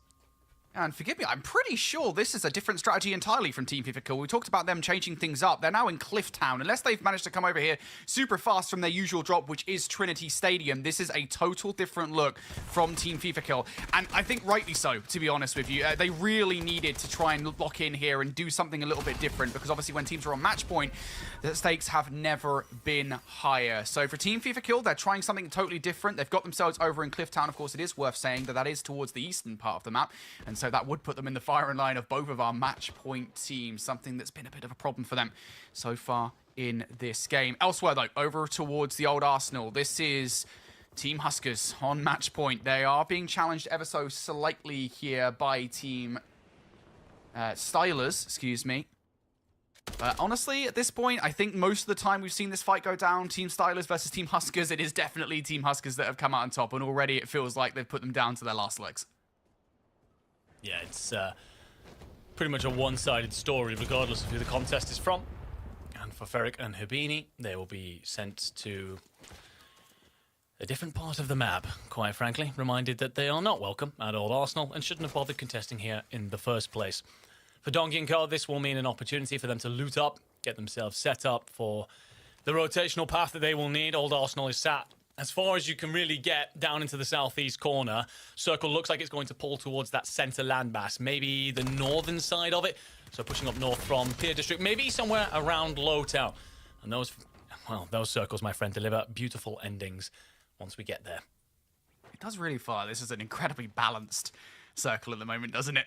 It could go absolutely anywhere, and I'm so glad this isn't one of those silly circles. I know I joke about it sometimes where we're like, yeah, I really like the circles where we've got a lot of water in it, but for this situation, given all that's on the line here, of course, a $50,000 prize pool, folks, yeah, I think something a little bit more fair is exactly where we want to go. Speaking of a little bit more fair, looking over towards Savvy Ultras, this roster has been fairly good all day long. I believe they're currently sitting around the middle of the table right now, so they're going to need to have some banger matchups to move forward. They're currently going head-to-head with Just SDX, of course, our victors of last game, now owing all that to Millsy, and a streak coming out from that Just SDX roster. That is going to send Savvy Ultras scarpering away. A moment of note, Team Angelica getting wiped in that engagement there, so things went from bad to worse for that team. A reminder, if they do get fully wiped and have not closed the gap on the team above, at the end of this map, it will be the end of their tournament. The Trials of Avalon will be cut short for them. Skinner going to be knocked trying to escape here. I don't think you've read the team flanking you in round the back. That's 14. It'll be the rest of the Becky Jew roster. So good yesterday. A little bit of a quieter day today, but again, they fought off a lobby. Josh is going to then find Just SDX. Havoc up close, dropped as well. All falling apart for the L8 team. Millsy's going to flee off in towards the distance. The winner in that 1v2 in the last map pulled off something glorious. However, for now, it's just about keeping his team in the fight, keeping a redeploy token available for later. Just taking a look at the top of our screen, still showing 25 teams, so Team Angelica will be redeploying in somewhere for recovery. So they're not out of the tournament just yet. It is worth saying that Just SDX, they are about 80 to 90 points or so right now, so they're about 60 points or so off of that match point themselves. They could have a few good games, so Millsy keeping himself alive at the moment is going to be crucial. Chow obviously haven't used his redeploy token already at this stage of the game. There will need to be a redeploy tower used by a golf club. This is something we talked about previously, by the way, as well. We talk about golf club drops. Team Chow not having to worry about Team Decky at the moment. And, of course, they're also clear of Team Fifical, who have moved elsewhere. So Team Chow in a bit of a kind of a split mind at the moment. They've got a lot of space to loot as much as they want. At the same time, they're also not getting that much opportunity at this stage of the game to find frags. So a lot not really going on over by the golf club for Team Chow. For Coastal Security, though, for Team Shucks, there is a fair bit going on. They take some pot shots against a player trying to get away in the helicopter. Not going to get a frag off the back of it. As far as what they've got going on right now, really not a lot, Enigma. They've got an entire portion of the map totally to themselves. Yeah, it's a weird one. If you are these teams, Huskers and Enkyo, you want entire portions of the map to yourself. You want it to be very quiet for a while. Not really bothered about kills. That being said, Donkey's on the hunt for... just trying to escape here. You will see them crossing. Give you a heads up as to what it is that you're targeting. Very far ahead of your teammates here, almost split into a 2-2. But for teams like Shucks Norris, if you are looking to close that gap a little bit and push yourself more towards the conversation, because I've seen moments like this many a time where we have two teams on match point, we think it's going to end pretty soon. It goes another 3, 4, 5 maps, and suddenly we end up with 5 or 6 teams crossing threshold. So you're far from done yet. Fat Lady hasn't sung. Every reason to be searching for points. Well, FIFA kill will be isolated, exposed, dropped. Echo's going to try and provide coverage as the res comes through. Spam's got a lot of company. 2 behind him. He's going to use this air vent as protection on that side, but it won't last for very long because the aggression comes through. Grapple hook will help him get out. Plates go in. Disrupt's been knocked. FIFA kill to follow. The Frenchman on the rooftop of the play is causing the problem for now. Spam's idea is the right one, but like something from a Michael Bay movie, 3 players spring up in front of him, slam him on down. And my God, the call to arms there was aggressive, and it will see what's left of the team. FIFA kill, flee into the distance and hand the Frenchman all the spoils of war. Oh, every single time, Team Fifical, they just cannot cut a break. We saw a little bit of that textbook movement coming out from Team FIFA Kill there from Spam, but just wasn't to be. It just is wild, isn't it? It feels like every single time we see them against a high-level team, they seem to kind of fall apart and have to hit the recovery. That's what we're going to see there. I believe that there is enough space back in Cliff Town and a redeployment tower that Echo should be fine to redeploy his team sooner rather than later. Of course, it's worth saying he doesn't actually need to do that at the moment. He just needs to wait until all the redeployment tokens can be used. So ample opportunity for Team FIFA Kill to come back. We saw them do that. I think it was in like drop 5 or 6, right? They had a horrendous game. They managed to make it all the way towards second place in that drop. I don't want to count them out just yet. Of course, they are also only 40 points away from match point themselves. So if anybody will have the grit and determination to come back, it would be them. Either way, over towards Team Natasha. This is a roster that's had a pretty interesting, shall we say, day so far leading up to match point. Most of the games that they've found themselves in, they've got themselves pretty late into the game, but the frags they're getting is actually pretty low. They need to pick up the pace a little bit if they want to try and reach match point, especially with Enkyo and Huskers already there. Yeah, it is a weirdly low number of kills for that team. Natasha has picked up the Twisted Minds roster, of which Shifty, Almond, and Smitty are all world champions and have been world champions at points in Warzone. So you would have expected a little bit more. That being said, one big game would make things very interesting, and they're certainly capable. Back over towards Team Huskers. They're going to square up with MZ's team here at the communication tower. Huskers looking to just play around the sniper here, but going to try and pop out instead with the Razor. Just combining long range with short in his selection of weaponry. And well, Songa, even Dongi and Hisoka. My lord, I've just made love child out of those two. Either way, they will get very aggressive and clean things up. Paid to speak, by the way. That remainder of that team's going to flee, and that is the right decision, just staying up. What this has done for Team Huskers allowed them to punch into that middle island, and they're making their way ever closer to center circle, which is threatening to creep up on Lowtown. It feels like that's our end destination.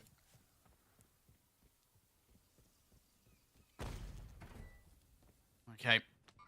Well, Team Huskers looking towards the zone right now. Would be fun if we could pull up the mini-map for everybody at home to see what is happening for them. They are currently on the southern side of our map, and they haven't really got that much to worry about in terms of kills. It is worth saying as well, by the way, this is something we should probably focus in on. It doesn't really matter at this point what kills these guys get, right? I mean, like, they're not trying to fly and get dozens of kills. They've already reached match point. As far as they're concerned, they could walk into the final, get 4 kills. I know this probably wouldn't happen, but they could get like as low as 4 kills, win the game, and that will win them the Trials of Avalon. So they don't need to be flying at opposition. They just need to get themselves in that final zone. So them having a pretty sparse picture as far as the rotation in towards the middle of the map is concerned, that's fine, but we'll see whether or not they do get on. The Gentlemates push themselves into the center of the circle, very close to Lowtown, more on the outskirts, so you can kind of watch what's going on here. Nearly end up squaring up against Team Savvy Ultras, and just as that looks like it's all going to get thrown down, it's actually Team Vortex that fly over from a communication relay and drop themselves on the rooftops nearby. So this team now just going to have to pause, assess, almost let the chessboard move in front of them, see where the pieces sit after the dust settles. They do want, of course, a couple of kills on the board. It's never a bad thing to have, but you just can't afford to lose much in terms of your own economy. You need to go into this late game with plenty of plates, with all of your utility, and importantly, with all 4 bodies in the fight.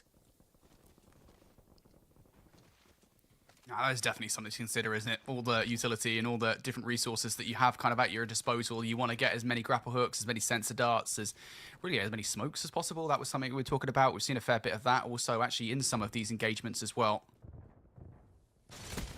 We get some of those Deadeye drones into the final circle. That would be huge. We talked about recovery, though, for a Team FIFA Kill. They seem to be recovering okay at the moment. They're getting pushed here by Team Tamaki towards the redeploy tower. Right now, it is just going to be FIFA Kill and Disrupt, and there isn't really that much in terms of resources left to go for. FIFA Kill with the shots out. Needs to tip this second. Having to back away here momentarily. Can't get away. And that's going to be FIFA Kill done. I believe, again, there might still be names left up here for Team FIFA Kill. It certainly looked like it in the feed. But things, again, not going well. They wanted control. They don't have it. Yeah, it's going to be a tough regain. If they do have tokens available to them, Yawa's got company. Renzo shuts him down. However, it's a bit of a conga line down the stairs. Zach Seven's got quite a lot to deal with here. Won't get there. Vedati, Renzo also then swoop in. And your Spaniards will remove one French team off the board for now. Again, those teams likely going to have redeployed tokens because we're still seeing 20 available at the top. But it's getting back in, finding any loot that's unusable for the remainder of the fight. If you're smart as the Spanish team here, you hunker down, you protect that loot because you know players are going to come back in, might give you some free points. But also there's the redeploy tower next door, a huge position to hold. Huskers delivers a 50 caliber bullet to the chest of MZ. And you're going to see the results of that firsthand. A couple more pot shots over the top.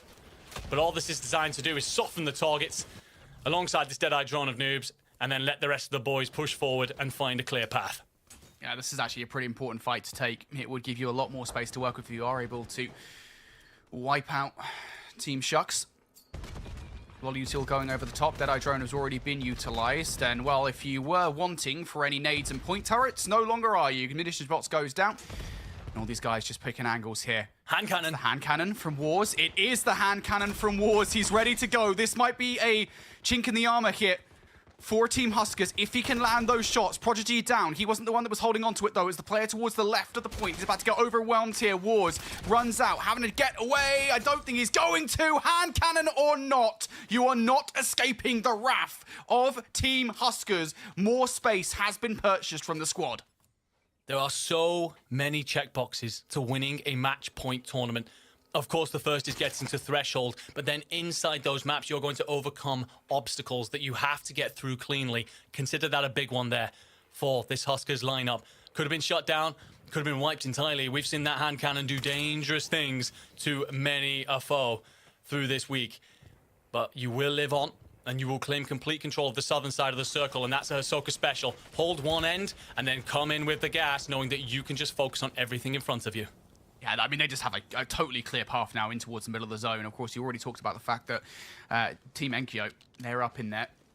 They are right in the mixer with a number of teams surrounding them, so their path in towards the end zone is significantly different. We talked a little bit about these battlements where if you do get control of it, it was Team Chow earlier on that managed to win a game off the back of it. That's what Team Flex wants right now, as well as Team Mizzy. Nala down for the count by Neosin. The siege has begun. Mizzy himself playing under the name Jeanette here, ready for the fights. Jumping in towards, they have the bottom control here, and all the kills have already gone their way. Flexi down for the count, and that is battlement control there for Team Mizzy. A huge position to control for the moment, but they've still got a ways to go before they get in towards the next zone. Yeah, I love that we got looking at them as well. They were sat in 5th coming into this on 93 points. 2 good games could get you cross threshold, maybe more like 3, but this is a hell of a start on the first one. The Gentlemates roster still fully alive. They're going to try and play through Lowtown, and my God, was that a dangerous maneuver. You've actually lost one player. They're going to be isolated at the back. You're almost going to have to go back and fetch them. It's kind of getting them across the road. Dangerous traffic on either side. Team 5 is going to be Decky. They're your big foe. They're up on the rooftops peering over, and you just zip through. Team 6 rotating in. That is going to be Mizzy, one of the other big squads in this fight. Team 10 is Vortex. None of those squads are soft targets. If you're the Gentlemates crew, you want to lay low and let them engage each other. Yeah, it is worth saying we've seen Gentlemates, the Team Enkyo squad, in an asymmetrical fight previously where they've had one player completely separate out from the rest of the squad. This was very much also in Lowtown when that happened. I believe it was the dub they got back in group stages versus Team FIFA Kill, I think it was, where it happened. It was a strategy that we've seen them employ before, but they are going to be fully on together here. As you said, they are slap bang between a number of squads. As far as Gentlemates are concerned right now, they don't need to move. They don't need to do anything silly. If they can get the kills and provide themselves a little bit more space, great, but they don't actually need to do that. They just need to make sure they survive and are ready for themselves when they do inevitably have to move closer towards the next zone, which we're about to find out what that next zone looks like. They're going to take a couple of pop shots here against a team on the other side. That's going to be Vortex and co. Armor plates down here just to make sure they are fully ready for all eventualities. Everybody needs to be fully kitted out here for this inevitable rotation because we know what it looks like now, Enigma, and they are going to have to move. Interesting that Hallow lacks a satchel here. A couple of plates going to be left on the deck. This might let them engage a few teams and then kind of go back down for them. But actually, no, they decide to send early. Going to rotate into something more defensive. Let's take a quick look in here with Team Decky, squaring up with Savvy Ultras. Keybase is going to be weak, tucking himself in behind the dumpster. One teammate dead, one teammate down.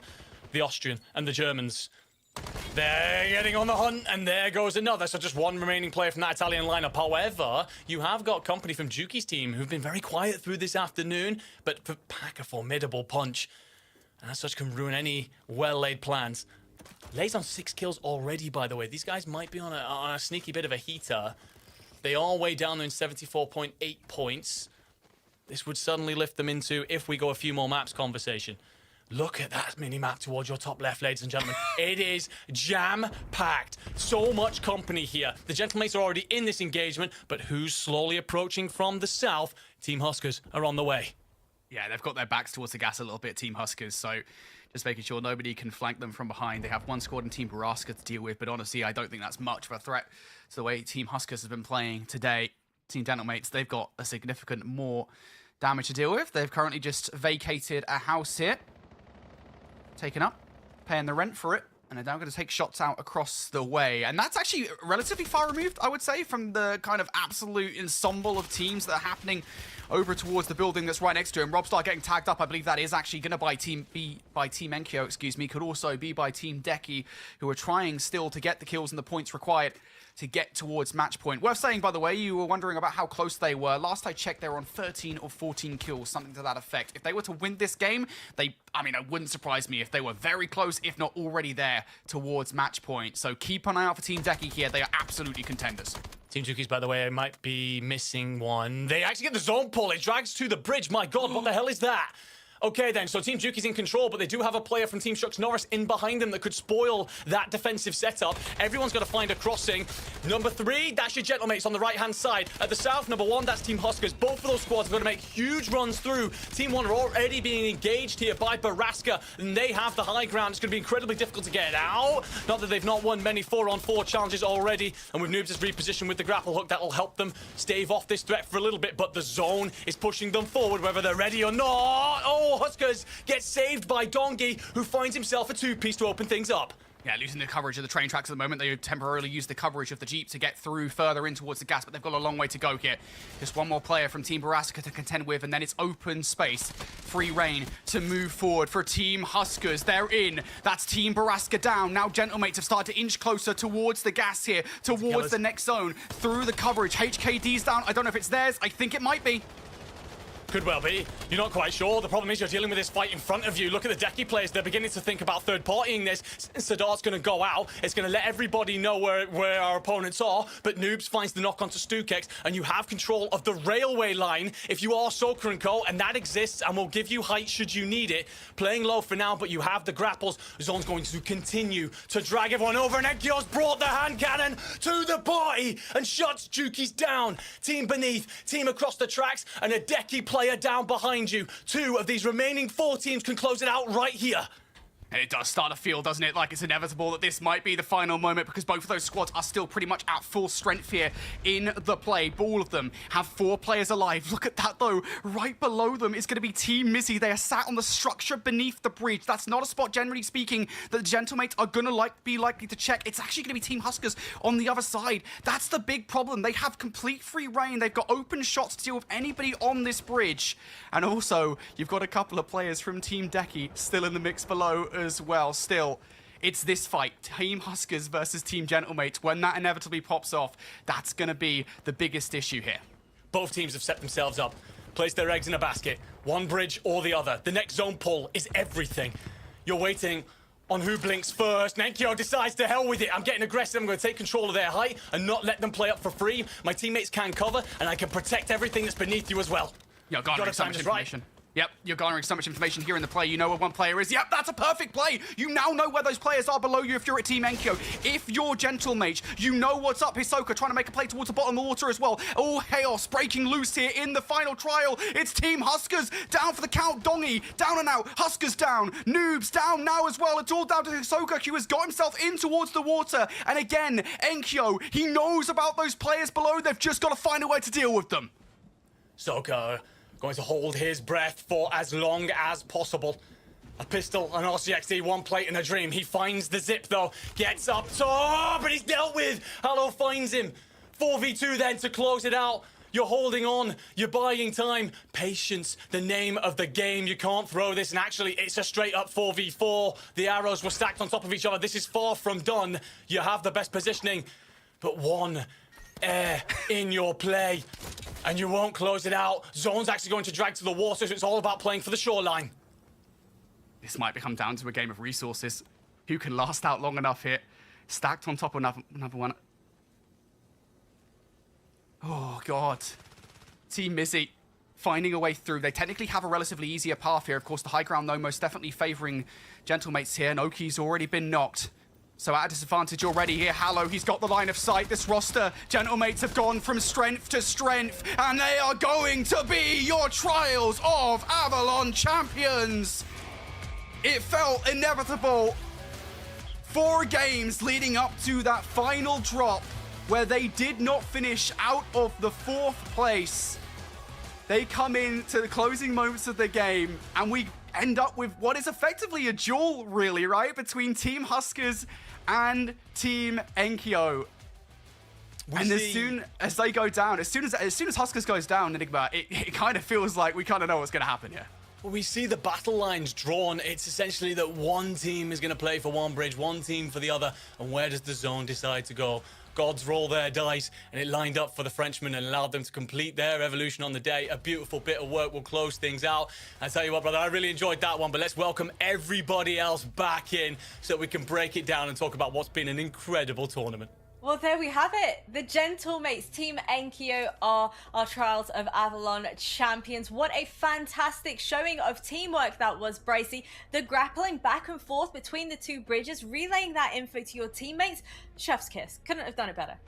They certainly could have done. I think something that may have been missed a little bit at that last fight here. Team Mizzet didn't actually have any plates left. None of them. They were all bare. Nobody had any spares and nobody was wearing any. So it was always going to be a bit of a tough fight for them. They'd survived so long with no resources that when it came down to the final fight, you had Team Enkyo on top, fully plated and kitted, and Team Mizzet underneath with literally no armor. So it was always going to be a difficult win from that position, but hey, sometimes it's better to be a little bit lucky, and Team Enkyo got what could only be described as the best pull at the end there. Team Enkyo's positioning, especially once the circle started to make its way towards Lowtown, being posted up in that building as well. Tom, what did you think of the way that they were covering that? For me, it was a little bit of like, I'm not used to seeing them play so incredibly passive. I mean, look, it's a match point. When it kind of comes down to these moments, you're playing for the win. And for a lot of these teams, it is always about that aggression. We're so used to seeing them just free-flowingly fly around the map and find squads and find kills across the board. They don't need to do that. They could win that without barely putting a kill up, and it doesn't matter. That's their objective. They made sure to hold it down. It can get really nervy, though. I know when I've casted them myself, you're always just a bit tense because you know one misstep can be the difference between winning the tournament or not. Sometimes in a normal game, you make a misstep. It's like, okay, it's not the end of the world. We can catch it back up the next game. You can't make missteps, especially when Hisoka and Co was still alive in that game. Such a crucial moment. And I think, honestly, just the disparity between the bridges in terms of where you had the players underneath, of course, with Team Mizzet, them in that position kind of put Gentlemates in a great spot because Hisoka and Co couldn't really push across. They had 2 different teams staring at them, whereas they only were the only team looking at the others. Really, really tough positioning. The circle didn't work out in their favor, but deserved winners in Gentlemates. Honestly, it was a great showing from them. But talk to me, Infinity. If you were Team Huskers, what could you have done differently to ensure that you had secured yourselves this epic victory? Honestly, I don't think there's much they could have done differently. They did pretty much everything right there, or leading up to the final circle. I mean, they played the hand that they were dealt, right? I mean, they dropped down where they normally go towards the old Arsenal, and they pretty much played all the way through that southern side of the map until that final zone. They were literally, like, very split up from pretty much everybody else. Like, they were playing the exact same game plan as Team Enkyo, which is that we're not really here for kills, right? We're just here for a path towards the final zone. If we have to come up against Team Enkyo, then we'll kind of play that hand when we have to. It literally was just a case of, you know, in that final fight, Team Enkyo, they had the high ground, they had the resources to outlast, and as soon as they dealt with Team Huskers, it was theirs to lose. Well, I think it's very fitting that we now reveal our AMD Community MVP vote that is now open for everybody that is joining us in the Twitch chat or the YouTube chat. And the winning MVP will be gifting their community a Gigabyte Radeon RX 9070 XT gaming graphics card. I don't know about you guys, but maybe if I had a higher frame rate, that would mean that I'd be a better player. What do you reckon, Enigma? I think that falls into the bucket of ton excuses for performance, to be completely honest with you. But hey, look, we've been doing a lot of roasting time. That guy can shoot. I put him on my ranked team all day long. But yeah, so a glorious upgrade to your frame is going to make the game feel a hell of a lot better, and just make you shoot a little bit sharp. If you believe all the challenger players on the timeline, that's the only reason why certain teams are beating them. So, you never know. Glorious prize to be handed out. And, of course, our community MVP that will be voted for by you guys in chat is going to be very grateful to have gotten your support. I want you guys' predictions. Bryce, I'll start with you first. Who do you reckon wins MVP? Well, Enkyo, and I also say I've always been a big fan of Enkyo and his community, so, I'll be entering that prize draw. I'm not sure employees are allowed to, are they? Never mind. Look, Says I think... Mr. I'm going to go ahead and claim the code while it's up on my... I didn't. It was just a jest, Activision, I promise. Look, I think as well, I probably would lean towards Enkyo. He is the superstar in that squad, and he has been for quite some time. The guy is an absolute demon. Time and time again, I mean, we've seen him put up multiple 14, 15 kill games across the week, which for a solo player was better than some of the teams who ended in the first couple of days, to be honest with you. Incredible work from him. He's one of the best players, if not the best player in the European region. And honestly, kind of nice just to see the Europeans win this one. We've been too used to the Americans coming over and spoiling the party. So yeah, I would give my vote to Enkyo. Yeah, I think I'd be exactly the same, to be honest with you. I think every single time that we've seen Enkyo in some kind of crazy position, I mean, he just literally, give him a grapple hook and he is going to fly at you. I mean, just so many clutch situations with Enkyo, and it is always Enkyo as well. No disrespect to the rest of that roster, because they're all absolutely cracked out of their minds. But, it feels like every single time that Gentlemates need some kind of Hail Mary, if the roster is a little bit down, if they need a clutch up, it is always Enkyo. He is very, very, very damn good at the game, and yeah, 100%, that's where I'm going. Let me guess, Enigma's going to say Enkyo as well. Yeah, not much more I can really say there. I think it is going to be the French Prince. What I will be doing, though, is keeping an eye out for that new guy in the community called Tacular Bryce, expecting them to try and take away the graphics card. That would be insane work out of him. The foursome, though, they are very strong. This is Gromalok. He's the general. He leads the troops. He makes the comms and dictates where the play should happen. Hallow plays glue guy. It's an underrated, difficult role. And Cord, he's had to fill in for a squad that's under a hell of a lot of pressure. The amount of support they have also means that eyes are on them, and he's slotted into that crew very, very well. So all four of them would be deserving. But yeah, Enkyo, he's the superstar, and for very good reason. He's lit up many a highlight reel this week.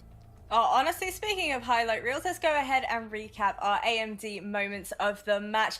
Because, oh my goodness, it really did come down to the wire as well. But I have to ask you, Infinity, for Team Mizzet, it seems like this newfound, desire to want to live and win a game came out of nowhere. They were in it for the win, well and truly. Where was that firepower throughout the rest of the tournament?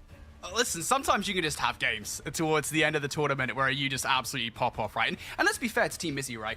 They've been pretty consistently in amongst it the entirety of the day. I think besides a couple of, relatively mediocre games, they have been up there. I'm actually looking at their results right now. I mean, they had one where they finished 21st, but 9th, 5th, 2nd, 9th, 4th, 2nd. They have been pretty consistently in amongst it, and I think it isn't really a surprise to see them at least in there and doing some damage. But ultimately, when it comes down to it, they just can get it done.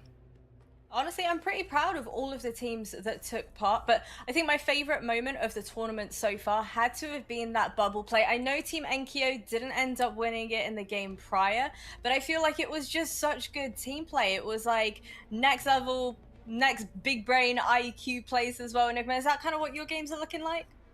Not for me, but from some of my teammates potentially and some others out there on the map. Look, there's levels to this, and the thing is, there's been so many wonderful moments. Even the team that were at danger of being eliminated from the tournament, that is Fuzzin, Wiz, Zakar, Enxion. These players have stepped onto the stages of the World Series of Warzone Global Finals and the Esports World Cup. That is the worst team in this finals, just to show you the quality that's going out there. So every single time you see one of those incredible plays, it's like they're doing that in the top division, in the Premier League. This is an insane standard that they all set to give us the entertainment that we so desperately crave. And yeah, it's been wonderful. I'd say my favorite play, I liked the moment where Wars drove a cliff off the top of the flipped it over on its head and ruled his team out of the map straight away, map 1. So yeah, that was probably my favorite moment from this entire tournament. Bryce, how do you think Team Enkyo are going to be feeling now, coming off the back of this epic victory and heading straight into Birmingham? Pretty good, if I'm being honest. Yeah, pretty good. I mean, it kind of one of those ones where, you know, all the practice you put in and everything you play for, and it comes down to it, and you win something right before heading over to Birmingham. Yeah, it's kind of a proof of all the work you've put in. So they'll be feeling very confident knowing that all the strategies that they've employed, all the decisions that they've been making are winning strategies. So that should just give them a little bit of a morale boost going into the tournament. Ton, did you think them coming into this tournament playing alongside the coach, how on earth do you think the coach kind of slots into a team like this?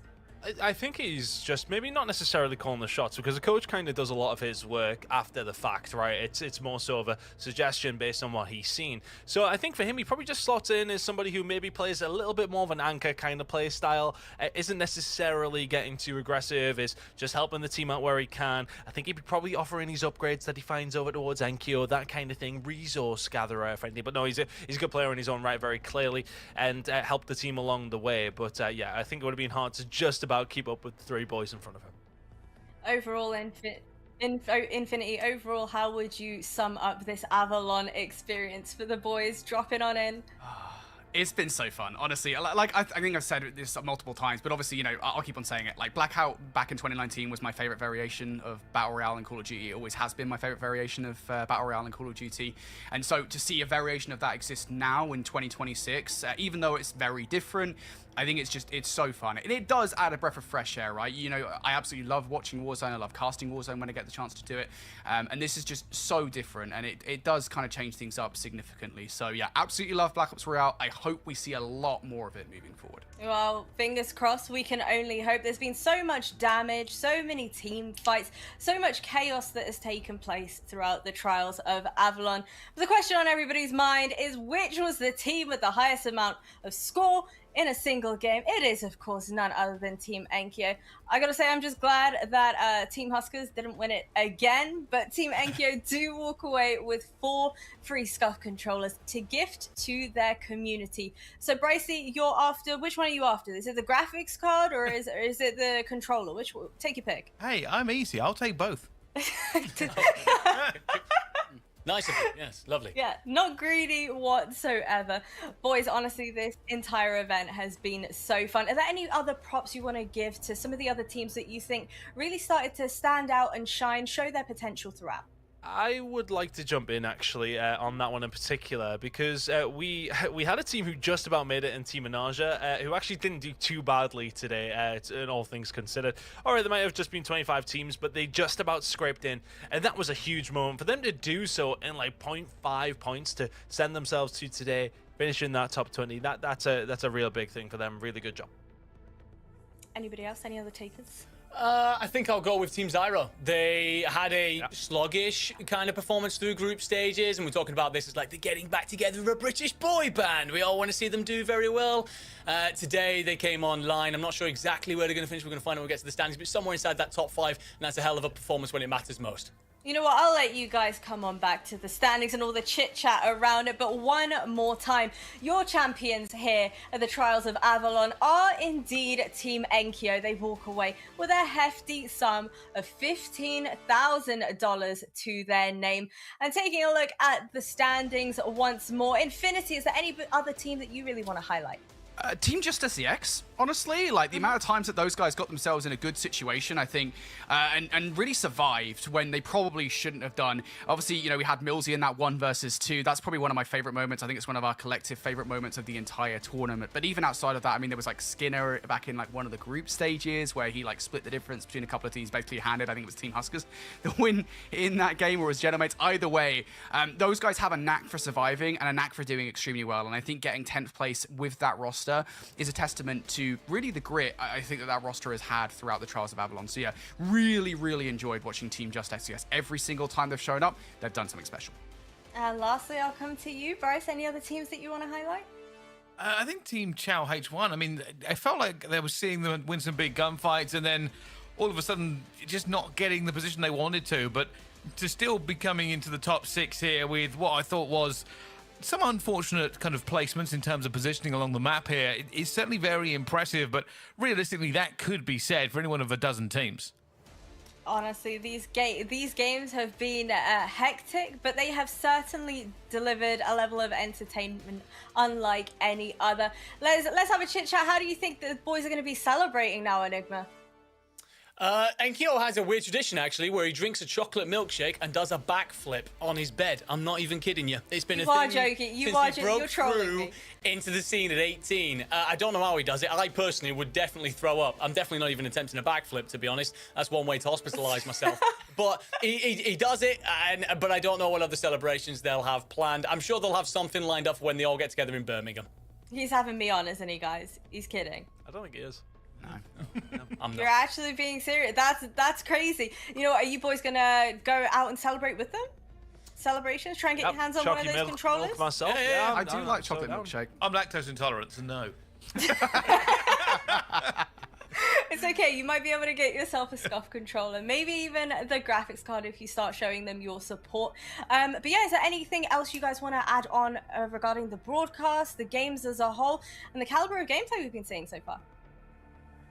I think it's just been fun, honestly. I think when we all heard about Blackout coming to a certain degree, I'm kind of going to go down the same route as what Brody said before. We have all absolutely loved it when we played it originally. And to see it now in a competitive aspect, I know there's been a few tournaments this week as well, but I think it really suits. I think as well for, you know, the gun variants, etc. It really matters at the beginning of the game, but ultimately I think you still, with that added RNG to a certain degree, get the best teams going to win it, right? It's always about positioning. It is that classic Warzone. And how good is Avalon as well? What a fantastic map that is so far, honestly. Really, really have enjoyed it, and long may that continue. We'll be getting some more games in this week. What did you guys make of the solo YOLO that we had today as well? Was that a good way to kick off the day, the adrenaline, get it pumping? Shifty comes over and steals money out of our pockets pretty much every opportunity that guy gets. It absolutely somehow won a tournament with Benny Central last year, and this year decided actually what I want to do this time around is win the solo YOLO. So yeah, that guy's obviously cracked out of his mind, but it was harder. Well, it's I don't know. Like, it's obviously solo YOLOs are interesting. Always kind of slow and tentative, and everyone's like, when's this going to kick off? And then all of a sudden, everyone goes full metal, and it's just really fun to watch at the end, seeing exactly how that's going to whittle down. Bullets being the difference between $5,000 and absolutely nothing. Ain't nothing like it. Well, we've been giving out cash left, right, and center, and now we're giving away a graphics card as well. Your AMD community MVP is, of course, none other than Enkyo. If you have been supporting him throughout, let him know that you've been cheering him on in the chat. Give him some congratulations his way as well. And once again, I honestly was just thoroughly impressed with their team play, his individual performance as well. But, you know, credit to his teammates as well. They certainly put up a fight too, right, Bryce? No, 100%. I mean, this is not reflective of how well he's done compared to everybody else. But yeah, obviously Enkyo, he was kind of the front runner for all of us. We were talking about it in the break as well. So yeah, just a stellar performance. I mean, it is just the cherry on top. Realistically, had a great time, had a great win, has been great throughout the Trials of Avalon. So well deserved. Yeah, a very, very good performance from him and the boys, for sure.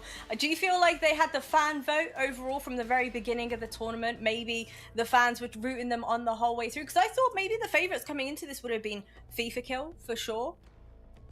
Yeah, look, I mean, the French community go hard, right? We've had a lot of love, but... Yeah, exactly. You're completely right. The French community, I was about to say the same thing. Me and Ton on a wavelength. That was weird, man. I felt like you kind of like injected yourself into my brain there. That felt very unusual. I don't know what's going on. Are we? We might be, honestly. Well, yeah, the French community are incredible. Yeah, so they will have had a lot of support, and I'm just going to hope that TeamSpeak holds on for a second. Just for a second longer. Tan, I'll let you go ahead and have your say now. I honestly, who knows if this is coming in 20 seconds later. I was kind of in the same thing. I think realistically for the French code community, they're such a big backer of their team, so no surprise to see that coming through for Enkyo. They're a big fan of hers, of course. Yeah, it was a great showing all around. I just want to get final thoughts from each one of you on how the entire broadcast has been. How's the show been going? What's your plans after this? Of course, Ton, you're going to be heading over to Birmingham as well. You excited for that? Yeah, very excited. Wasn't necessarily too excited for the 7 a.m. alarm when I was seeing how far some of these games are going. But no, look, I think really excited to get over there. We're going to be able to check out a hell of a lot of Call of Duty happening over the next 3-4 days. If you guys are in the Birmingham area, you've got to get down to NEC. It's going to be a crazy time. I think for me, I've just really been enjoying Avalon. I mean, I've been a big fan of playing it as well and seeing the top level. One of these things these competitions always do is kind of whet the appetite for playing myself. I mean, obviously, with Ton, I've got to take a trip in the morning, so I don't know how much we'll get in tonight. But it has been great watching them. I don't know how many tips I can take from them. A lot of it seems to be shoot straighter, which is something I already knew. So we'll have to find out how that one goes. But it's certainly been a fun 3 days. Yeah, I agree as well. It's just the same thing. Every single time I watch a COD tournament, I always just immediately want to jump on the game. When I'm casting a tournament, that's just like tenfold that effect, right? It's really fun. And that's the thing, I think when something like this comes into effect, you know, I think Tan already mentioned, you know, not just with the game mode, but also the map. Like, Avalon is just such a breath of fresh air, not just with the game mode that we're playing on it right now, even though Battle Royale is now coming in for Avalon, but also just like how good the map is. Like, there is just such a massive game design difference between, you know, most of the other Warzone maps where it's so heavily POI based. Like, there's so many buildings to freaking hide in most of the time, or like you camp around in, whereas there's just so much more open space on Avalon. It's just a totally different ball game, and it's so much more fun. And that's not even to talk about all the other stuff that's really fun on this map, like the kill streaks, the grapple hook, the sensor. There's just so much fun stuff in this. It's been fun to watch, and I can't wait to play more. Yeah, no, I to echo all the sentiments of the fellas here, it's been a hell of a lot of fun. The map's gorgeous. I feel like I'm playing in like some sort of Mediterranean paradise. It's a beautiful place to be. And then you get to play with all the new toys as well. So yeah, wonderful stuff. I agree with Bryce. One of the big things to take away is we've all got to shoot a little bit straighter. And we've been working on that for many a year, so not sure we're going to get there. But yeah, out of a wonderful time. Of course, a pleasure alongside all of you and the incredible crew in the back. Magical paradise minus the amount of streaks and, you know, warfare that's going on the server. Sure, yeah, we can go with that one. I just want to give a very big thank you to all of you for joining me on the broadcast. I've had an absolute blast. A very big thank you to everybody that's been tuning in, our lovely players, our sponsors, and of course the lovely production crew that have kept this show rolling. Until next time, we'll see you then.